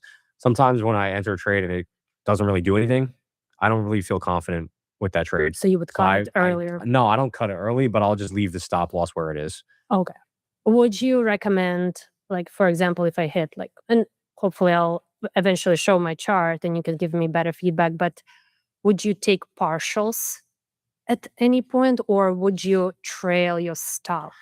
So I take partials not based on like levels, but based on like actual time. So if the market moves in my favor and I'm up like 1 to 2, but my target's 1 to 3, and it's lunchtime or like right before lunch, I'll take something off. Or if I'm trading based on like a weekly candle and I'm in a position on Tuesday and it runs towards my target by like Thursday or Friday, let's say Thursday afternoon, I'll take a partial. Right? Because I don't want to be in the trade for too long. I've given back way too much money. Entering in a trade, it moves towards my target and I don't exit in time. And when I know I probably should, because I've seen way too many trades where I decide to hold it through lunch hour or through Thursday afternoon.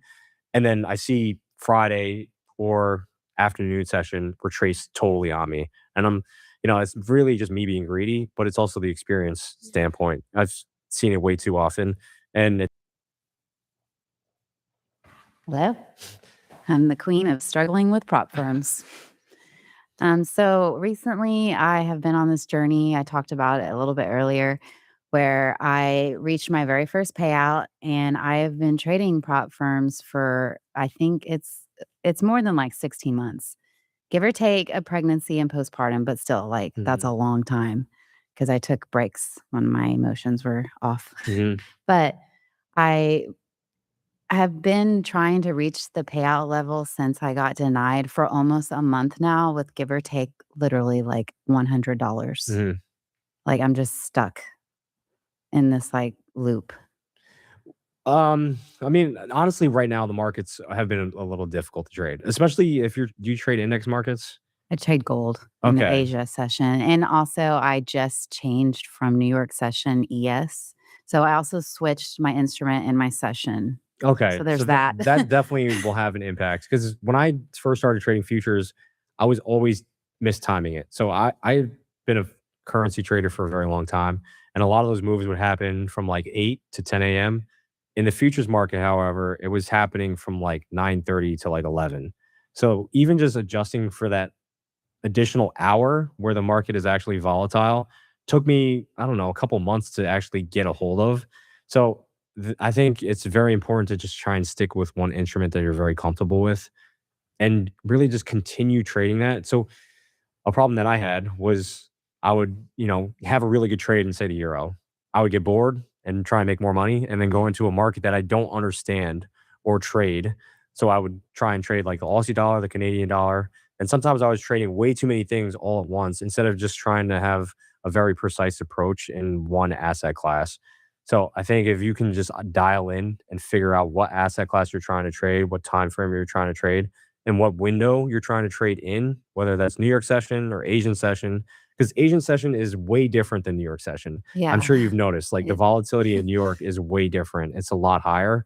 So you have to get used to the stop runs that are occurring before the big moves, which the Asian session doesn't really have that. It's actually trying to create those stop runs or induce people into the market. And then I have another question. Since I think the denied payout kind of forced me to like look more at my risk, look more at my trading window. And I did try to make some healthy adjustments, but now I'm stuck in adjustment phase. So it's kind of like coincidentally, I had reached a payout while I'm changing things, which is, it's just, I feel mentally screwed right Yeah. now in the whole process. It's really, you have to iron out the process of what market you're trying to trade, what time frame you're trying to trade, and how you're trying to trade in general, like the strategy and your daily routine and everything. So I think once you iron that out and can figure Yeah. out the confidence behind it, the payout will eventually come. But I think if you're thinking about the previously denied payout, it's kind of It's maybe just haunting hindering. me. Yeah, Yeah. yeah. Oh, and I didn't finish my question, my Mhm. thought. I let it go.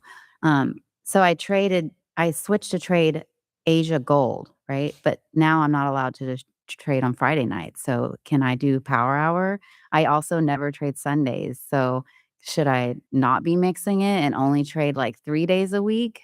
You kind of have to figure out the data behind it. For me, I typically do terribly in the PM session or power hour Fridays, Mondays. I don't really do good at. And Mhm. most of my money is made Tuesday, Wednesday, or Thursday. So Okay. like once I figured that out, I just stopped trading like Mondays or Fridays Yeah, I entirely. don't need every Because day. yeah, exactly. And what happened was again, I would have a really great Tuesday, Wednesday, Thursday, and then give it all back by Friday. Mhm. So if I just completely said, just delete Friday from my calendar entirely, I'm not going to trade Fridays at all, I do much better. And honestly, when it comes to the data, you just have to like pinpoint what works for you, what doesn't. A lot of what doesn't work doesn't really have anything to do with strategy or the instrument. It has to do with like how am I managing my losers? Can Mhm. I accept the losers or am I entering too early? Am I trading when I'm not supposed to be trading? A lot of it, sometimes you just don't know where the market's going, but you can't force a trade. And that's having that discipline, knowing when to sit out. It takes time. You have Yeah. to look at the market and say, I don't understand where the market's going. I'm not going to trade instead of Yeah. just forcing a trade because now all of a sudden, instead of you going towards the payout, now you have to make it back. Like, let's say if you have a really mediocre or below average trade and you take a loss, instead of you waiting patiently for the next trade that ends up being a winner that would have pushed you past the payout threshold, instead you just basically erased the last loser. Yeah. So, filtering out and just removing the bad trades basically will turn you profitable. Okay. Thank you. Mhm.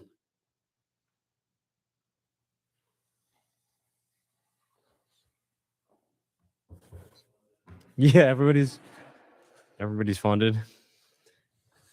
Hello again. How do you, from going to eval stage to getting funded, how do we get better at changing our mindset on what this is? Does that make sense? Like it's like you can literally be in the Zen, you pass every single time. Then as soon as you get funded, it's like I know. it's I think it's also like a timing thing. So I've seen a lot of traders, they do really well in the eval stage. And then once they get funded, the market conditions get really shitty yeah. and they blow the accounts because again, what got you funded was good market conditions, a lot of it.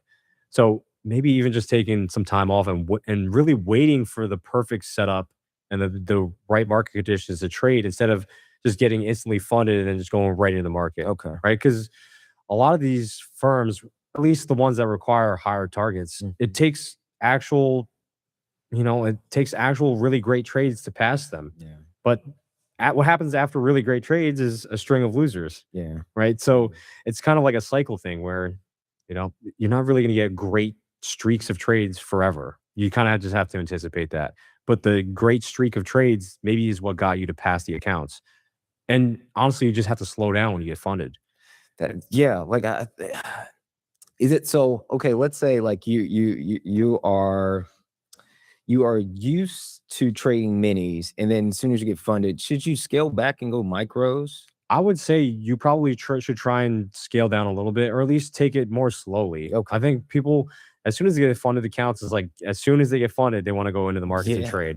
Like as soon as they get the login credentials, they're logging in, looking at the markets overnight, Sunday opening, you're just trying to place whatever trade appears in front of you, you're just taking it. Yeah. You have to you have to wait patiently for the right opportunity because you can't just go in that into the markets with that mindset. It's just it doesn't work long term, right? Yeah, and so is it best should our approach be like how? So your approach should be the same as what it was when you passed, when you got through the funded stage or the eval stage, whatever that process is to get you there. You should be following that same process. So if you had a loser, if you don't rush into another trade, that's what you should follow once you get to the funded stage. But what happens is, people see money in their eyes, right? They take a loss, they have to get into another trade because I have to get to this payout. Did you do that during the eval stage? That's the thing. Yeah. So should we approach it like saying just like how you said you kind of have alleviated Mondays and Fridays, so and afternoons as well. Yeah. I mean, if I am holding a trade through the afternoon, it's a swing trade, and I don't really care about the volatility. But I'm usually never entering a full size position in the afternoon.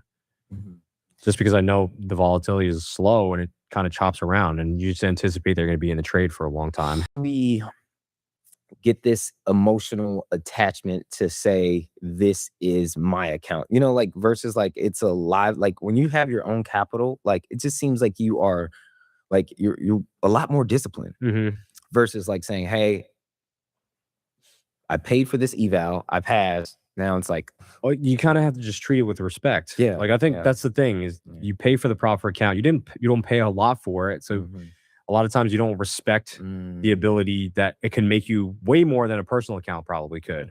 So if you just respect that aspect of it, this has the opportunity to give me an actual capital base. Okay. I have to treat this like a professional. Maybe you don't just full port the funded account just because it costs you $150 because now you're losing the downtime to get funded again. Yeah. Right? So you have to look at it like that. How long did it take me to get funded? Do I want to go through that process again of churning and burning accounts because that takes a toll on you too. You don't want to just keep going through the cycle of getting funded to not get a payout or get a small payout and then blow the account. That was something I had to build up too. When I first started trading prop, I was in that same cycle. I would get a payout, blow the account. Yeah.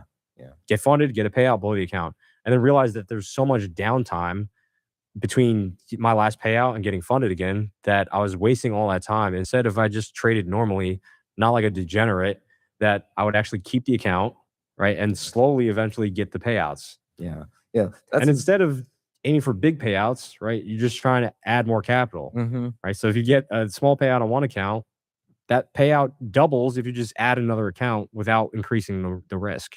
So so I guess what I'm kind of grasping is more so you're saying, look at it longevity wise. Yeah. And you're saying so do you build up this buffer to start to get do your more risk strategies? Does that make sense? I don't really. There were some times where I was just trying to aim for a home run, and I was totally okay blowing the accounts. Yeah. But you kind of have to live or die by that decision. Right. There were some times where I wanted to protect the accounts for a long time. When I made the run in Apex, I made sure that I traded it a smart way with the trailing drawdown until I had the buffer to actually risk the money that I wanted to risk. And not worry so much about like when I was going to get the payout. I didn't really care about that. I wanted to make sure I had enough buffer because I knew I was going to make mistakes, and I did make mistakes. There were some days where I lost probably twice the daily loss limit that I wanted to lose, but it allowed me to actually make those mistakes. The biggest thing is like you have a drawdown limit, whether it's the drawdown limit that the firm sets for you or you set for yourself. Because if you're up $5,000 in an account, do you really want to draw down $3,000 or $4,000 of that? Probably not, right? So you have to kind of set those limits for yourself each trading day and make sure that you're pulling the plug as fast as possible when it's not going in your favor. So when you get funded, you have to be able to pull that plug if things aren't going your way, because you're trying to capitalize on when you're trading really well. When it's going against you and you start going into drawdown and taking losses, now all of a sudden people just say, fuck it. Like, I'm going to risk the account. Yeah. Like, and what is that? Like, you know, because I go through this cycle where it's like, pass the eval, get funded, and it's like, oh, it's just the gambler's like lotto mentality, basically. Yeah. Like a which it does pay out from time to time, but longevity wise, like the emotional volatility that comes along with that is, in my opinion, not worth it. That's the key. It's to like you hit those lucky streaks when you do, like, you get that payout and then you're like, oh, I'm do it again. Yeah. And then it's like, well, the same thing happens from eval phase to the funded stage. You go on a really lucky streak that felt super easy that you think that just continues in the future. Yeah. But what I've learned over time with trading is like your next loser is right around the corner. Yeah. So if you have a winning streak to get the funded account, your next set of losers, your cluster of losers is right around the corner, right? So you have to really anticipate that and play defense against that happening, because it's going to happen. You just don't know when, right? Respect it.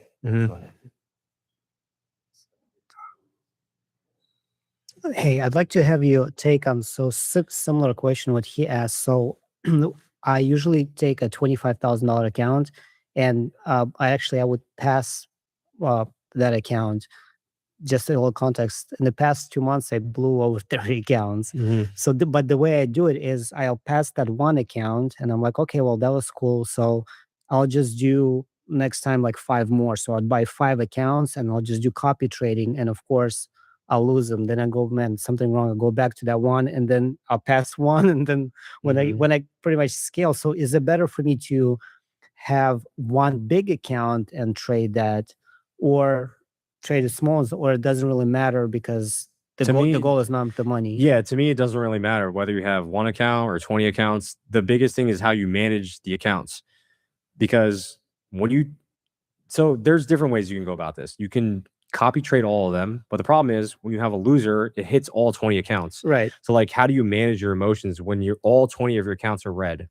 But right? It's easier to manage because it's a smaller number. Like, that's why I take 25,000 rather than if I had like a 300,000. But still, emotionally though, it's different if you didn't let's say if you weren't copy trading 10 of the accounts, and you take a loser in 5 of the accounts and the other 10 are just initial balance, right? That might feel better mentally for some traders. For me, I didn't really care. I'll take a loss in all 20 of them.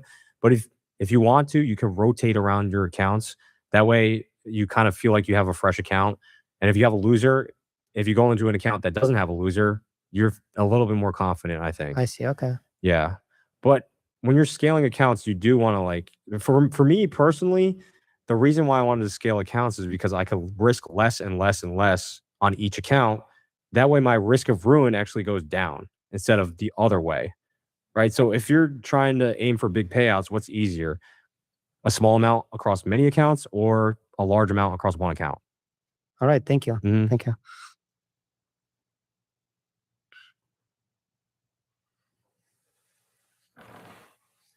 Almost have no more questions after that. You answered a lot of them. I feel like we all probably struggle with pretty much everything that we had just talked about there. It's very easy to just jump into account after account and just all of a sudden you've blown 20 accounts that month, right? So I guess my question is, I think for me is that, like, I work full time, I've got lots of things on the go, and I'll get into an account and I'll be doing well. And all of a sudden it's almost like I don't respect it. I've passed accounts, I've got some payouts, and I'm just like, what's one account? You know what I mean? So you just keep churning and burning. And so how do you respect them? Like, I know prop firms are prop firms, but like, what do you do mentally to just start respecting that money in there? Because I know if you go at it long enough, it does turn into real money. But sometimes in the heat of the moment, you're just like, whatever, I'm burning it. I don't care. I don't even know if I have an answer for this, to be honest. I mean, you have to look at like the upside of having 20 funded accounts, right? If it takes you a long time to get funded, which you can get funded in a day, right? But the problem is if you have losers and you're just full porting accounts, like how many accounts could you possibly go through in a day? It's a lot. And going through the sign up process and everything is a headache. You have to definitely, what is it going to do for your lifestyle? Maybe you don't have to work anymore. If you're not trying to work anymore, if you're getting burned out by work, that is like the ultimate motivator to keep the accounts, right? And that's the biggest thing. You don't want to just, again, you don't want to be a flash in the pan success where, all right, you hit a big payout and now you quit your job, but now you can't replicate the success. Yeah. You're trying to replicate it for long periods of time before you leave your job. So not treating it like my one ticket out, right? You're trying to treat it like a professional and prove to yourself, I can do this for 6 months, 12 months, because leaving your job is a huge risk. For me, it was a huge risk too. And I didn't leave until I could string together at least 6 to 12 months of profitability and make 2 times my salary. So if that is your goal, you can't just assume that you're going to churn and burn accounts for 6 months out of the year and say you're a professional trader. To me, that's not really, that's not enough of something to stand on and say, I can leave my job. You know what I mean? Yeah. Because that's not reliable. Yeah. That's more gambling. So you always have to like align yourself with the goals that you have. And every time you click that button, you got to think about that in the back of your mind. I know it's hard to do it in the heat of the moment because like, I'll just hit a huge payout and just say, fuck it. Yeah. But you even going for scalp trades, like I scalp a lot. So it's like $100, $100, but then it's negative 200 all of a sudden. Right. And then you're mad and you're like, okay, well, I'm down, $800 in this on a 50K account. You're like, okay, I'm just going to YOLO it. Right. It's just so hard to respect it sometimes. And I know that everyone keeps saying over and over, like eventually it turns into real money. And I know that it's just so hard to make that moment decision where you're like, no, let's try again tomorrow. You can come back. You don't have to do this, right? It's so hard to make But that that's the same connection. mentality that you have when you're trading and burning accounts. You're like, I can come back tomorrow and just sign up for 10 more, 20 more, et cetera, et cetera. But, again, it's a lot of that downtime. Like, I don't know how long it's going to take for me to pass an account. Yeah, when you said that, I was like, So if you spend 6 months in the eval stage, that's 6 months that you're not making money. Yeah. Right. Meanwhile, maybe if you have the funded account, that time that you would have spent to get out of the drawdown, you basically just spent that to get funded again. So I don't really see the difference. Just keep the accounts, when you get close to the initial balance or you get close to your drawdown, just like slow down a little bit, and then pick it back up, find the trades that really, you scale into and take advantage of. That way, at least you have a funded account. So by the time you hit a winning streak, you actually can get a payout at the end of it instead of just getting funded again. Yeah. 100%. Not journaling. Okay, so I have seen a extremely drastic difference in how well I pick up new habits and how well I'm able to like rewire myself essentially. So before I would be too prideful. I would say like, no, like I'm too good and on paper. Like that's literally a waste of my time. But so I would use Notion or I would say it to myself a million times thinking that would actually do something. It would never work. And it was an insane, surreal moment when I saw something that I was struggling for like 2-3 months. I journaled for a week and it vanished.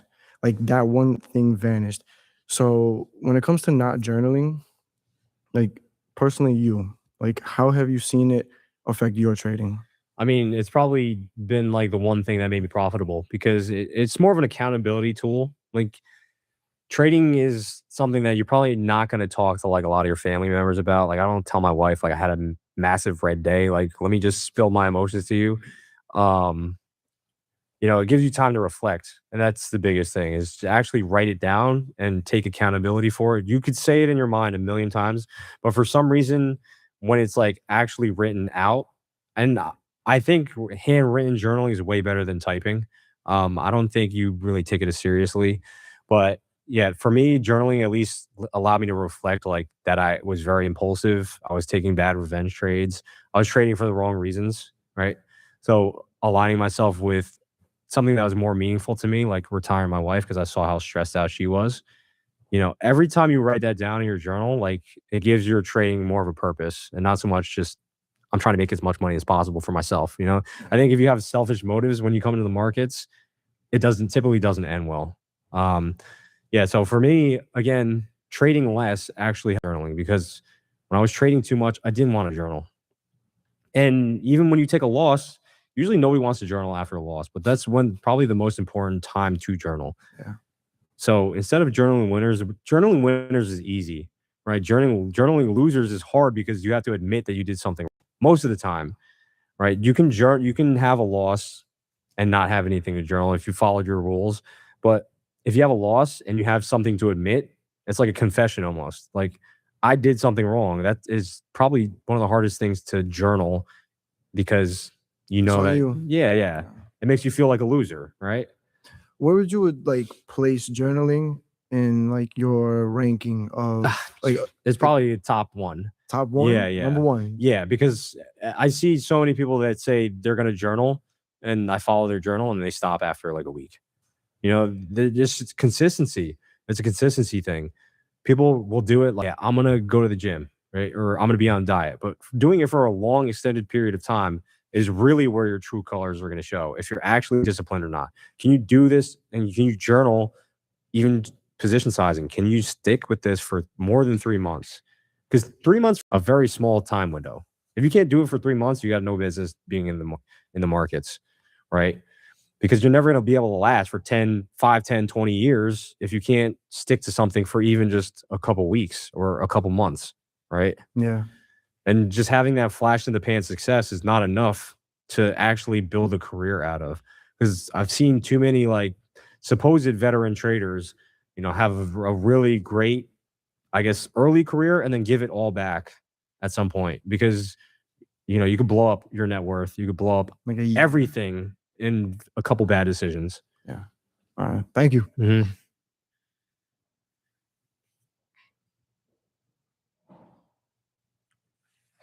So with my journaling, I do journal always. What the problem is, sometimes I don't journal right away.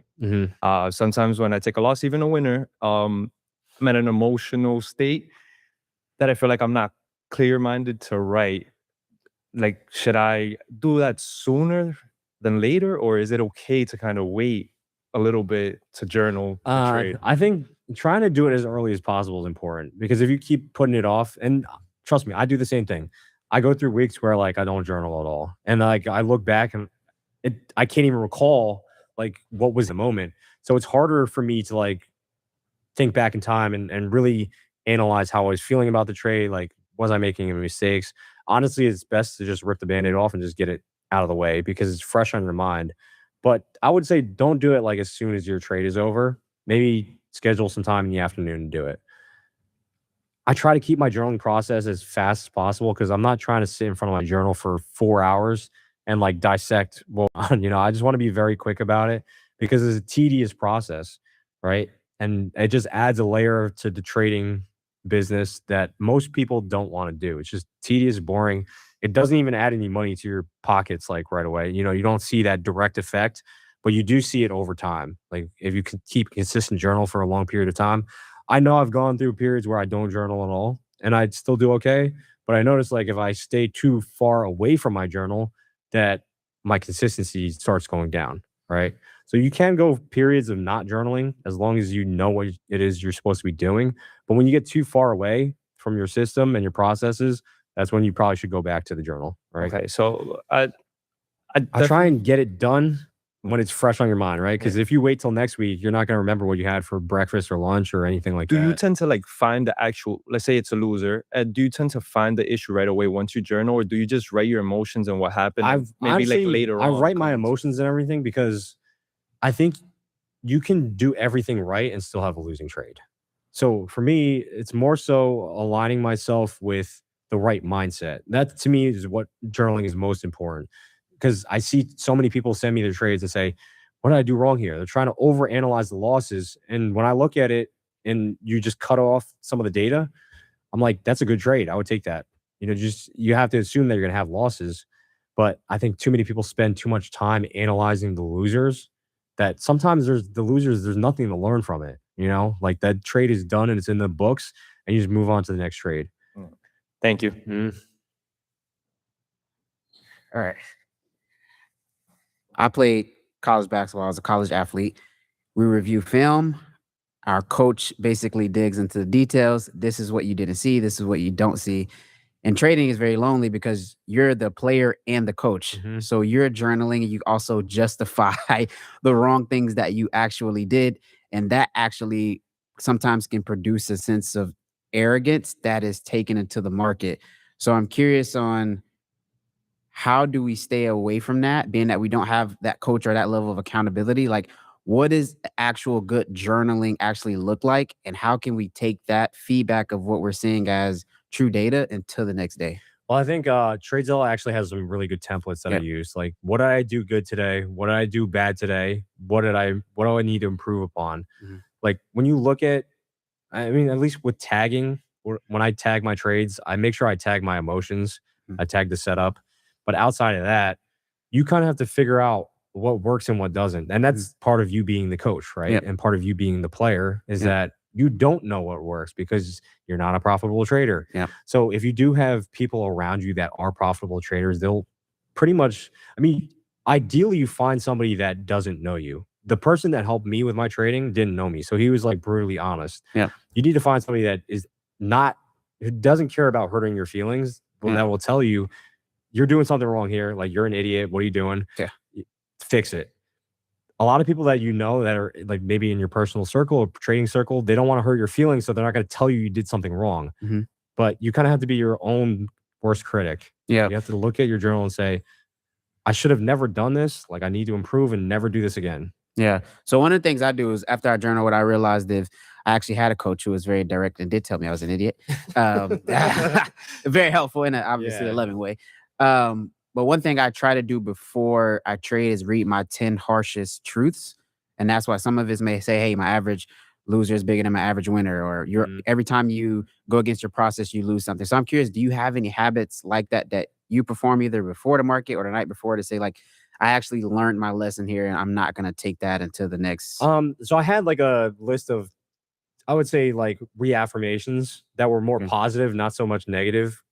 Like, if I align myself with what I'm supposed to be doing in a positive way, I find that my trading was a lot better. So like, I'm going to obey my risk management. I'm going to obey my trade frequency. I'm going to wait for the right trades, or I'm just going to have a cool, calm, collected demeanor. That's kind of what I would look at. I mean, I'm sure you could do the same thing from a negative standpoint. Like, I'm a bad overtrader. I'm not going to do this. As long as you're looking at something before you sit down in front of the charts. The problem is, it's so easy to just plop yourself in front of the desk and start clicking buttons without going through that process and that routine. And I think when I perform at my best is like when I sit down in the morning, right? I have a good morning routine. I actually run through a list of, even mentally, just go through a mental checklist of how a professional trader operates and following that process, right? I'm going to take X amount of trades today. I'm going to manage my risk effectively. I'm not going to oversize. I'm not going to revenge trade.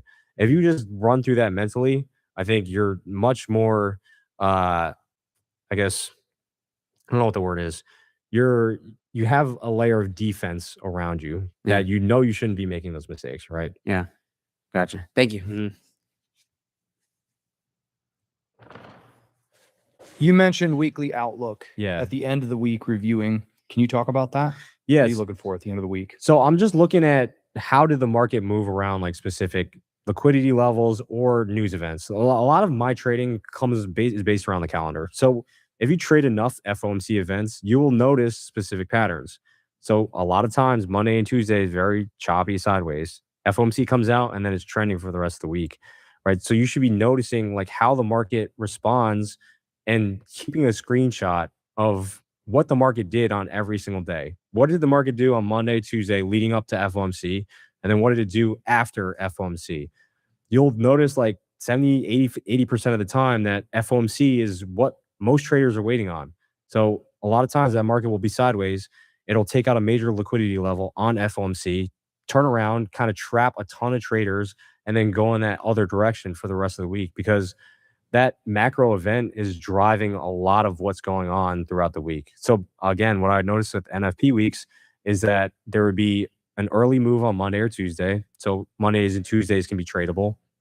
And then by like Wednesday and Thursday, it would slow down. So again, what you're trying to do is just build that pattern recognition. It's like, how many FOMC events have I traded? How many CPI events have I traded? And then how do you operate properly around each one of those weeks? So if you trade enough of them, you'll recognize like, I should not be trading an hour before CPI. Like, that's probably a bad idea, right? And it just came from losing money. Like, I would just be, tell myself I'm not going to trade ahead of CPI or FOMC, find myself in a position, exactly how I thought the week would pan out, and I would not be in it because I blew my accounts, waiting for that move when I knew I should have been waiting for the move. That's the biggest thing, is you anticipate a specific weekly profile to pan out, but you have to wait patiently for it. It's not, and what happens is you anticipate a weekly profile, which is so I would anticipate a week panning out. What would happen was I would trade, blow my accounts.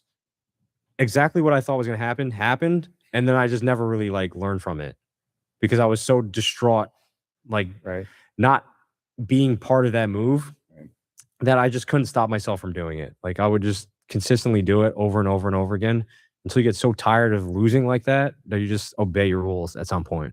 And is this something that you built over time and via review, or was it more of a reps?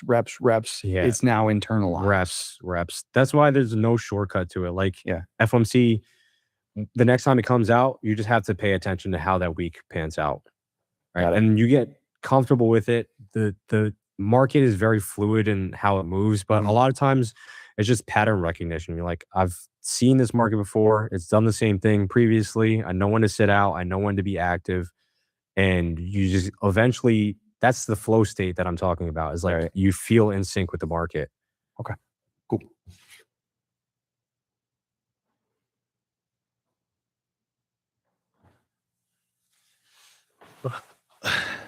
I've gone through cycles of being consistent and not consistent with journaling. Yeah, same here. And I think what's gotten me away from being consistent is I will amass this huge file of trades over the course of months, but I don't think I know how to effectively review it or how to glean any insight from it. So what does effective review look like from your trade journal in terms of frequency, insight? What are you looking for? How often are you looking for it? To be honest, the biggest thing is average loser versus average winner. Okay. Are your losers smaller than your winners? Because if that's the case, you're a profitable trader. Right. Point blank period. You have to find out, is your data polluted? Are you trading the same trades and trading the same setups? Are you adding new strategies? Because every time you add a new concept, you should be starting a whole new journal because it has nothing to do with the strategy that you're trading in that current moment. And that's why I think it's so important to stay consistent with a simple strategy for a very long period of time, because you're going to end up trading that same strategy through every single market. For trading, it's boring, right? You're just showing up doing the same thing. It gets boring. You're like, I want some excitement. Let me add something into it. But now all of a sudden your data is totally screwed up because now you have this other variable that you're throwing into the mix. So again, when you're looking at your journal, first of all, you have to have a sample size of trades that are all uniform. You've traded the same setup.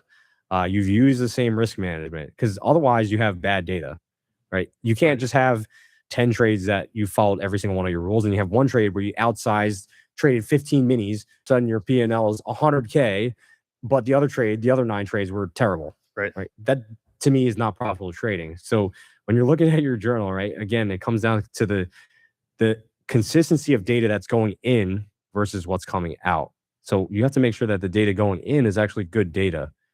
If it's not good data, you have to figure out, how do I make this good data? Okay. Am I not following the strategy?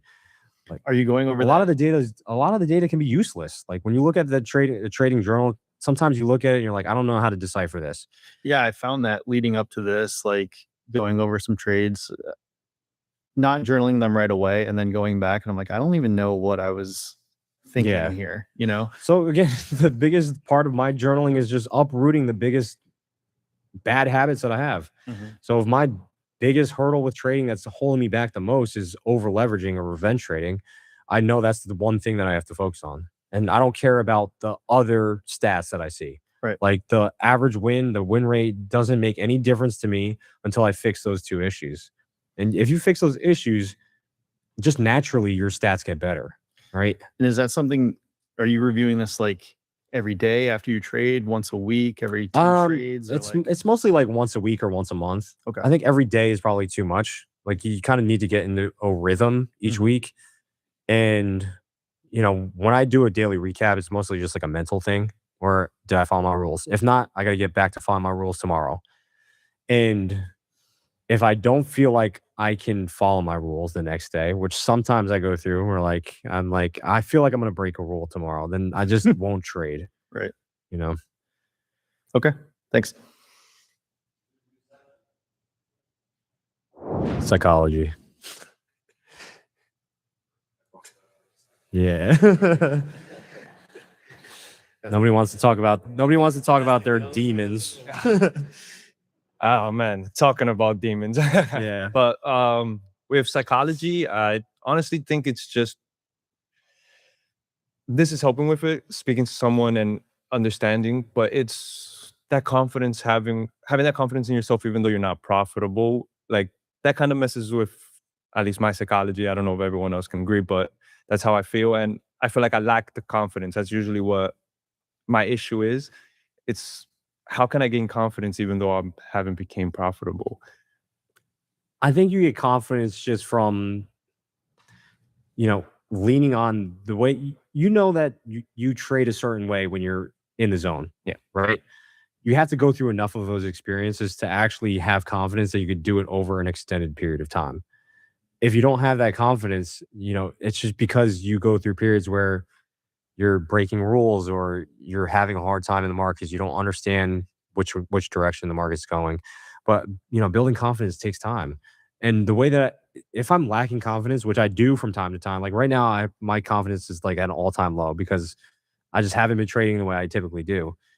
I just try and size down and slow down and slowly build the confidence back instead of trying to hit it big one time. I think hitting it big one time and getting your confidence back is it's like a false sense of confidence. Yeah. I think you're truly confident. It takes a couple of really good months string together, a couple of really good weeks where you're like, yeah, I'm trading how I'm supposed to be trading. I'm not making any mistakes, which is hard to string together because trading is very streaky. You go through streaks of winners and you go through streaks of losers. It's just how do you handle yourself in the streaks of losers? That's probably the defining factor for most people. Is I think handling yourself in a winning streak is easy. It's pretty effortless. But when you go into drawdown, everybody goes through this emotion where it's like, I don't think I'm going to be profitable ever again. Everybody thinks like, this is it. I have no edge. It's over.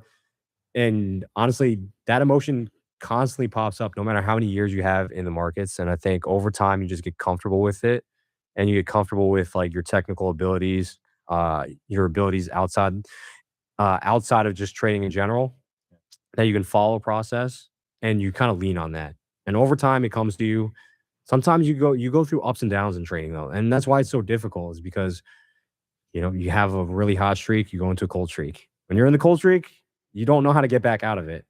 And, maybe that's why trading is not for everybody. Yeah. But if you're confident in your skill set, your abilities, and that you could do this profitably long term, like it'll come to you over time and you just slowly build on that confidence. Yeah. So you were saying something about like losing streak and like lowering your risk. I basically trade my lowest risk since I've been more losing than winning. But I guess you said kind of I should go months with staying with that risk before maybe. No, I think you should start scaling up when you feel confident again. For me, I just need to see the equity curve starting pointing in the right direction and making good decisions for me to size up again. But sometimes I size back up and I get kicked in the teeth again. And that hurts my confidence. Right. So I have to go back to square one again. It's like push and pull all the time. I feel like that's the constant cycle. It's constantly, you're constantly high, constantly low. But the biggest thing is to try and kind of be in the middle, which I try and be around, but sometimes I get way too high, sometimes I get way too low. And that's just it's a battle, trading is a mental battle. It's it's not easy, right? So you have to find a way to get you through the hardest days, and something that keeps you in check in your best days. And it's really recognizing, I guess, those that you're in those recognizing states. like when I'm down, I just don't even want to look at the markets, because I know I'm going to make bad mistakes. I'm going to make poor decisions. And especially when I've lost money, I'm carrying that with me to the next week. Like when I lose a lot of money, I feel that next week. So a lot of times I need that reset. I need that reset to like get my confidence back. And a lot of times it's not from trading. I get my confidence back from like working out hard, just getting daily tasks done and feeling good about myself. That's usually the mental state that I'm trying to be in to get wins in the market. So like, you have to win outside of the markets to get wins inside the market. Okay. Right. I'm gonna use that. I'm definitely use that winning outside the market to kind of guide it into the trading. Thank you. How do you box up this I don't care approach to, you know what I mean? Like, because it's easy, like for myself, having a live account, then trying to take this approach to prop firms. Like, I know exactly where it's like, what you mean is like that flow and that zen, where you like, you don't really care. And it's like, you slept well. It's like you said, like this. There's that fine balance, right? Because if you get too careless, then you start making mistakes. Yeah. So you always have to be in the back of your mind, like knowing that I still have to follow a process to this. But I think when it comes to the carelessness is the outcome of the trade. So if I take a loss, I'm totally okay with it. If I have a win, I'm totally okay with it.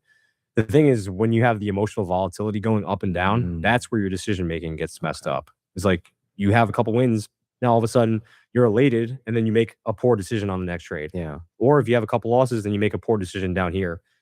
Again, like those professional traders that I was just mentioning, they're like robots. They're like just dead. Yeah. But and that's exactly what I mean. It's like when you're in that flow, when you're in that zen, like you get the right amount of sleep. You're eating properly. Everything is like it's like it's like you are like a robot. Again, essentially it becomes effortless, yeah, right? Yeah. And then versus like, oh, blew that account $100, the reset, and then it's like, that's not the carelessness I'm talking about. And, you know, but that's what I'm saying. Like, I know when I detach from that zen and that flow versus like just careless. Like, it's like what is that? And then it's kind of. I think it's just being present. To be honest, like people told me to meditate when I first got into trading. I was like, that's stupid. I'm not doing that. Yeah. And I started doing it more and more. And I kind of realized like my thoughts are going all over the place. Like I can't even sit still for like a couple minutes. And that's probably an issue with like where society is right now. Okay. Like everything is short form content. And like, you know, I benefit from that on my Instagram and stuff. But like people can't stay focused for more than like 30 seconds. Yeah. It's so bad. Yeah. And when you're in a trade, you know, you might be in that trade for hours. Like, so your thoughts are going all over the place. Right. And I kind of found that some of my best trades are like, when I see my setup, I take the trade and I just kind of, you know, let the market take the wheel. Yeah, no, you're absolutely right. Like I'll get on, have my stop loss, place my entry, walk away, go to the restroom, come back, and I'm like, oh, $800. Like, cool. I think the biggest thing that where I was having a problem with was like I was intervening with the trade. Yeah, as I was grabbing the wheel when it was like already on its way to the destination. So how do you recalibrate yourself to get back in that state? Like, so like I go in and out of that state again through the course of a year. It's just like I know when I'm out of that state that I just need a break. Okay. Because a lot of it comes with burning out and like just tiredness, fatigue. It's like again, you're trying to perform at peak performance like all year round, which is not, it's not, you know, it's not typical. You can't do that. Even with like an athlete, they're trying to peak during specific seasons. So like the way that I look at it is like I'm trying to peak when the market is very volatile. Yeah. All those other periods of time, I'm just trying to stay alive. Okay. Right. So I make mistakes here and there. I just know where to catch myself. I just try not to intervene with the process too much and have that, I guess, carefree state of mind. Okay. Because it's like an athlete, like they have teammates, a coach, and it's like they have the accountability. Yeah. Right? Like with trading, it's a lonely sport. It is. And that accountability is like, it's non-existent. It's and then it's all up in here. It's here. It's here. It's a battle. It's a constant battle. It really is. And it's like, dude, like you can have a good 2 weeks, a good month, and then you're like, dude, all right. Push yourself over. You start here. pushing yourself, but then you start making mistakes, and then you give back what you made the previous month. So where did you get to that point where you took that step back and said, you know what, like I'm just not feeling it. Like, you know what I mean? Because like, if you look at it and you say, hey, in 2 months I've made 20,000, and then you go back and then you're like, I have to go make more. Like, and I it's mean, like, I you think don't- over time you just get humbled by the markets enough, right? And like, as a veteran trader, I can almost tell when somebody's like doesn't have the experience because they haven't been humbled. I can just tell. You know, I can tell when they're overly excited. I've been humbled, and I'm just like, maybe you're not "Fuck humbled you." enough. Like, I'm coming for you. Yeah. Like, it's like it's a battle, because it's like when you lose, like, you don't know who you're losing against. Yeah. Like, that's the thing about it. That's how you know the markets is so psychological. It's like, oh, I lost. Like, and to me, like when I break it down, I know I'm losing to myself because I'm the only one going back into the markets and taking another loss and taking another loss and taking another loss. So that's me, right? That's not the market. So you have to break it down as much as possible and just really take accountability for all the decisions that you're making. And at some point, you just get comfortable with making bad decisions. You're going to make bad decisions through the course of your whole career. And it's just like, how do I limit that though? Like, I know I'm going to make a bad decision, and I still make bad decisions. Yeah, and because we're not perfect. Yeah. And so it's like, you know what I mean? Like, we're not an algorithm as much as we try to make ourselves. Like, we're not. Like, human emotions are real. Like you said, like, what is your atmosphere? What is your environment like? Like, you have to take all these things into account. And it's trading is tough. Like, it's a battle. And like, it's like it's like not even the outside or society, like no social media, anything. It's more so like internally. Yeah, it's internal. It's like, dude, 25K a month. Now need to go do 40. And then it's like, what? Like, sometimes you should just take a step back and be like, I don't even have to trade this. And I think a lot of it comes down to like what's going on in your life too. Because me, I'm traveling a lot. Like, I haven't had time to really be in a routine, and I know it's affecting my performance. So I know I just need to take a step back. Okay. But if you don't have that experience to recognize, like, maybe my relationship is not in the place where it wants to be, and you don't see it affecting your P&L, even though it is, right?